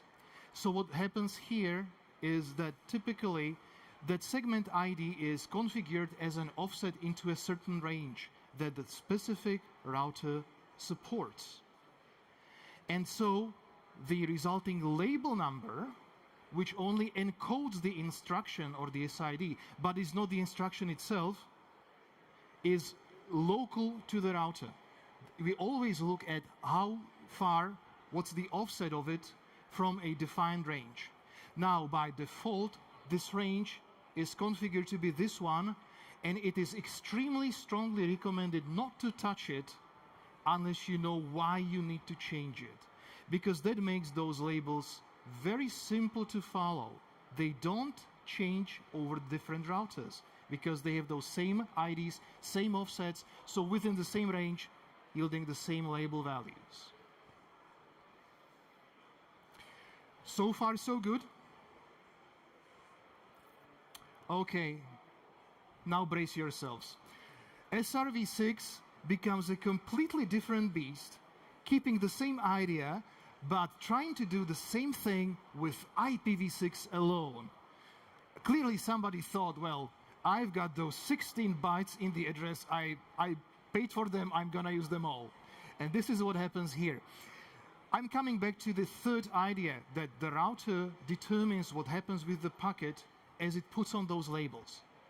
We did have something like source routing in the oldest IPv4 even, but of course it was a security risk because a sender, if it knew what routers were there, could put into the packet header the sequence of routers to pass through and bypass your firewalls, bypass your security measures. So for a long time, the routing headers in IPv4 and even in IPv6 were considered a security threat and unsupported or switched off or ignored. Now we are leveraging the same idea of routing headers, holding extra hops for the use here, so that we can have that explicit path specified by the segment IDs, or even do some operations. But remember, I need to be operating in terms of IPv6 addresses here, because that's what the routing header is about, addresses. But those addresses have to represent the segments as we had them before, a path to a router or a local operation, something on that router. So now it becomes a sort of arithmetics that we do with the IPv6 addresses that we encode the instruction in them. Let's take this one here, for example. It starts with a prefix that you in the network have decided to use as the prefix for SRv6 operations on the router. And this address will be, let's say, shared among all your routers for SRv6, to make it simple. The next hex, as they call it here, will be the node ID, the router ID, as I had before, A, B, C, D, E, F, G. And what comes after this is some sort of an instruction for that router that will advertise the first 8 bytes, right? So let's take this slowly. We assume that the router will be advertising, and I'm again clicking the stupid button here. Let's assume that the router, let's say router 1 here, will be advertising the prefix 2001 DB8 FFFF1. This prefix, which will become routable because it's in the routing tables, it's in the routing protocol, is the node ID. Now I know that it exists. I know how to go to it. That fulfills the definition of a node ID segment. And what is in this fake host part becomes some sort of an instruction for the router once it gets that packet and looks in the rest or the remaining 8 bytes of the packet. If there is nothing, all zeros, then it's just the node segment, nothing more, right? If there's something beyond that, then it's an instruction for the router, and that's the local adjacency segment, whose meaning is local just to that router alone. Now, this is just one address, just one segment, nothing more. So what if I had those multiple segments as I had before with multiple labels? That's where I need the routing header, the extra segment routing header that will now come into the packet. So what's going to happen? Let's say that I will have the scenario as I had before. I just, for better readability, stopped using A, B, C, D, E, F, G and just labeled them in sequence 1, 2, 3, 4 up to 7. And I want to go from 1 to 4 through 3. Fair? What the packet would need to look like. So, IP comes into router 1. Now, I set it I want the packet go first to router 3 and from there to router 4. So I'll create a classic IPv6 header. The router R1, I'm the sender, and the nearest hop on this engineered path is router 3. So just watch the number behind the FFFF. That's the easiest way to read this. Watch the number behind FFFF. So from outside, the packet is for router 3. In addition, an extension header comes in, the segment routing header, that contains 2 segments. Watch out, they are in reverse order, from the last segment till the first one. The bottom one is the copy of the current one that I'm just now handling. I'm going to router 3. And then I said, then go to router 4. And plus, there is an indication in that header that says segments remaining, that actually points to the segments that needs to be processed yet. Here it's marked with a star sign. So this packet says, go to 3, and there something happens. Router 2 doesn't understand, doesn't care, so it goes and just routes the packet normally. On router 3, because it has become the destination of that packet, it's going to look into this segment routing header. Now it sees that the operation that was active, the instruction, is complete because it received it. It's here. It's what it was supposed to do. So it's going to use the next segment and copy it into the destination address, rewriting the destination of the packet, and send it. And so this is how the packet will leave the router 3, and now based on that destination, it goes to router 4, and because there is some F004, something local happens with that packet. It can get pretty crazy if you have more hops here. Because if I had that zigzag path, you remember, 1 to 3 to 4 to 6, obviously, you would need to have a segment routing header that contains multiple entries to 3, to 7, to 4. Actually, there should be in 5, sorry. I have a typo there. What would happen is just the repeat of this process. Again, going to the next router in sequence, the router looking into the segment routing header, finding out that that part has been done, so taking the next segment in sequence, putting it into the destination IP, moving it forward, and when the packet arrives, then something else happens, the process repeats, so we move through those segments and copy them slowly into the destination and move forward. Now, if you think about it, it makes sense, but it consumes a lot of space. And we have a way to make this described in a more compact way. So let me see if I can stuff it into the remaining 3 minutes. Here come the compressed segment IDs. We will make a couple of assumptions. First of all, we will shorten the prefix because we don't want to be using so many bytes. So let's make it just 4 bytes long. FC00 ABCD. That's going to be my new prefix for these SRV operations. The very next hex state there will be the identifier of the node, but you will see that it's actually an identifier of the next instruction to execute. And the rest is more instructions in the pipeline, right? Now, these would be node segment IDs for node 1, 2, 3, and so on. Furthermore, I will have every of these nodes advertise a /48, but no more specific routes. So these nodes in this syntax would advertise these prefixes. Notice that those prefixes are the node prefixes for the routers, and if there is anything more, we will handle that device, handle it, but we won't advertise any longer prefix. So whatever starts with this gets attracted to that node, and we leave that node do whatever it's necessary. We will then encode precisely the same zigzag path, the network program, in this single destination IPv6 address. FC00 ABCD 1, 2, 3, and then the full 4. Well, if I send such a packet out, it's going to be the node 1 that first attracts it, because that one advertises the best prefix for all the possible destinations here. What's going to do this node? It's going to strip its own microsegment ID, just the text set, strip it from the address. It will produce a new destination address that is shorter and send it.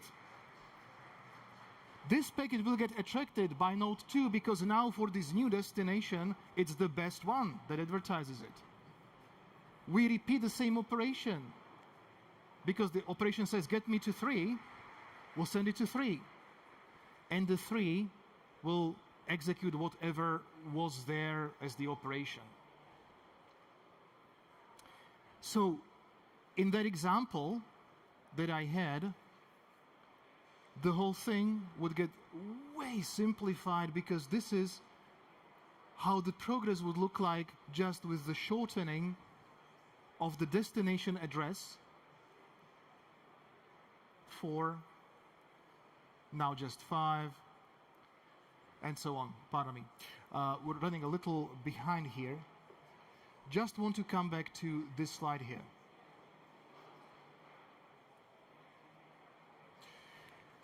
This is what we really do here, that we compress all the instructions whose complete ID shares the same starting prefix, and then those IDs are expressed by 2 bytes, just writing them short, knowing that the next instruction will start with the very same prefix, and with the rest going to be processed over there.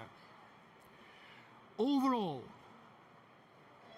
this whole process, as we have seen it, and this is the very last slide I'm going to bother you with, provides a very nice take on the best of what we had in MPLS. Because in MPLS we had all that engineering, simple tunneling, a simple handling of packets through an infrastructure that didn't even understand them because all they cared were the labels.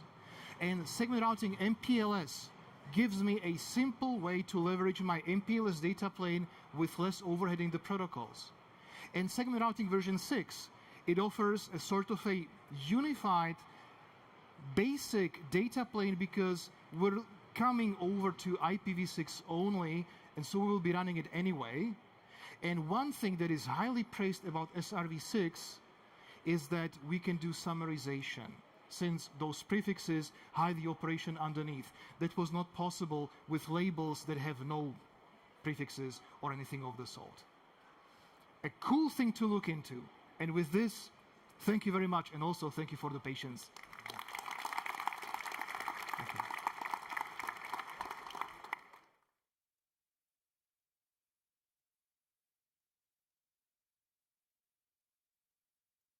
Sure.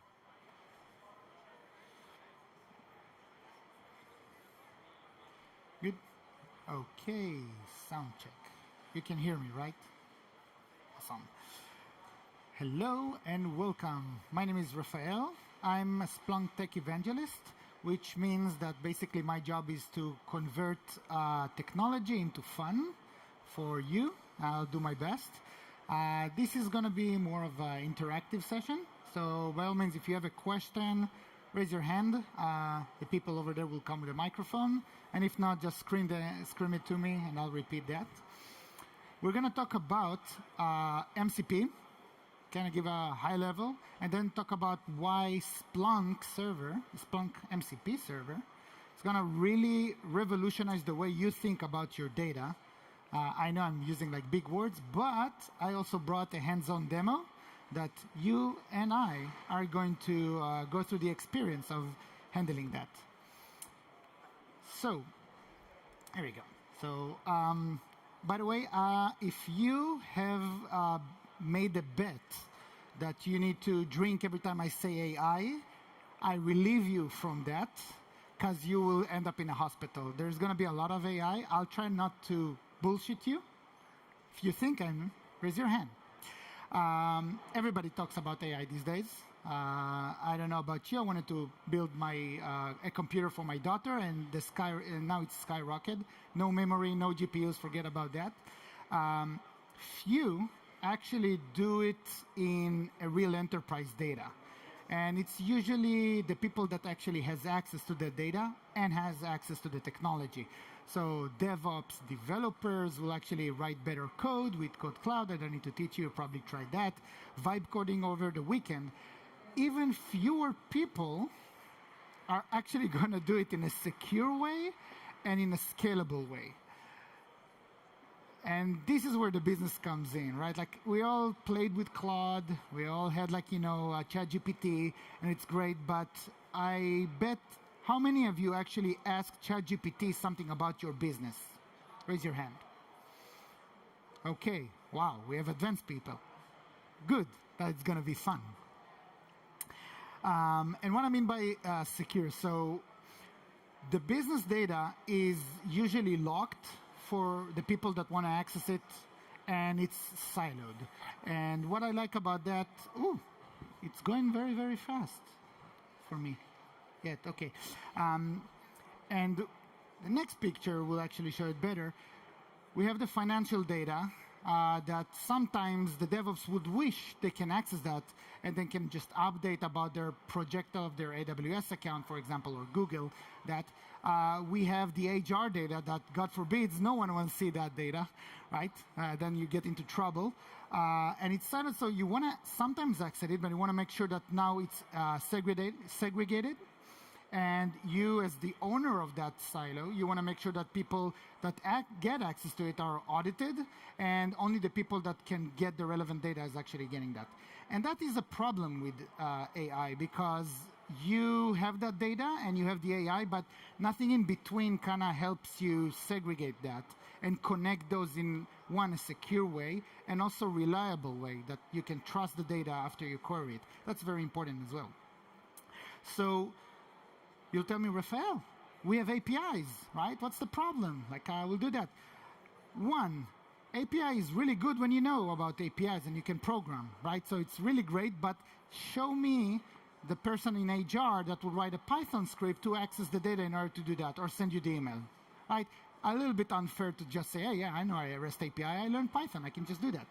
Second is, congratulations trying to get your very smart LLM with your RAG server to build the code to run the API based on the API documentation, understand the structured data, and then present it to you every single time you want to do the query. And remember, trust the data, right? So if the schema of the JSON changed, what are you going to do about it? If the data suddenly comes in packets and pagination, how can you trust that? So you get my point, right? Today, we have like a very generic AI. It's static answers. It's great when you use ChatGPT for general knowledge. I'll show it in a sec as well. Business live data, some of you are using it. Awesome.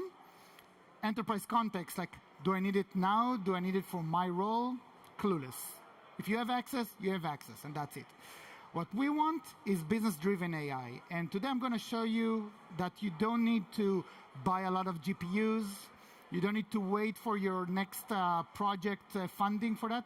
You can literally use your laptop with open source LM Studio in my case, but pick your poison, open code, Claude, whatever you want, and any model to actually do experimentation and answer critical business questions with your laptop. So what is MCP? Stands for Model Context Protocol. It is a protocol, and it's a good thing. It's basically what helps us in the ecosystem of the AI to actually start communicating and be vendor agnostic. We didn't want to have a ChatGPT connector, a cloud connector, that connector, pick your vendor on that. So what Anthropic actually did, they created this MCP protocol. And if we look at the analogy for a USB cable, then the magic is in the simplicity. And I have my laptop here. I connected 3 USB-Cs to it, so suddenly it gets wired, it gets access to my that. In your case, it's probably can now record you, video you, right? You don't ask how, you don't really need to set up a lot of things, it just magically works, right? It's exactly the same thing with your Agentic app. And I'm going to use, by the way, the phrase Agentic app. It can be AI assistant, and it can be an actual app that you build. So I'm just going to use that. in this example, the computer is your brain, the model, and the more USBs you connect to it, the more powerful it gets. And you can actually chain MCPs to it. So you doesn't have to be just one, it can be a lot of those, and then it becomes more knowledgeable. So you have a brain, you have the knowledge, and now together you have the insights to what you need to take the decision. So in order for me to explain how it works, let's go through 3 slides. One, what is the host? The host is my laptop. It's your cloud. It's whatever you use as an LLM. That usually comes built in with what we call the MCP client. This is basically a small add-on for your whatever runs your LLM that communicates with the MCP server. Welcome to the 90s. Client server is coming back. So that client is managing the connection with the MCP server. The MCP server is basically a layer between an API gateway to the MCP client, which is the LLM. And if I need to simplify it, your LLM looks at the MCP client and kind of asks, like, do I have any configurations? Like, yeah, I have Splunk. It's like, oh, great, what it can do. And then it goes to the MCP server and it's like, oh, you have all those amazing tools that you can do. It's like, oh, great, I want to run an SPL query. And then the MCP server communicates with the APIs. So you're reusing your APIs, you just put another layer between them that helps LLMs understand how to work with that. That solves the problem I said. You don't want your LLM to run the code every time, because this is more sustainable. Talking a little bit about what the MCP server exposes, we have resources. How many developers we have in the cloud? In the crowd? Developers? Okay, good. I have a good analogy in the next slide for you. So think of like any static data, like facts, right? Like I want to know how many indexes I have. I want to know how many purchases in the Cisco store I got. Very get. Tools are more like functions or actually things you can ask the server to do on your behalf. Prompts are exactly what they are, pre-configured prompts. And it's really helpful in the developer example I have here.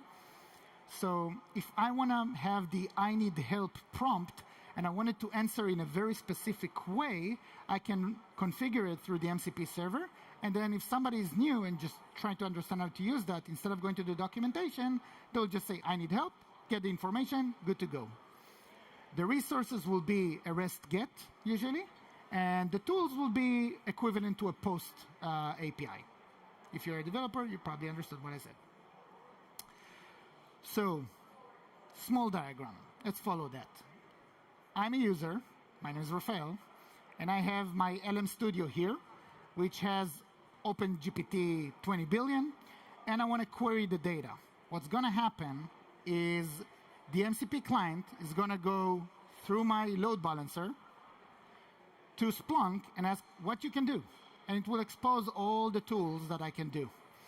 And then it will run an SPL query, getting the data from the APIs into my LLM to be presented to me. And the beauty of that is that the answer will come most likely in a JSON format, most likely. But what you're going to see is it's going to be in a table. It's going to be formatted to the right time that I need, not epoch time, for example. And that's the beauty of the LLM, that it understands the context and understand that we are not machines and we want to see things in a human language. So we get both, best of both worlds. We get the data and we get the simplicity for that. And the next slide is for you to later on download this presentation and just have that in front of you. So it's exactly what I said. There is 2 phases. One is the discovery, which is MCP client, MCP server, what can I do? And the second is actually the execution of that using those tools and capabilities to get the data or create the action that you want to do. I will say, and it's very important to understand, that it follows the role access that we have in Splunk, which means if you gave your MCP token an admin, it can do anything an admin can do. Point. So let's talk about the Splunk MCP. It's super simple. First, I know it's called a server, but it's just an app. You just go to Splunk base, you download it, and you're good to go. If you're running on Splunk Cloud, it's already built in, no problem. The second thing is you need to manage access. As I said, it follows the same role access-based controls for on Splunk, and what you need to do is create a role, give it the capability of MCP tool execute, and give it access to whatever indexes that you have. You can create many roles, and you can assign many users to that role. So it's really simple to now remember those islands. If you're like the admin and you want to make sure that you give the right people the right role, that's how you do that, just like any other app. So your Splunk administrators will feel right at home. And the last thing that you'll need to do is for the users that you create and assign to that role, give it a token. And that's for now, and we'll talk about it in a sec. We're going to introduce OAuth authentication in the next version, really coming soon. So that means you won't need a token, you just use your user. But if it's a B2B application, you create the token, you one time put it inside the MCP client, and you're good to go. That's that. I'm on time. Good. Yes, you can see that. So this is very close to my configuration. I changed just a little bit about the endpoints. But other than the endpoints, this is real. If you want to, you can come back later and I'll show you that. This is a configuration of an MCP client for 2 MCPs. Because remember, I told you can chain them together and you can just call multiple of those. And in my case, and talk about a little bit about the demo, I'm responsible for 2 business units, let's call that. One is our Cisco store in the US, not here. And the other one is our McLaren F1 experience that you may see in the dashboard over there, which we basically allow people to just race, right? So I may want to know how many people came to the store today or this week and purchased something, or I want to know what were the racers' names and best laps. I can query that right now. Before, I had to go to my Splunk administrator, and I said, can you build me a dashboard and then explain with my knowledge what I want to achieve. That doesn't mean the other side understood, right? So we'll do a couple of iterations. I can see a couple of people are nodding their heads, so probably you get that. And the beauty of it is that I relieved myself from knowing Splunk. All I need to know is like, what is my business question? And then it will translate it to an SPL, get me the data, and process it for me. Another example is that we have there is, let's say I already have a dashboard and I see like my revenue is $300 today. That is great. Now I'm on my way home and I want to kind of query the data. So I can say, what is the today revenue? It will tell me $300. And I'm like, okay, based on that and what you know, what is the projection for this week ends regarding revenue? And this will actually, it is possible to do that because we have the machine learning toolkit that can do that. We have the SPL, and you can execute it directly from your AI assistant. So suddenly, we take the business questions and move them very close to the data without the middleman, or woman in this case, that were supposed to do that.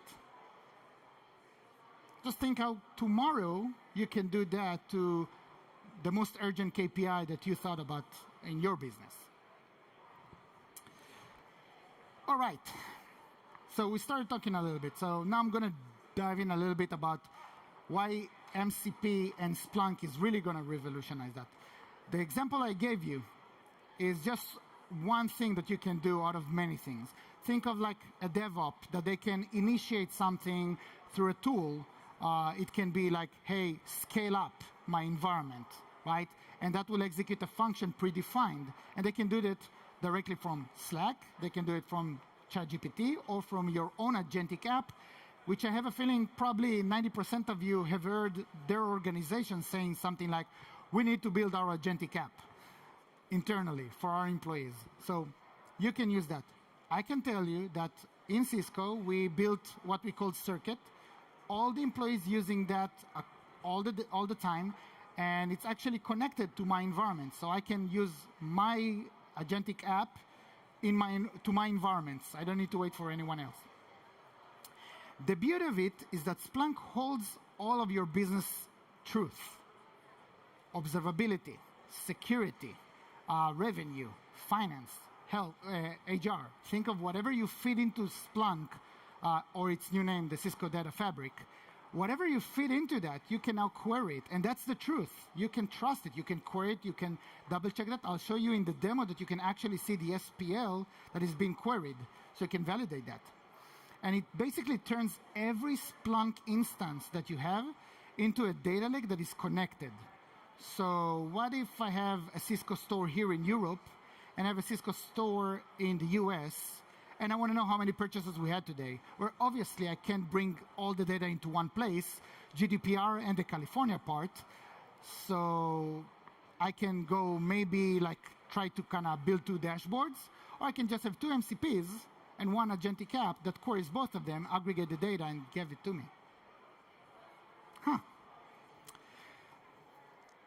It's in real time. One of the things we need to understand is that because we're querying it and it's in real time, I don't actually transfer the data, right?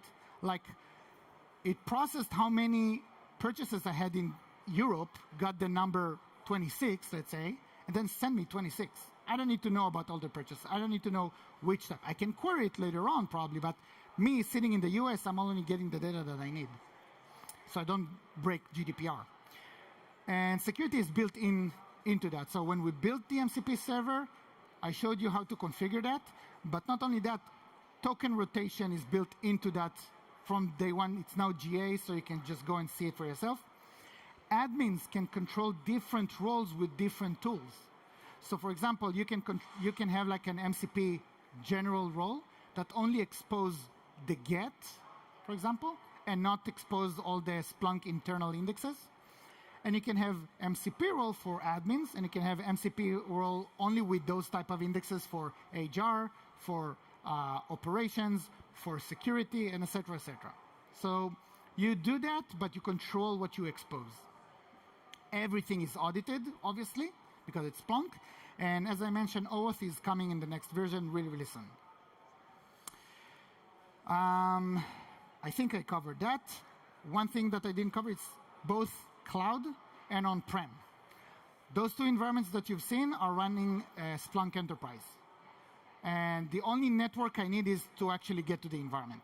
Everything else stays in. So if you, for whatever reason you need to have some of your data on-prem, some of your data in the cloud, that's another great use case of why to have 2 MCPs that can query that.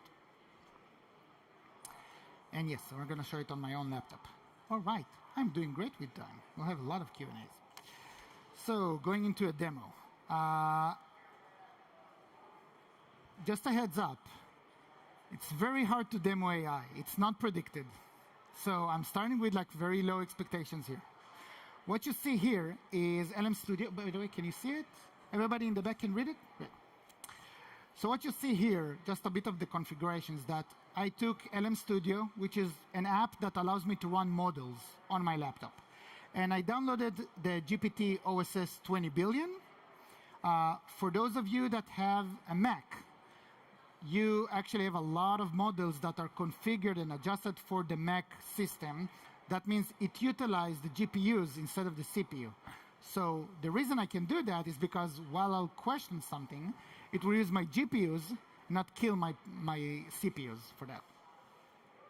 And everything I'm going to show you is running locally here. So I started with, tell me about the Netherlands.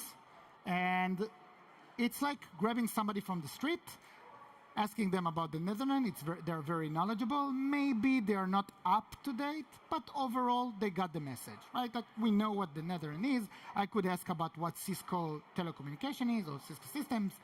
But I asked something relevant to today. What is today's Cisco stock price? And he told me, I don't know. And the reason is there is no MCP or any knowledge that the model was trained on to tell me what is today's stock. So what you see here is I configured it to get to my Cisco store here. And what I'm going to do, if it works, is I'm going to ask, tell me about today purchases at the Cisco store. And what happened right now, you will see that the model will figure out that we have an MCP that can answer that, hopefully. Here we go. And now it directed the question with an SPL query to the MCP Cisco store element. You can actually see the query. Remember, we need to trust it. So that's exactly what's going on right now. I can also see the data that I got. And it's like, oh, I got 0 purchases. Oh, I actually have 1. So I got it here, right? And it tells me how we got to that. So maybe I didn't query the right field or that. How do we fix that actually? We don't take it directly from the model. We can have a RAG that is in front of that and basically teaches the model about our infrastructure. And that's an LLM, that's an AI thing. We can have that. I deliberately didn't do it here, so you can see it without having that knowledge. I can also ask something like, tell me about Cisco store devices. This is the same MCP, but now I'm querying a different index, because now, before that, if you saw it, it queried our Shopify index, right? But now, it's actually going to query the Meraki index, which holds all of our devices. I didn't need to teach it. It's like it figured it out from the data, because it looked at the data, used the generate SPL for that, and then ran the SPL query for that. And sometimes, like a normal human being, I'm afraid a little bit, it will run multiple queries to get the data for that. And yes, I have a backup plan, just so you know, in case. Let's give it a second. Yeah, we can see the devices here, and the licenses. Great. So now I'm seeing the devices. Now, remember I told you, very hard to read, really easy to read. Right? So you get both out. And look at that. It also recognizes there are 9 online and 5 offline. Maybe I want to drill down into that if I'm responsible for like the Cisco IT. So I can continue query, like, what is the reason they're offline? Maybe there was an outage. I can go on, and we have like 1,000 eyes there, etc. If you happen to be in Santana Row, come and visit us. I'm happy to do a demo for that. But now what I'm going to do, I'm going to turn on another MCP. I'm going to ask, tell me about this week racing and their lap times.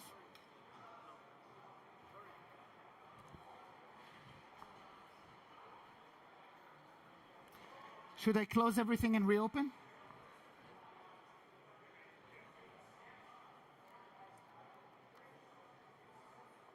It was all planned, just so you know. It was all planned, just buying me time.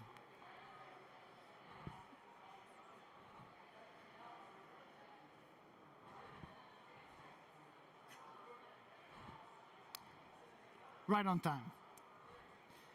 So now, it actually queried the McLaren MCP, because I asked about racing, and fetching the data takes a little while. But you can see from here, it knew what is earliest time. So if you're a Splunker and you wrote a SPL, you know what earliest time, and it created it because it used the generate SPL for that. And voila, I have my racers. One more thing, the lap time we store is actually in milliseconds, but it converted it to a lap time that we can now understand, right? So before I continue, any questions? Yeah, doing a good job so far. I want to take it to the next level. Oh, sorry, go ahead. To understand the security model, so did I understand correctly that basically the token in MCP is bound to the tool, and then in Splunk you go. So about the security model of that. So did I understand correctly that the token which is in MCP description is static, right? It's bound to the tool. That means whatever is allowed to that token will be allowed to that tool. Yes. Then that means if we need to restrict a specific user, we need to restrict the user access to the tool. Yeah, you will be able to do it both ways. So the way I've done it right now is with a bearer token that we created for that user, and then I implemented it in the MCP client. So if you need different accesses, we need to define different tokens with different access, which will be then mapped to different tools. Depend on like everything depends. So for example, let's say you have one user that needs to have access to multiple roles, then you can just assign that user to multiple roles. You don't need to change the token. The user will inherit the roles from that, right? Right, but still, it's a token which will describe permissions in the target system MCP points to. Yeah, again, it's like if I would go to Splunk and search for that, if I can access that, then my MCP using my token will be able to do that. So, but the token is not derived from your identity. It is static. Right? In this case, it's not my user. It's a different user that I created just for that. Right. That means this security model is separate for MCP. And This would be more of a B2B, so like two agents or an agent to an MCP, and that agent will be like an app, let's call it, right? If you want to use your user, then we're releasing soon the OAuth, and that means that the app will do the authentication with your credentials and then use your credentials to get the data. All right, so this is on roadmap. Yes, OAuth. So the word kind of divided into two. If it's like, let's say, a tool not for developers, like let's say, I don't know, like ChatGPT, for example, then probably OAuth will be the way you want to go. But if it's something that is supposed to kind of be on the back end and then just expose data to someone, then probably you want to do it through a token. I'll give an example. If you're building an agent for your entire internal company, then probably you want to use the OAuth. But if you have an application like an agent to agent, then probably you want to use a token for that. Right. Okay, thank you. Good. Any other questions? Good. So, until now, I showed you, basically, I hid the Splunk SPL from you guys. I told you that you can just create those tables in real time. That's great. Let's take it a step further. So we see those drivers here. Can you suggest improvements for each player? So you didn't notice, but this is an open source that LLM model that was not trained on racing. And I'm being unfair. It's like I'll ask you guys to go and figure that out. That's the beauty of that. So now the agent is working for us. And because I had many people coming through our experience, some of them crashed, some of them did the perfect lap. It can actually compare that and learn that and kind of suggest improvements out of the box. So what you can see here are an analysis that the agent basically did based on those performance of those specific drivers compared to the data. I didn't need to teach it. Of course, it will not be as good as getting Ed Green, the ex-CIO of McLaren here, and kind of going into that. And the data that you see here is coming from the F1 game, which we configured for fun mode, so they don't need to worry about shifting gears, etc. But just like, think of like, what you can ask your business or what queries you thought will take you a lot of time and then now are just a prompt away. Awesome. That's all I have for you. Unless somebody wants to challenge the AI, I'm happy. Questions? Okay. Yes.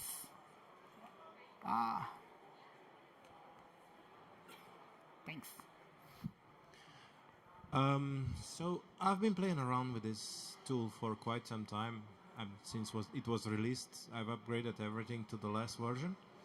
Have you tried with anything else than LM Studio? For instance, with Claude? Yes. So the integration, because I have a feeling that it hallucinates quite a lot.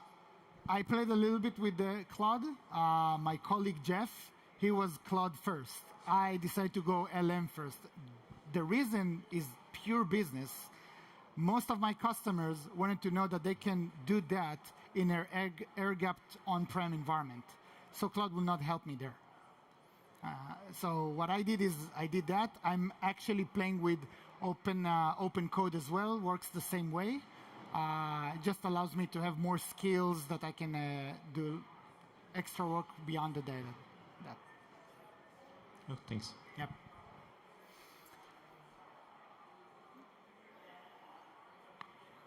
Anyone else? Good. So if I want you to take one thing from that is that when you go back, you can have an open source LM Studio with a model connected with MCP to your Splunk environments and start querying it. It's really mind-blowing what you can get and the queries. And remember, you have the context, so you can keep on drilling on that specific question, get more and more data to that. Just a prompt away. Thank you.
Okay.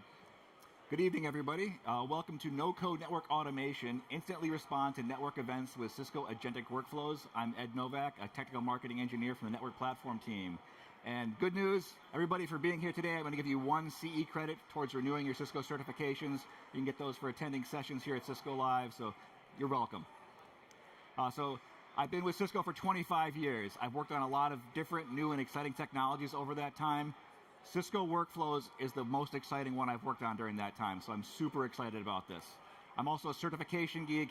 I've been doing certifications for a number of years, but starting 2 years ago, I took the lessons I learned from doing certifications, creating a training plan and following that training plan to first run my first marathon and then getting into ultra marathons. And so last year I ran 2 marathons and the 4 ultra marathons, including my first 100K, so I was super excited about that.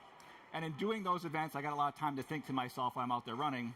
And so I thought, there's a lot of things I learned in asking questions, doing ultra marathons, and preparing for them that apply to network automation. So today we're going to talk about network automation from an ultra runner's point of view. But don't worry, I'm not asking you guys to go out there and run some miles with me, because if I had to compare Cisco workflows to running, it's like a walk in the park. It's that easy, that simple. So before we click on these buttons to create a new webhook, to create a new automation rule, to perform operations inside of our network based upon a network event, we're going to ask some questions. Like, what's the race review? Can I see a review of the race? And for you, I'm going to do a live demo today to start things off. Then we get into the race details. And for a lot of people here, I think they don't know what Cisco Workflows is, so I'll explain that to you. We'll talk about the registration. What does it cost? And some great news, you're going to like the answer to that one. We'll review the frequently asked questions, especially for ultra marathons. Aid stations are really important to help you complete that. So we'll talk about aid stations where you can get help with Cisco Workflows. We'll talk about a training plan to get you started in building workflows. We'll do a chorus review of webhook rule automation with workflows. And I always have to keep my cutoff time in mind here to make sure I don't get a DNF, a do not finish. So starting off here, if you're familiar with workflows inside a Catalyst Center, the bad news is this workflows is not that workflows. Okay. Catalyst Center workflows is a different animal than the automation inside of the Meraki dashboard, which is under the automation tab. But the good news is, before all you Catalyst Center folks get up and leave, is that this workflows, Agentic workflows inside the Meraki dashboard, can automate Catalyst Center. So you're going to get some value out of this no matter what. So starting off here, let's do a live demonstration of workflows. And so these are all based upon the customer use cases. So for this particular customer, they provided guest Wi-Fi at their retail locations, a number of different retail locations. And their challenge was, when their primary internet link went down and they switched to a cellular backup situation, they were getting data charges from their guest Wi-Fi browsing their cat videos on the internet. So he said, hey, is there a way we can automatically disable our guest Wi-Fi when our primary WAN interface goes down? It's like, well, yes. That event can generate a webhook, and a webhook can trigger a workflow, and a workflow can easily do that for you. So here we have our guest Wi-Fi, which is currently enabled. Let me just refresh the page to make sure I've got nothing up my sleeves here. Okay, the guest Wi-Fi is enabled.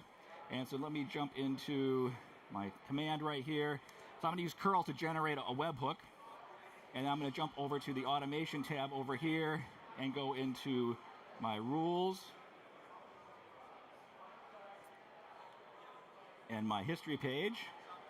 And I can see a webhook just came in to enable, disable guest Wi-Fi. Here's the details of that webhook.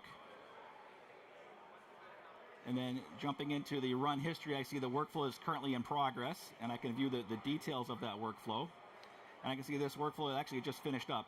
But this basic workflow went in here, identified the Meraki network, identified the current status of the SSID, and in this case right here, the WAN link is down, so we disabled the guest SSID. And if we jump back over into the SSID tab, let's see, I put that different tab right here. We're going to refresh the page, and guest SSID has automatically been disabled, so saving them those data charges on their cellular backup link. But what happens when the link comes back up? You go back here, and it's going to grab that curl command to automatically trigger that event. And then coming back in, my prompt, we're going to send that event in.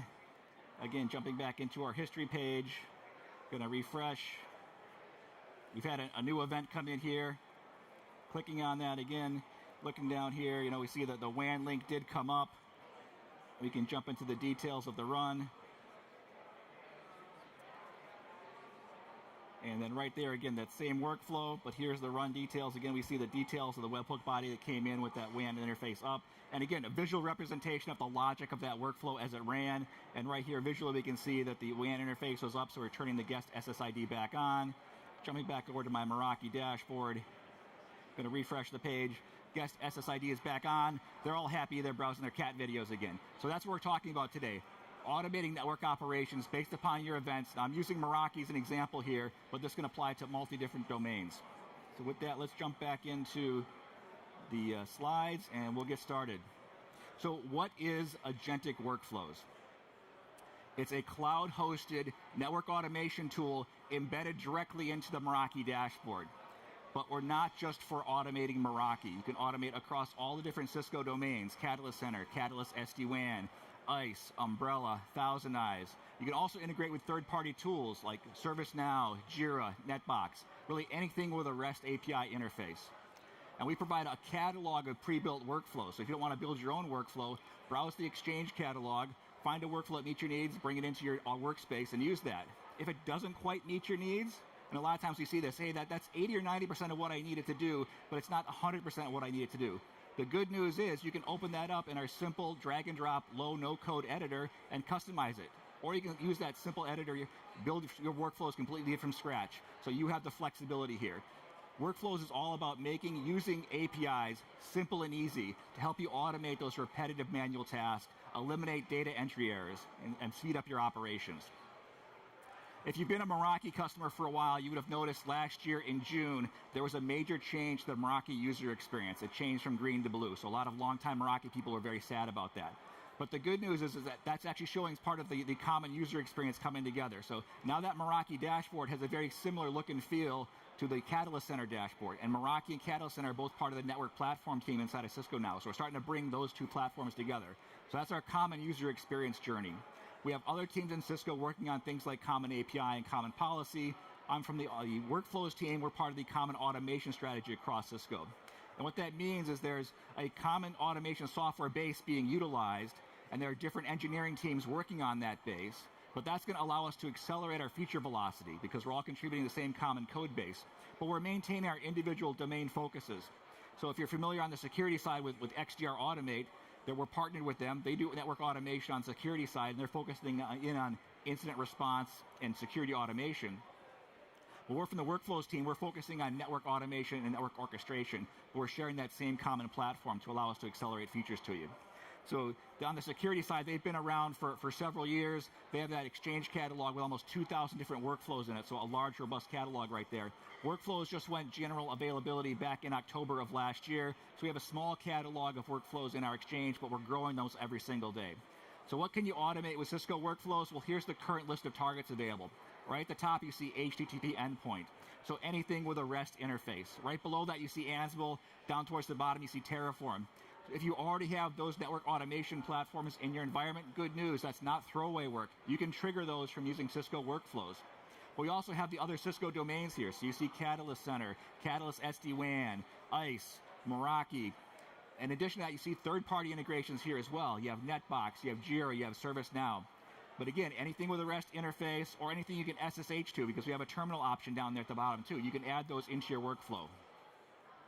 I mentioned the Workflow Exchange. We're growing our capacity every single day. You'll see 3 different types of offers in here. You'll see a Cisco managed offer that's created and supported directly from Cisco. You'll see Cisco verified offers in here. Those come primarily from Cisco partners. Cisco reviews them and support comes from the partner. And you'll also see Cisco community offers in here as well. Those have come from the community members at large. Cisco has reviewed them, make sure there's nothing malicious, the logic is intact, and support comes from either that community member or the community at large. You get to your workspace. This is what I call your collaborative automation environment. You can see the status of all your workflows. You can import and export workflows with a GitHub integration, or you can also import and export individual workflows as a JSON file. You can see the status of your workflow and share those out. Then we get to the workflow editor, that heart and soul of workflows, that simple, low, no-code, drag-and-drop editor. You grab activities from the left-hand side, generally corresponding to individual API calls. So again, it's all about making API simple, easy to use. You drag that activity out, drop it on there. You can add logic to this, so you can add loops, you can add conditions, an if-then statement to it. And using our internal variable mapper, it makes it very easy to pass data from one activity to the next activity. So there's no code, there's no syntax to learn for that.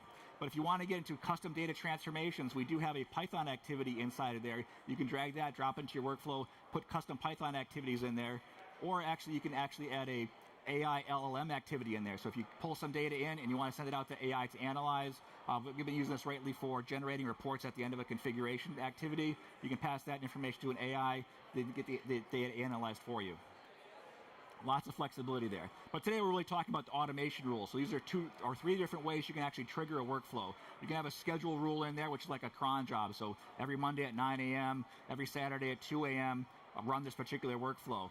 And today we'll show you the webhook rule, which can be triggered by a network event. And you can also have an email rule, which monitors an email box. When an email comes into that, the webhook or the workflow can grab the email, look for attachments, process data out of that, and then take action based upon that.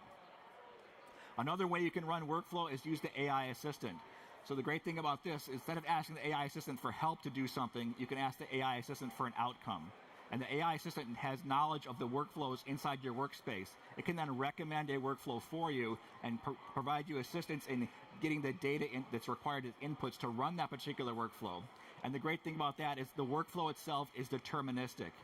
So it means you give it the same inputs, you always get the same outputs. So you can have confidence in the AI assistant recommending a workflow for you, because it's not the AI assistant choosing that's the API it feels comfortable using that day. It's the AI assistant utilizing a deterministic and validated tool to perform network operations for you. So to summarize here, how do you run a workflow? You have lots of flexibility, that automation rule, that AI assistant, manually or via an API. And the next big question is, what is all this going to cost you? Well, the great news here, it's free for everybody. This is a free value add for being a Cisco customer. So this is a network operations and automation tool that you've had access to for the past few months. Why aren't you using it?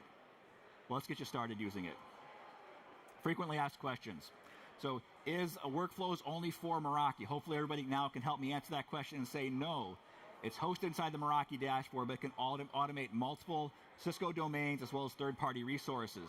Now, to connect to anything that doesn't natively exist or have a connection to the cloud, that does require the deployment of a remote VM. So if you're going to connect to on-prem devices like an on-prem Catalyst Center, an on-prem ICE, on-prem Linux server, or other things like that you want to SSH into, that does require this remote VM. You go into the workflows dashboard under targets, you configure a remote VM, it will give you a OVA file for you to download to virtual CPU, virtual machine, you install that, you run it on-prem, and establish a TLS connection back to the workflows environment for us to send messages to perform those operations.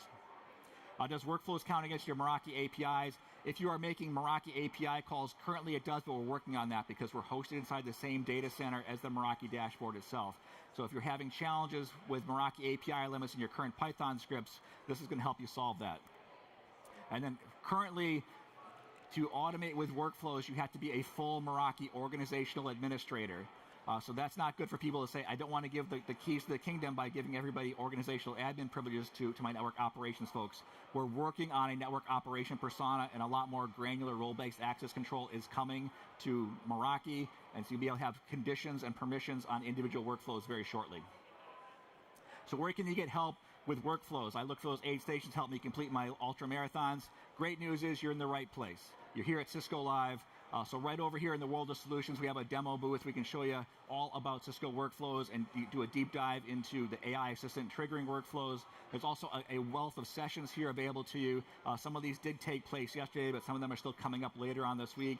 And the great news is that some of those will be recorded and available on demand, and we'll be posting links to those in our Cisco community page. So if you're not familiar with this, community.cisco.com, great resource to go in there and ask questions. There's a workflows community there. I'm posting updates about new features as they come out for workflows, links to the recorded sessions and other workflow resources. If you want to get started learning workflows, one of the places you can go is to our Workflows YouTube channel. We have a couple different playlists there. One of them is our self-learning series that helps you get started. And I'll draw your attention to number 8 in that list. It's all about using webhooks and triggering workflows using webhooks. So if you don't get it out of the session today, hopefully you can go back, review that lesson on YouTube, and it'll help you get started. Here's a whole bunch of resources if you're interested in getting started with webhooks using both workflows on the left-hand side there, the automation rule documentation, as well as information for Meraki webhooks. Now I'm focusing on Meraki webhooks because that's what I'm going to be showing here inside of this demonstration, but this applies to anything that you can use to create webhooks. It's just going to be a different data format. So you may be saying, Ed, that's great, that's wonderful. Workflows is simple, no code, drag and drop environment, but I really don't want to have to drag and drop it. I'm not a programmer, I don't know how to code, I don't want to have to spend time dragging and dropping workflows. Well, the great news is we're coming out with a brand new feature here. How about natural language workflow generation? Have that discussion with the AI assistant, describe the automation that you want to build, and have it generate a workflow for you. So we're working on this right now. You can provide a prompt into the AI assistant, and we've been learning a lot more about how you properly prompt the AI assistant. And the more details you give it, the better workflow you're going to get out of it. But you prompt the AI assistant, it will generate a plan for you to start with. And this is if you're a coder, the first thing you're going to do before you actually write your code is you generate some pseudocode. Describe what you want to do. So this is describing a little bit more detail the operations that particular workflow is going to perform. Allows you to review this plan, and you can then iterate with the AI assistant. Okay, modify this step, move this step, reorder these steps, and once you're happy with the basic plan, you can then have it generate that workflow for you and import it into your workspace. And this gives you a chance to then review that workflow. Does it actually perform everything you want it to do in a deterministic manner? Or do I need to make some minor changes to it? It misunderstood what my intent was for this step. I can modify that if I need to. And again, it's all a deterministic outcome. So if you're interested in getting started with the early access for AI-generated workflows, this QR code will take you to the sign-up form for that. We're in alpha right now, and then shortly after that, we'll be going into beta. And by that time, hopefully, you'll be able to turn it on inside of the Meraki early access area. But for alpha, you will have to get on the request list. And so these are also available in the slides for this session. Or come down to our demo booth in the World of Solutions. So let's talk about workflow basics here and getting started with using webhooks. So I'm inside my Meraki dashboard. I'm down at the automation tab. I'm under the rules area, and I want to generate a new webhook to trigger a workflow. So I go here to my webhooks tab. I click on new webhook, and I have to provide two things. I have to give it a name and a description. Those are pretty basic things, easy to do. Once I do that, I give it the save button, and that automatically will generate my webhook API key and my webhook URL. That URL does have the API key embedded into it, and it shows up in my webhook list. Once I have that done, I can jump back over to build my automation rule, in this case, a webhook rule. So I'm under the automation rule tab. I click on the new automation rule. It brings up that particular page. The first thing I need to do is select what type of rule, because we have several types to choose from. In this case, we're going to create a webhook rule. And then, of course, we have to give it a title and description to describe what it's going to do. And then we need to select the webhook that's going to trigger that rule. Well, we have a pull-down list here of webhooks we previously configured, so we choose our appropriate webhook. We do have the option of adding conditions, but that's a more advanced topic. That's not required at all. Then down at the bottom, we identify what workflow or workflows we want to trigger from this webhook event. So you can trigger multiple workflows from a single webhook. There are a couple things to keep in mind when you're looking at the workflow to select for your webhook rule. The first thing is non-atomic workflows only. So if you're still new to workflows, an atomic is like a function. It's like a miniature workflow. Those aren't supported by webhook rules. Only full privileged workflows are. Invalid workflows. So if you're building a workflow, one of the things you have to do is validate it. If your workflow is not currently valid, and all that means is that the engine has checked the workflow and made sure all the required input and output parameters are mapped for all the activities. If it's not valid, it'll appear in the list, but you won't be able to select it, and it'll have invalid after its name. And finally, you have to have a target type set for that particular workflow. If you have a target that is defined for your workflow, and that's the domain you're going to be operating against, or the items you'll be operating against, the resource you'll be connecting into. If that set is specified on workflow start, you won't be able to select that workflow because the webhook engine, the automation engine, won't know what target you want to select. So you have to specify it either explicitly as a target or a target group. And then the final thing is you pass in the required input variables for that workflow. In our case, a workflow that's going to be receiving a webhook will probably only have a single input variable, and that'd be the webhook body that has the data that comes in with the webhook. So we have the ability here to click on our variable reference icon right there, and that's going to bring up our browse variables window. In this case, we're presented with options. In this case, we'll select our webhook rule, and we can select the webhook body, and that's how we pass data that came in from that webhook to the particular workflow. But do note, you also have the ability to grab things like the time it was received and also any of the headers that came in with that workflow if you need to use those inside of the data of your workflow. And once you're done with that, you click Save, and your webhook rule has been created, and it automatically will configure to map that into your workflow. As I showed you during my live demonstration earlier, we do have that rule history page. You see the full listing there of all the webhook events as they've come in. You get the time they were received. You can click on any particular event. You get the full webhook body data in here as well as all the header data, so you can see all the information that came in from that particular webhook. And in the upper right-hand corner, as you saw me in the demonstration, I can click on that Run button. That takes me to the Run monitoring page of the particular workflow or workflows triggered by that particular webhook. I can select that particular workflow in the list there, and then click on the View Run Details, and again, that takes me into that Run monitoring view. The great thing about this is you get a visual representation of the logic of that workflow. So here I can see on the left-hand side, those are green blocks. Those are the activities that were actually executed when this workflow ran. Anything that's grayed out was not executed. If an event or an activity inside the workflow had errored, that would be red inside our workflow list right here. So you get a visual representation of the logic as it ran, and you can also click on each individual block and see the details of the inputs and outputs of any particular activity. Again, we're going to reinforce the concept. To utilize a workflow with a webhook, you have to have it validated. It has to have a target type of either an explicit target or a target group, and that's just what the resource the workflow is going to be operating against.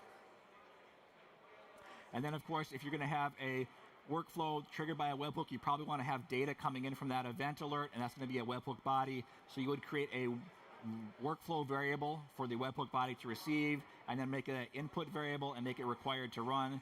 So data type is probably going to be a string. It's going to be required to run, and then it's going to be of type JSON because that's what comes in with the webhooks.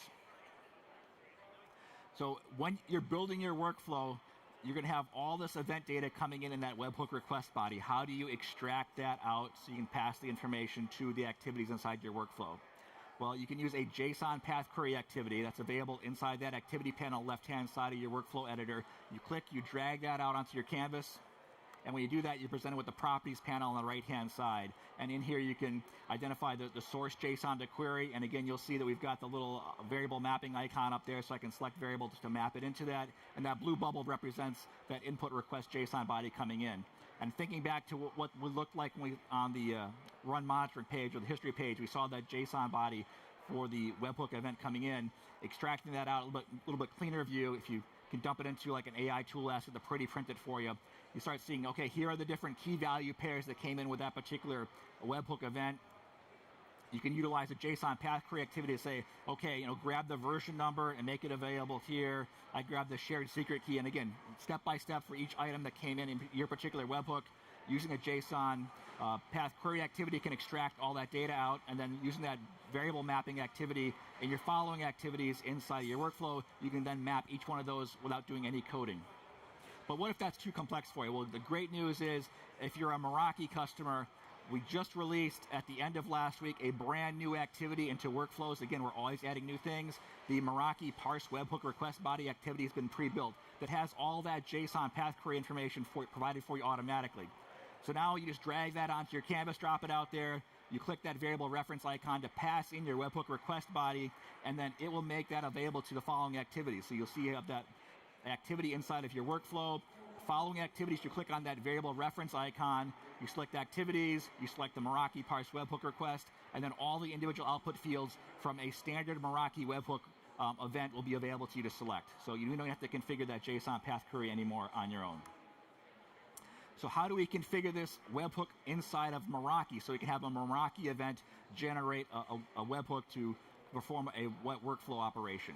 Well, we're going to walk that right now. But if you don't have Meraki, if you have other types of tools out there, if they generate a webhook, you would follow the same type of steps to configure that webhook to send the information to workflows. In Meraki, for example, you can go to your network level, go to alerts, scroll down so you get to webhooks, and you'll see add a HTTPS receiver there. You click on that, it's going to open up a window. You'll see an option here to paste in the URL. So you grab the URL from your webhook page inside of workflows, paste it right into here, give it a name that matches up to what you want to do. I'm naming it after my session here today, but you could say Cisco Workflows or whatever you want to do there. And then scroll up to what type of events you want to have trigger that particular workflow by the webhook. In this case, I'm going to talk about cameras and wireless access points. One of the first troubleshooting steps a lot of customers do when either a camera goes down or an access point goes down is find out which switch it's connected to, find out the switch port, and then bounce the power over Ethernet on that switch port to try to reset the device. So they have to, one, be notified the event takes place. Network operator has to see that, find out which switch port's connected to, perform those operations. That all takes time. Well, let's do a webhook here to do that automatically.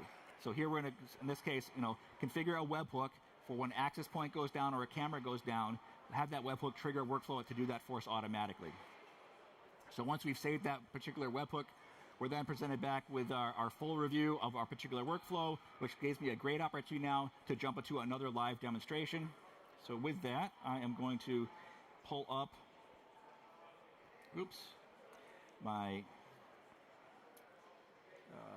terminal window right here. And in the interest of time, where's my mouse at? Oh, there it is. I'm going to grab a curl command right here. So let's say a camera went down. Let me grab that. Come over here. Again, we're going to trigger that. Again, you can see it right in here. The event alert type cameras went down. Jumping back into our dashboard, and we're going to go into our automation, our rules. Jumping into our history page. Again, bounced power over Ethernet switch port that just came in, was just received. We can click on that, see all the webhook request body data details right there. Jump into our run monitoring view for that particular workflow. It's still running. We can see all the details again right here. We can view the run details. So again, this workflow was written before that new Meraki was available, so I have a sub workflow up there that's parsing out that webhook, doing that JSON path query. Again, that can be replaced now with a single atomic activity. But again, the visual representation of the logic of this workflow, I can see I have a condition right here where I'm evaluating, did that succeed in extracting the webhook payload? It did, so it's over here. It's performing its next step. Let me zoom in a little bit right here. We need to identify the connected Meraki switch by the device serial number. So I'm calling a sub workflow to do that. Again, I'm keeping things modular so I can reuse that if I wanted to in a different workflow. Once I've extracted that serial number, I do a check. Did I extract it? Success branch over here. Next thing I need to do is bounce the power over Ethernet for that particular device. So this goes in, makes that change for us. And then once we're doing that, we're checking the status of it. We check the status of the Meraki device. We can then wait a period of time for that device to come back up and then begin polling it to see if it does. In this case, the device came back online, but you can see I have logic in here to check other statuses. Did it come up? Did it not come up? Or is it in a failure to bounce the power over Ethernet? And I got all the details down here. And then finally at the end, we set our output variables. So that is all the information available in a report for me. So that is one example. Let me grab another one. For an access point, it looks like just the same. Grab that. Jumping back into our terminal window, we're going to paste that one in. Again, this is the same type of thing. In this case here, access point went down. Back into our automation history page. Refreshing again. There was our webhook coming in. We can see down here in the details, access point went down. Jumping into our run monitoring. Again, we see all the details that were passed into the workflow itself here, and then we can see the run details. Again, the logic. Same exact workflow here being called by a different webhook. Or actually that's the same webhook, excuse me. So again, it's checking the status of it, bouncing the power over Ethernet to reset it. So tier 1 operations now being performed automatically. How much time can that save your NetOps team? So now they only need to be notified if the access point doesn't come back up. So that's something that you can add to this workflow is that, hey, if the access point doesn't come back up after being bounced twice, have the workflow open a ticket in ServiceNow, open a ticket in Jira, send an email, post to a WebEx space, post to a Slack channel. You have all those flexibility options right there. So let me take pause right here for a few minutes. So I know some of you are brand new to workflows. Are there questions you're asking that I can show you here today?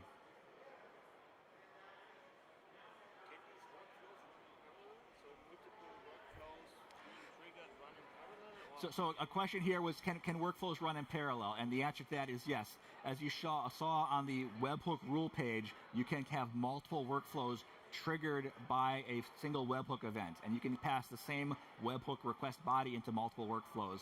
Another thing, it's not shown in this particular workflow, but there's also the option of adding a parallel block into a workflow where I can have operations take place simultaneously. So in this particular workflow, everything is very sequential, it's very serial. But I can put a parallel block in here and have operations, as long as they're not dependent upon each other, perform operations in parallel. So especially if you're doing multi-domain operations, we can show you a demonstration down in the demo booth over there where we're doing configurations in both Meraki and Catalyst Center. Well, we put that into a parallel block to speed up the workflow because my Meraki operations are not dependent upon my Catalyst Center operations. So if I'm going to, example for that workflow, configure a new SSID across both those domains, I can do those operations in parallel. At the end, I set the information from both sides into a local variable, and then I bring all that information together to generate a report at the end. Great question, though. Thank you. So I've got some swag here for some good questions, to encourage questions. So you're my automation hero for the day, so you get some swag questions. Any other questions out here? Yes, sir. Just wondering, so this automation of this workflow, it's on organizationally based. I'm saying like we got 6 different networks, for example. Yeah. So if I create one, it's going to apply to all of them, or I need to create one for each. Yeah. Great question. So the question here was, workflows is organization-based, and yes, it is. So that means I can define workflows here for an organization that can perform operations across multiple networks inside that organization, because it's local to the organization. So you could have a workflow do operations across multiple networks inside a single organization, or you can have a workflow perform operations across multiple organizations. And if you come down to our demo booth down there, I can show you a couple demonstrations there for some of our larger customers that have multiple organizations and really thousands of networks across those. We've written workflows that perform operations to help them identify things, identify networks with tags. We go out there, we can query. First thing is identify all the networks, or excuse me, all the organizations that particular target has access to, because a target in Meraki for workflows is based upon an API key. So if my API key has access to multiple organizations, I can make an API call to get organizations. I get back a list of organizations. And then I can use a for loop and say, pass it in that list of organizations, and then loop through each of those organizations and say, give me the networks. And I can also pass in a tag to that, say, just give me the networks with this particular tag on it.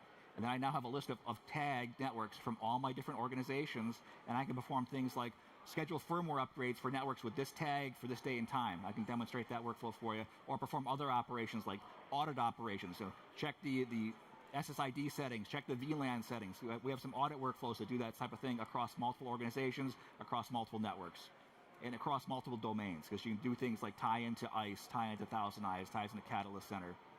So.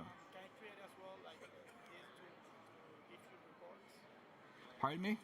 Can I create a webhook to give you reports? So can you create a webhook to generate reports? Absolutely. So thinking back to our automation rules, we have 3 different triggers for an automation rule. You can have an email, you can have a schedule, or you can have a webhook. So you can have one that's a scheduled task, like every day at 9 a.m., go out and check the status of my network, send it in here. I've got one workflow that I run every day in the like early morning hours, like 2 a.m., which is my compliance audit workflow. Go through and audit my settings on my networks and stuff like that, and make sure everything's still in compliance. And then as a workflow designer, I have the option of deciding what I want to do. If I find something that's out of compliance, do I want to make the correction automatically and then notify somebody afterwards? Do I want to open a ticket in ServiceNow so somebody else can take a look at that? You have the option there as a workflow designer. So great question. Other questions about Cisco workflows? Yes, sir. Was this an existing workflow, or is this one a custom one? The one that you just showed? So this workflow here, this is a custom workflow I created. Okay. But again, we're launching the AI assistant to start generating workflows. You can do that. But this is based upon a customer use case, customer story, and then we're going to work on adding workflows like this into our exchange. So you can have some examples there to start building from. Again, if this doesn't quite meet your need exactly, pull it from the exchange, open it up in the editor, customize it to your heart's content so it meets what you need it to do. But you have that flexibility to do that. Yes? I think I saw on the booth. Oh, let me give you. If you create the templates like the workflow already from the AI system, can you call those, like make the actions from the AI system in case that you need to, let's say that you need to trigger something, right? Can you do it from the AI system? Yes. So you can trigger a workflow from the AI assistant. That's what your question is? So, yeah, so having a natural language conversation with the AI assistant inside of the Meraki dashboard, you can ask it to perform an operation for you using a workflow, like run an automation that will do this, run a workflow that will do that. If you provide the automation or workflow keyword, it's more likely that it's going to look into the automations area. Again, there's 4 different MCP servers inside the Meraki dashboard the AI agent utilizes, and sometimes it just looks at the documentation area and it'll give you the manual steps for that. So hinting at it, again, it's all about that prompt. Provide a good prompt, hint at it to look at the automations area. It'll recommend a workflow for you. And coming out now with this new early access for that AI generated workflow, if it doesn't find one, you can then prompt it to generate one. And again, that'll be general availability later on this year. So it'll start with, if it doesn't find a workflow in your workspace, it'll begin querying the exchange to see if there's something there that might be close to your needs. If not, it'll prompt you if you want to generate one. My question was more, let's say that you create one for creating a new network. If you go to the AI system and say create a new network, would that run the webhook? Yeah, so the question here is, if I create a new workflow to create a new network, for example, I can then go into the AI assistant and say, create a new network. run a workflow to create a new network, and it will do that. Actually, if you were here yesterday or on the recording, I did a DevNet talk over here, and it was all about an introduction to workflows. And in that session, I actually built a new workflow that created a network and configured SSIDs in that network. So about 10 minutes of clicking and dragging and dropping, I created a workflow that would create a new Meraki network and then configure SSIDs in that network. And then I ran it manually. And then I pulled up the AI assistant. I said, run an automation that creates a new Meraki network and configures SSIDs. And I had the AI assistant run that workflow for me. And then eventually we'll get into having the AI assistant generate that workflow for me so I don't have to do that clicking and dragging, and it'll save me a few more minutes there. But great question. Any other questions about Cisco workflows I can answer for you? Yes, back here in the... Question, if it's possible to set up workflow to see if the whole power over internet goes down on the whole switch. Like if you have many access points connected and all goes down at the same time, if it's possible to set up a workflow. So the question is about, can I set up a workflow to detect if a power over Ethernet goes down across a switch? Yes. So the workflows is that deterministic cloud tool. So you have to trigger a workflow to run. So it would either be triggered by an event from the Meraki device, for example, of power over Ethernet going down. I'm not familiar with all the Meraki event types that are available. Or you'd have to configure a workflow to like periodically run to check the status. So there has to be some mechanism to trigger the workflow, either event-driven using a webhook or like a scheduled task, for example, to monitor that. Or if you have some other type of network monitoring tool that can monitor that status, and if there's a device connected to power over Ethernet from that switch, if there's an event that can trigger when that device goes down because the power over Ethernet went down, if that event can use a webhook to trigger a workflow, then you can have that workflow then do that event. But workflows by itself is not a monitoring tool. It's that deterministic automation tool that has to be triggered in some mechanism. Great question, though. Let me give you the sticker here because you're automation hero today. Any other workflows questions? One more over here. You have to select targets where you want to run your automation against. Yes. Certain networks. Let's say you create an automation for 5 networks, and 1 week later you have 6 networks. So the question here is if I'm creating a target. For Meraki, the target is not a network. The target is based upon an API key. So that could apply to an organization or depending upon the permissions of that particular API key that has access to it. So if I have an API key that targets an organization and I begin adding networks to that organization, the next time I run my workflow that says get all networks in this organization, I'm going to have all the networks that are in the organization. I don't have to update that API key at all. It's all based upon the permissions. So if the permissions of that API key that you use when you build that Meraki target have those permissions to do those operations for you, like get all my networks or configure all my networks, that workflow will retrieve all that information. For some larger customers, they have thousands and thousands of networks, and just doing an API call to retrieve all the information for networks is a painful process. And again, it gets into the API limits. So what we did is we wrote one workflow for them, because generally they're not adding networks on a daily basis. They're going through and adding networks on a weekly basis. They're provisioning a number of networks every single week to add to their organization. So we have a workflow that we run on a schedule that goes through and queries first all their organizations, and then gets a list of all the networks and grabs out the network name, the network ID, and the organization ID, stores that into a local global workflows variable, because global variables are available to all workflows. Local workflow variables are only available to that particular workflow, and stores that there. And then we have another workflow they can run where they can query that global variable and grab out by a key value of like an ID of, hey, give me this network with this ID code on it, and then it will return back, okay, here's that network name, network ID, and organization ID. So they no longer have to make the API calls to the Meraki dashboard, and they make it local, and it's much faster as well because it's a single JSON path query, or actually that's a select option, to retrieve that data for them, and it speeds up their entire workflow. And they're saving their API budget for Meraki there as well. But very good question. And you can look up the values of those global parameters. Or global Yeah, exactly. So we've got some time here. Let me jump into the dashboard. So right over here, if you're defining under variables, here I can create my custom data types. And I don't believe this organization, I do have a Meraki, a secure string variable in here. But again, I can add global variables in here and have those there and then view them. Let me jump into a different organization. and then down into my variables. So here again, global variable types. So here's a multi-organization name and ID. So this is an example one here. It's all JSON information like that, but here I can copy that out if I need to and get access to it. But great question. Let me jump back into my lab organization. Any other questions? So let me jump back into the presentation that I got a few more things I can share with you today. Keeping in mind my cutoff time, looks like we're going to make it, so I'm not going to get a DNF, so I'm happy about that. First thing I have to do here is ask you to please complete your session evaluations. So if this was everything you loved about it, great session, please give me an evaluation there and reflect that. And if this was a terrible session, then help yourself, complete a review, let Cisco know, because they take these evaluations very seriously, and it will improve upon it. They'll find somebody else to do a better job next time, and you'll have a much better Cisco Live. So we take those session evaluations very seriously. And please complete those evaluations, because you can get entered in there to win some prizes. If you need to connect with me afterwards, here's my email address. But if you have questions related to workflows, I would strongly encourage you to go into the Cisco Workflows community, post your questions there.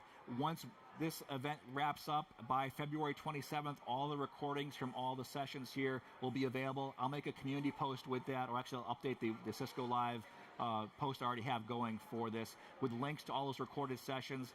There's other links in there, the Cisco Live on-demand library. You can find workflow sessions from previous Cisco Lives. Back in November at the Cisco Live down in Melbourne, I did a breakout session all about getting started with workflows. I covered a lot of workflow basics. That's a great place to get started. Also, the Cisco Workflows YouTube channel.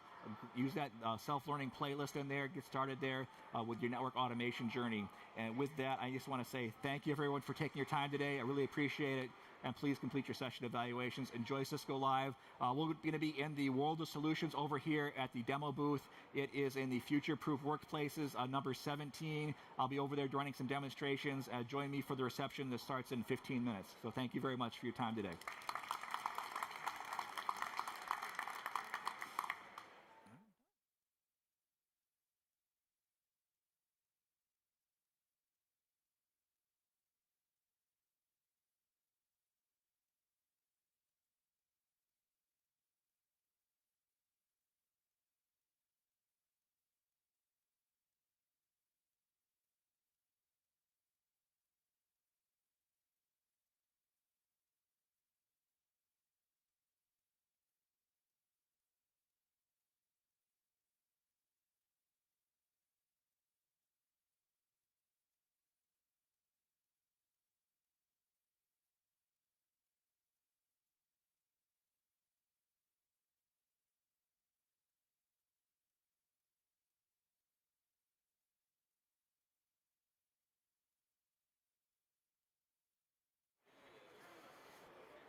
Hello, can people hear me? Yep, cool, fantastic. So last session of the day. Thank you very much for coming. I really do appreciate it. I know it's late. So my name is Rich Bibby, and I'm a product manager at NetBox Labs. I specifically look after integrations with NetBox.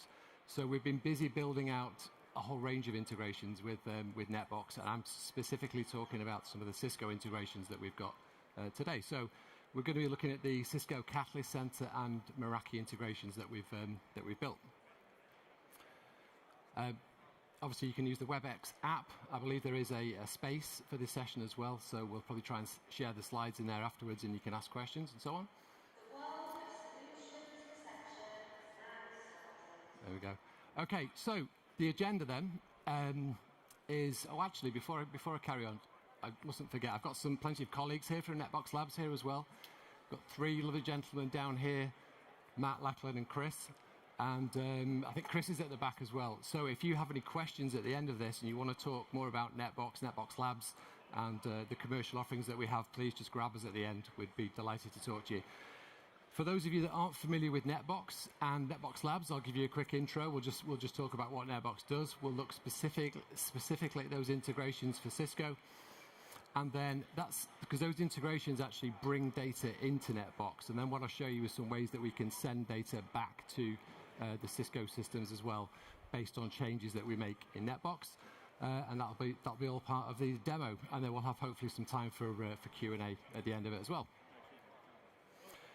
So just a little bit about NetBox and NetBox Labs for those of you that might not be familiar. Just a quick question: does anybody here use NetBox? Yep. Fantastic. This is what we always see. As you know, NetBox is literally everywhere. Everybody uses NetBox. The logos that you see on here are a mixture of our commercial customers, and there are thousands and thousands of NetBox users all over the world. And it's used really to manage networks of all sorts of size and scale. Now, NetBox Labs, we were formed in 2023 in New York with the commercial stewards of the NetBox open source project. So what that means is that we reinvest back into the open source project as well. And what I mean by that is, so we have engineers that are employed by NetBox Labs who work solely on the NetBox open source projects. So it's not just some marketing slogan that we say we reinvest, because we genuinely do. There are people there that just work on the open source project employed by NetBox Labs. So Jeremy Stretch, who was the original founder of NetBox, he is one of our founders, along with a few other people that have previously built other companies like NS1, and we actually span out of NS1 in 2023. So we've got some great investors, and we've got some world-class customers now as well. The NetBox open source project, some of these numbers for a GitHub project are actually just ridiculous. So 15,000 GitHub stars, 11,000 software commits. These numbers are constantly out of date. They're probably way out of date now. Over 300 contributors to just not only to NetBox Core, but also to things like plugins and integrations as well. And as I said, thousands of companies worldwide use NetBox. So with NetBox, you often hear this term called network source of truth, and I just wanted to explain exactly what we mean by that and why it's important in the context of NetBox. So a network source of truth, as it says here, defines the intended state of the network, and that's a key concept here. So what we're talking about is us as the network engineers and the architects. It's how we've designed the network. It's our intent, and we express that in NetBox. And it's represented as well as structured data. So what that means is, obviously, if you've ever done a show run command on a Cisco router, you get like a blob of text. It's not structured data. It has to be parsed and things like that. But with structured data, it means it can be used programmatically by other systems. And the great thing about that is that it means that obviously other systems can then interact with NetBox in a programmatic way. It should also be a single consistent data set. And sometimes what we see is when people move away from documenting their networks in the legacy ways with spreadsheets, text files, and things like that, it requires a bit of a mental shift to start thinking about actually getting rid of all those legacy sources of network information and putting it in a proper relational database that is NetBox, which then acts as your source of truth for your network information. When you've done that, though, it's really powerful, because the network source of truth becomes the reference for the network, and the data within it, you can then use it to drive network automation. So, obviously a lot of people here, particularly in the DevNet zone, we're all talking about network automation and things like that. And NetBox really gives you that foundation to really start doing network automation with accurate, useful data. So NetBox is the world's most popular source of truth. Excuse me. And some of the reasons for that are that it has such a comprehensive network data model. And what I mean by that is you can model everything from ASNs through to VPNs and everything in between. You name it, really. Anything you want to model for your network infrastructure, you can do it in NetBox. Another great feature is it's API and integration first. That's how it was built from the ground up. So that means that it's very easy for other systems to interact programmatically with NetBox, and I'll show you some examples of that in the demo. And it's hugely extensible as well. So if you find that the NetBox data model doesn't quite do what you need and you need to extend it slightly, super easy to do. You can. There are plugins, there are device type libraries, there are custom fields. It's so customizable and extensible. And there's also a huge ecosystem of tools that that work with NetBox very well. And those are just some of the reasons why NetBox is the world's most popular source of truth. Now, I talked a little bit about network automation a second ago, and obviously we're right in the DevNet zone, which is where everyone's interested in network automation. And when we talk to our customers, they're all on this journey towards stage 3, which is network automation. But to get there, you have to go through steps 1 and 2 first. So a lot of our customers coming to NetBox Labs, and a huge win is just getting rid of all of the legacy spreadsheets, text files, and things like that, and getting everything documented properly in your source of truth database. And for a lot of organizations, like I said, that can be a huge win in itself. But what you can do from there is to actually then sort of move on and start to really connect the different kinds of data within NetBox together. Good examples of that would be connecting your IPAM data to your DSIM data. So, from a DSIM side of things, we're talking about racks, devices, cables, and so on. The IPAM side of it is obviously the IP addressing and all the associated data. So what NetBox allows you to do is, because it's a relational database, is to really hook those two things together. And we start to enforce consistency as well, and that's a real key thing, because if you, we've all done this in the past as network engineers. People don't stick to the naming conventions for network devices and things like that, and you end up with all kinds of problems. With NetBox, you can actually enforce the consistency of the data, so you can say you won't accept an invalid name format for your devices and things like that. And the great thing about that is that you end up then with this lovely connected data, very rich data of your network infrastructure that's consistent and accurate. And once you've got to that stage, you can then really start to do network automation. Because without that, if you're automating against out-of-date spreadsheets and things like that, your automation's going to fail. You're going to cause outages, and you'll have a problem. But with NetBox, you're starting from a great foundation of accurate, reliable data. So there are 3 different versions of NetBox. Obviously, Community is the one that's been around the longest, but at NetBox Labs, we offer NetBox Enterprise and NetBox Cloud. So with Enterprise, that remains on your premise. So you would actually still manage the server that runs on, but it's supported by NetBox Labs, sorry. You have advanced features, so things like the integrations I'm going to talk about, they're advanced features for commercial NetBox.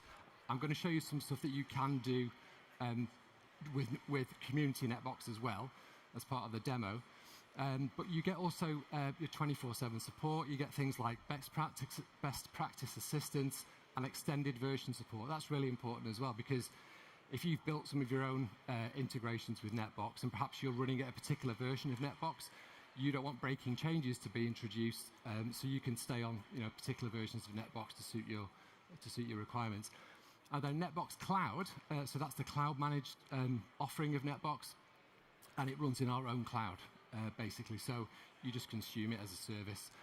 You don't worry about backing up the database. Upgrades can happen automatically, things like that. So it's a true, SaaS offering. And again, fully supported, all the advanced features, all the integrations that we're talking about, NetBox assurance and change management, all these kind of things as well come with that. So moving on to the integrations that we've been building for Cisco. Before I get to the demo, there's a couple of foundational pieces of technology that I need to just explain. So NetBox Discovery makes it easier for you to discover the operational state of your network by connecting to devices, connecting to controllers, and then ingesting that data into NetBox. And then NetBox Assurance is what really gives you visibility into that data, because we don't want to just blindly accept data being written to the NetBox database. We want to see it, and we want to say, okay, I recognize now that something has changed in the network, and that would be a deviation away from our intended state. So when the operational state drifts from our intended state, we need to know about that, because we could have a problem that we need to address. So the two things work together, really. So with NetBox Discovery, it's all agent-based, so all you need is anything that can run Docker in your network, so classically just a Linux host, Linux VM running Docker. You configure the agent. I'll show you how we do that in a YAML file in a second. Now we can do network discovery, which is scanning the network using Nmap under the hood to discover. You could give it a range of prefixes and so on. You can send it off and discover which IP addresses are up, and then we can add those to NetBox. You can also do device discovery. So there's two ways we can do that. We can do it with Napalm or with SNMP. So what we're doing in that instance is we are providing a list of network devices and some credentials to the discovery agent, and it will go off and talk to those devices, pull back the data, and then ingest it into NetBox for you. So it does the discovery. So what I'm going to talk about next, though, is the controller discovery integrations. So specifically, Catalyst Center and Meraki are the two that have recently gone GA.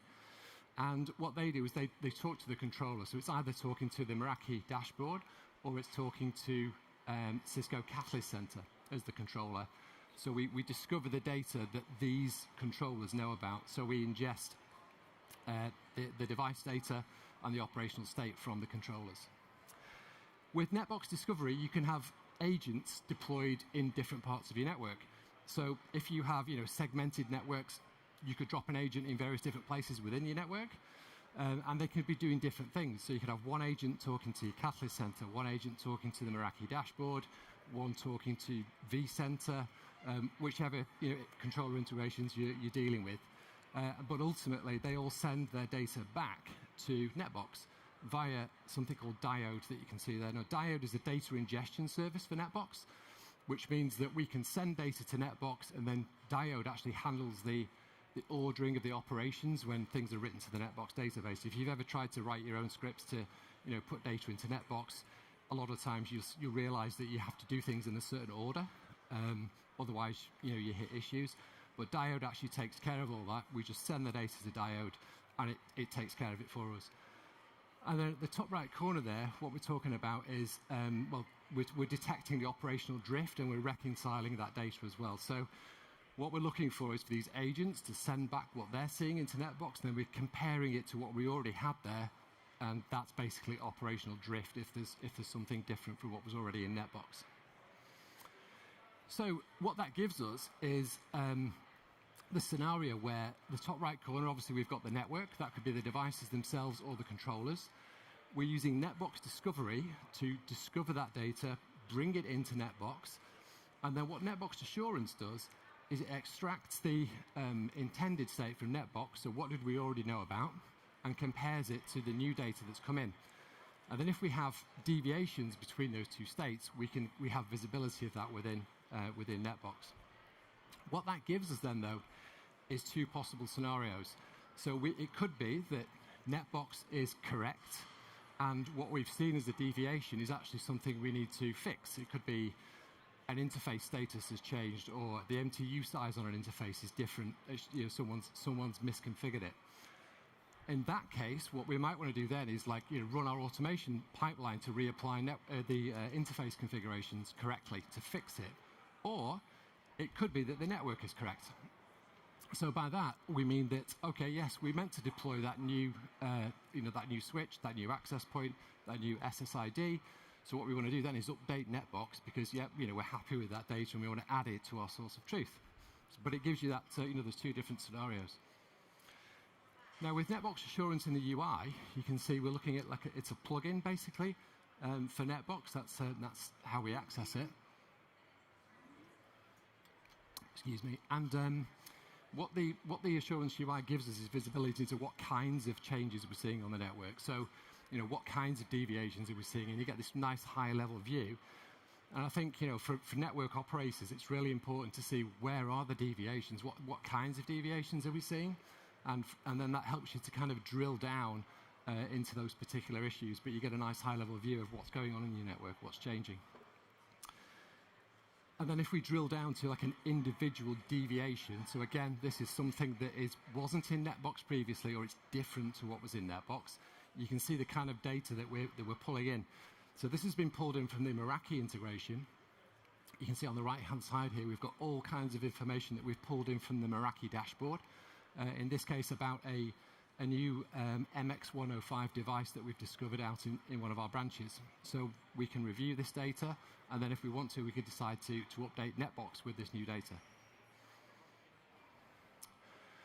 So just specifically, before we get to the demo, just with regards to the Catalyst Center and the Meraki integrations, what we're doing here is we're automatically syncing the network infrastructure from Catalyst Center and Meraki into NetBox. And what that does, first of all, it eliminates that manual data entry problem. So we're not having to add devices into NetBox manually. We're automatically pulling them in from the controllers. So that's automatic. We can schedule it to run as frequently as you want to in the network. And we have comprehensive mapping as well. So we're pulling in things like your sites, your devices, your interfaces, VLANs, wireless LANs, all of that good stuff. We're syncing it into NetBox. We use NetBox Assurance for safe data ingestion. As I said, we get to review the data before we actually write it to NetBox. It's very secure. We connect to NetBox securely as well to transfer that data. And it's very easily deployed using Docker agents, for multiple network locations. The documentation is up on our website. Just go to netboxlabs.com/docs, and you can see the full documentation and the specifications for these two integrations. Now, we were delighted that last week, actually, it was great timing. Last week, these two integrations were both published on the Cisco Networking App Marketplace. So if you go to marketplace.cisco.com, you can see our lovely NetBox Labs page now with demo videos, all the features, collateral to go with it as well. And if you want to get a demo of the app, you can just click on Demo This App, and then we can set you up with a demo. So please do have a look at the marketplace. Okay, now, as the product manager for integrations, I just want to let you know, as soon as we're in a Cisco show, I just want to talk to you about the ACI integration as well. If we have ACI users here, we're building an integration for ACI. It's going to be exactly the same sort of integration architecture as the others that we have. We're actually looking for design partners for that as well at the minute. So give me a shout, after, contact me afterwards, or come and see us in the World of Solutions this week if you want to be involved in that, because we're looking to add in the features that people want for this integration. So we'll have a preview version of this coming out very, very soon. And again, it's syncing your inventory, your interfaces, and your associated data into NetBox as well. So that's our integrations. So we are talking with those integrations then about pulling data into NetBox. But NetBox has already got some great features to send data back the other way, and these have been part of NetBox for a long time. So for example, we have something called NetBox event rules. Now what an event rule does is it automatically performs a certain function in response to a certain event, and then you define what these events are. So the responses could be things like executing a custom script, or sending a webhook, or generating a user notification in the user interface for NetBox. And these can be conditional as well. So what you can do is you can include some logic in the event rules and say, in this example, we're looking for the value to be active. So an example here might be trigger a webhook to our network monitoring system to add a new device when the status has been changed to active, and then that would fire a webhook to your monitoring tool to add that device into NetBox, for example, just an example. And then for the webhook that actually sends the data, so we transmit outgoing webhooks to remote systems. They can obviously be as a response to an internal change on NetBox. And then the receiver can obviously take action based on what's in the data that we're sending it. You can use Ginger 2 templates in there as well, so you can get very creative with the payload that we're sending from NetBox. And you can include the context data too. So the kind of event, the model from the NetBox database model, the timestamp, username, and things like that can all be part of the webhook that we're sending. Now, a quick example would be, in this instance, if we added a new IP address into NetBox, we would send a post request to the URL that Slack is listening on for incoming webhooks. The content type would be application and JSON, and then the body template could be something like this, and it would say IP address, whatever has been added by whichever username, and that would go into Slack. So really, really useful functionality that's just there out of the box with NetBox that we can take advantage of with our integrations. Okay, so we'll just move on to the demo then. I hit play on this. I think that's playing. Yes, it is playing. Okay, so the first thing we're going to do, because we need to send data securely into NetBox, is we're going to create our credentials within NetBox. So we've called this one the Catalyst Center integration.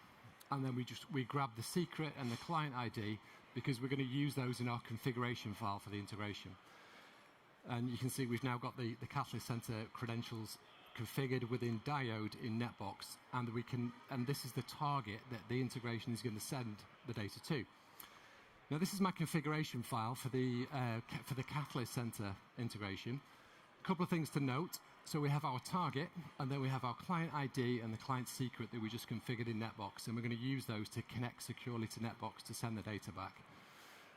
The next thing that we're going to look at in this configuration is this section here, which includes things like the host URL for the Catalyst Center, username and password, and we've also got the schedule and the scope as well. So you can be quite specific about which buildings in Catalyst Center terms you want to ingest into NetBox.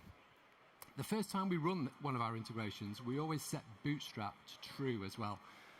And I'll show you why in a second, because what that does is it creates the custom fields necessary for the integration to run. Now, I've just got an environment variable file here where I've got our client credentials and the Catalyst Center details that we're going to be working with. But you could also use HashiCorp Vault to secure these credentials, to manage these credentials securely. I've just run a Docker run command there to kick off the agent, and the first time we run it, I set Bootstrap to false, so it's going to create the custom fields in the NetBox database. So switching back to NetBox now. If we go to assurance, you can see we've got some active deviations. So these are things that we didn't have in NetBox previously, and what these are for the first time run is all the custom fields that we need. So we've extended the NetBox data model here to work with the Catalyst Center data. And all we do here is simply select them all and then apply them, and you'll see in the background they've now been applied to the NetBox database, and the number of deviations has gone down to 0. And then if we have a look at customization, we can see we've now got some new custom fields. So these are specifically relating to Catalyst Center. Obviously there are other custom fields for Meraki and so on. Now the next time we run it, I'll set Bootstrap to false, because we don't need those custom fields anymore, we've already got them. And we can set the schedule. So we'll set this one in this case to run every hour. And the other thing we're going to do is uncomment the scope as well. So what I'm saying here specifically is I only want to synchronize data from building 7 and synchronize that site's data into NetBox. But that can just be a list, or if you put star, it will do everything that the Catalyst Center has. So now we've done the Bootstrap, we've set the schedule, we've set the scope, we kick off the agent, and this will then run on the schedule that you've set. I fast forwarded slightly just to kick this off for demo purposes, so you can see it's connecting to the Catalyst Center. What we're looking for at the end there is the executed successfully statement. So we can see it's connected successfully, it's pulled back all the data. And then we go back to NetBox Assurance, and this is where we can view this new data that we've now got in NetBox. You can see we've got a whole raft of data that's now come in from that Building 7 site in the Catalyst Center. And if we have a look at one particular type, you can see we've got just devices alone. So this is the device that's been detected.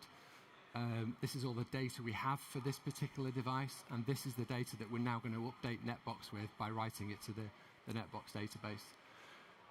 So what we're doing effectively here is we'll apply all of these changes, and you can think of this as like a first-time run. So say you had an empty NetBox database, and you want to populate it with your Catalyst Center data. This is the process you would go through. So now we've added all of this data into NetBox.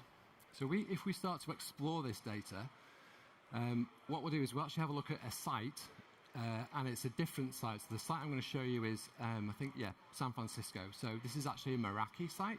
So obviously the integration's been run for Meraki as well. So a couple of things to point out. So from a Meraki perspective here, we're talking about which Meraki networks we're dealing with here. We've also got some tags that have been synchronized from Meraki dashboard into NetBox as well. Top right corner, then you can see for San Francisco, we've got a bunch of devices, a bunch of prefixes, VLAN groups with VLANs in them, and wireless networks as well. So you can see this was all the data that we've synchronized into NetBox. So just to explore some of it briefly, so we've got, if I just click on a device here, this is a campus switch. It's 24-port MS225 switch. Status is active. It's a switch. That's the role. We can see the platform, the IP address. We can see also the device type and then the serial number. So really useful information that we've synchronized into NetBox. We've got some custom fields for Meraki as well. So we've got serial numbers. We do detect switch stacks as well. So if you've got switch stacks, they come in as virtual chassis in the NetBox data model. And then if we have a look at an individual device and its interfaces, these are the interfaces that we've synchronized in, including whether it's enabled or not, the IP addresses that are assigned to those interfaces as well. Okay. Next thing then, if we go back to the site, look at San Francisco again, I'll just explore some of the other data that we've pulled in. So we've got a group of VLANs that we've synchronized for this particular site, San Francisco VLANs. I think we've got 2 in there. And you can see, if we click on VLANs, you can see we've got the infrastructure and the associates VLANs that we've pulled in as well. So that's a quick look at the VLAN data. We also pull in wireless LAN data as well. So you can see if I filter here just on the San Francisco Wi-Fi filter, we can see these are the SSIDs, and obviously you've got the authentication types there as well that we've also pulled in. Okay, so that's some of the that's the data coming in from into NetBox from the controllers. So the other thing I want to do now is push some data back. So first of all, I mentioned we've got event rules, and I've got an event rule in NetBox here called Meraki switch port updated. And you'll notice that the action on the right-hand side, the type is a webhook. And if we can explore the webhook, and I'll show you what that looks like in a second. So we're making a HTTP put request to the Meraki API, dashboard API. We're sending it in the template there. You can see we're sending the description, the status, the type, and the VLAN that's associated with this access port. And this is all being pulled out of NetBox. So what we can do with our event rule is going to be triggered when we update the port in NetBox. So if I go to my example switch, another example switch here, I think it's that top one, switch 1, yep. And if we go into the interfaces, and what we'll do is we'll make a quick update to one of these interfaces. So port 2. You can see, first of all, so just so you know, we are actually talking about genuine Meraki dashboard device. So switch 1, port 2, you can see it's currently a switch port, native VLAN 1. So we're going to update that in NetBox and send a webhook from NetBox to the Meraki dashboard. So I go into NetBox, go to my interface, and then we will edit it. You'll see, also important things here is because we've got the Meraki serial number and the port ID, we can then send this as part of the webhook going to the Meraki dashboard. So we'll click on edit, and I'm going to make my changes now. So we'll just set the description. We'll say the description is DMZ. And what we'll also do is, what do we also do? What we're going to do is we're going to make it an access port, and we're going to say that the VLAN group is the branch office VLANs, and we're going to select VLAN 100, which is the DMZ VLAN. And then we'll click save. Now, that's the event. So you remember the event rule is listening, and that will now be triggered because we've updated that interface. So if we go in NetBox to the background tasks, you can track what's happening in the background, actually. And you can look at the jobs that are running within NetBox. So what you can see here is this is the job that was actually triggered by that event, and it's sending the webhook to the Meraki dashboard. And it contains all of this information, including the access port and so on that we've changed in NetBox. And we're now sending it to the Meraki dashboard. So if I refresh in the Meraki dashboard, you can see, right, the description is changed to DMZ. It's now an access port, and it's in VLAN 100. So it's a great way to send data from NetBox, based on changes.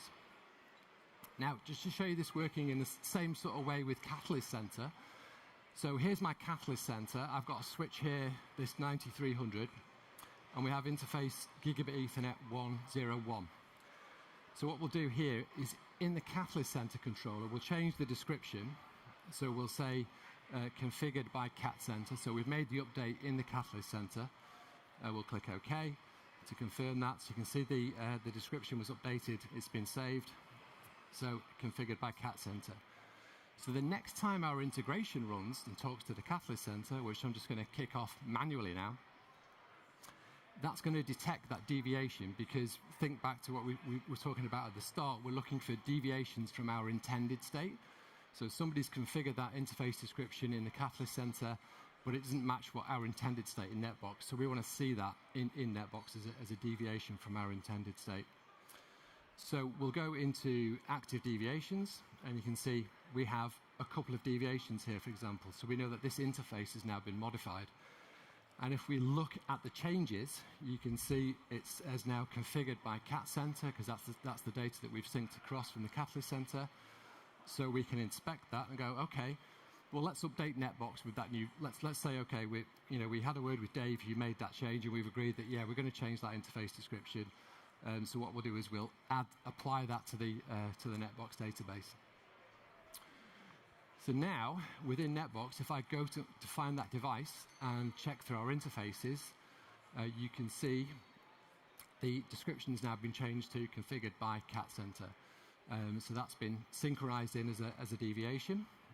But actually, let's change it back to what it was. So we'll do another event here. So we'll say we've got a Catalyst interface description updates, which again will be a webhook. And what we're looking for is interface types updated, and we have a webhook that we're going to fire whenever that kind of event happens. Here's my post from my webhook. So with Catalyst Center, you have to have some other application listening for webhooks that you then get as an intermediary step to post directly to Catalyst Center, because of the way authentication works. So don't worry about this too much. I'm just spinning up a Flask application that's listening for the webhook, and it's going to run a little Python script to then push the actual change to the Catalyst Center. So what we'll do then is we'll go into the interface in NetBox. We'll select that interface, we'll click Edit, and then we will actually change the description now to Configured by NetBox, and we'll click on Save. So now, here's the Flask app. You can see that the webhook's arrived on it, so the webhook was sent, it's been received, and this then is now going to post to our Catalyst Center the update that we've just made. So if I go back to our Catalyst Center now, refresh this particular page, you'll see in a minute, configured by NetBox. So that change has just been pushed back, triggered by the event that we updated NetBox, and we've pushed it back to the Catalyst Center. So that's how we can use the integrations to sync data into NetBox, and that's how we can use some of the already existing functionality in NetBox to push data back the other way as well. So with that, anybody have any questions?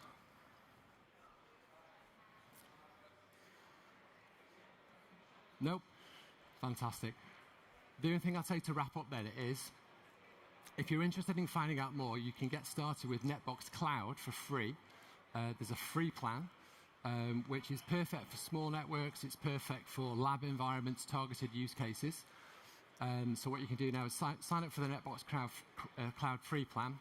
I think it's something like 100 devices, 500 IP addresses, and 10,000 API requests per month. I think you can get going within there. So yeah, please check that out. If you do have any questions, obviously we're all here from NetBox Labs, so please come and see us afterwards, and we're here all week as well in the world of solutions. So if you've got other questions, then please pop down and see us. And yeah, that's it. Thank you very much.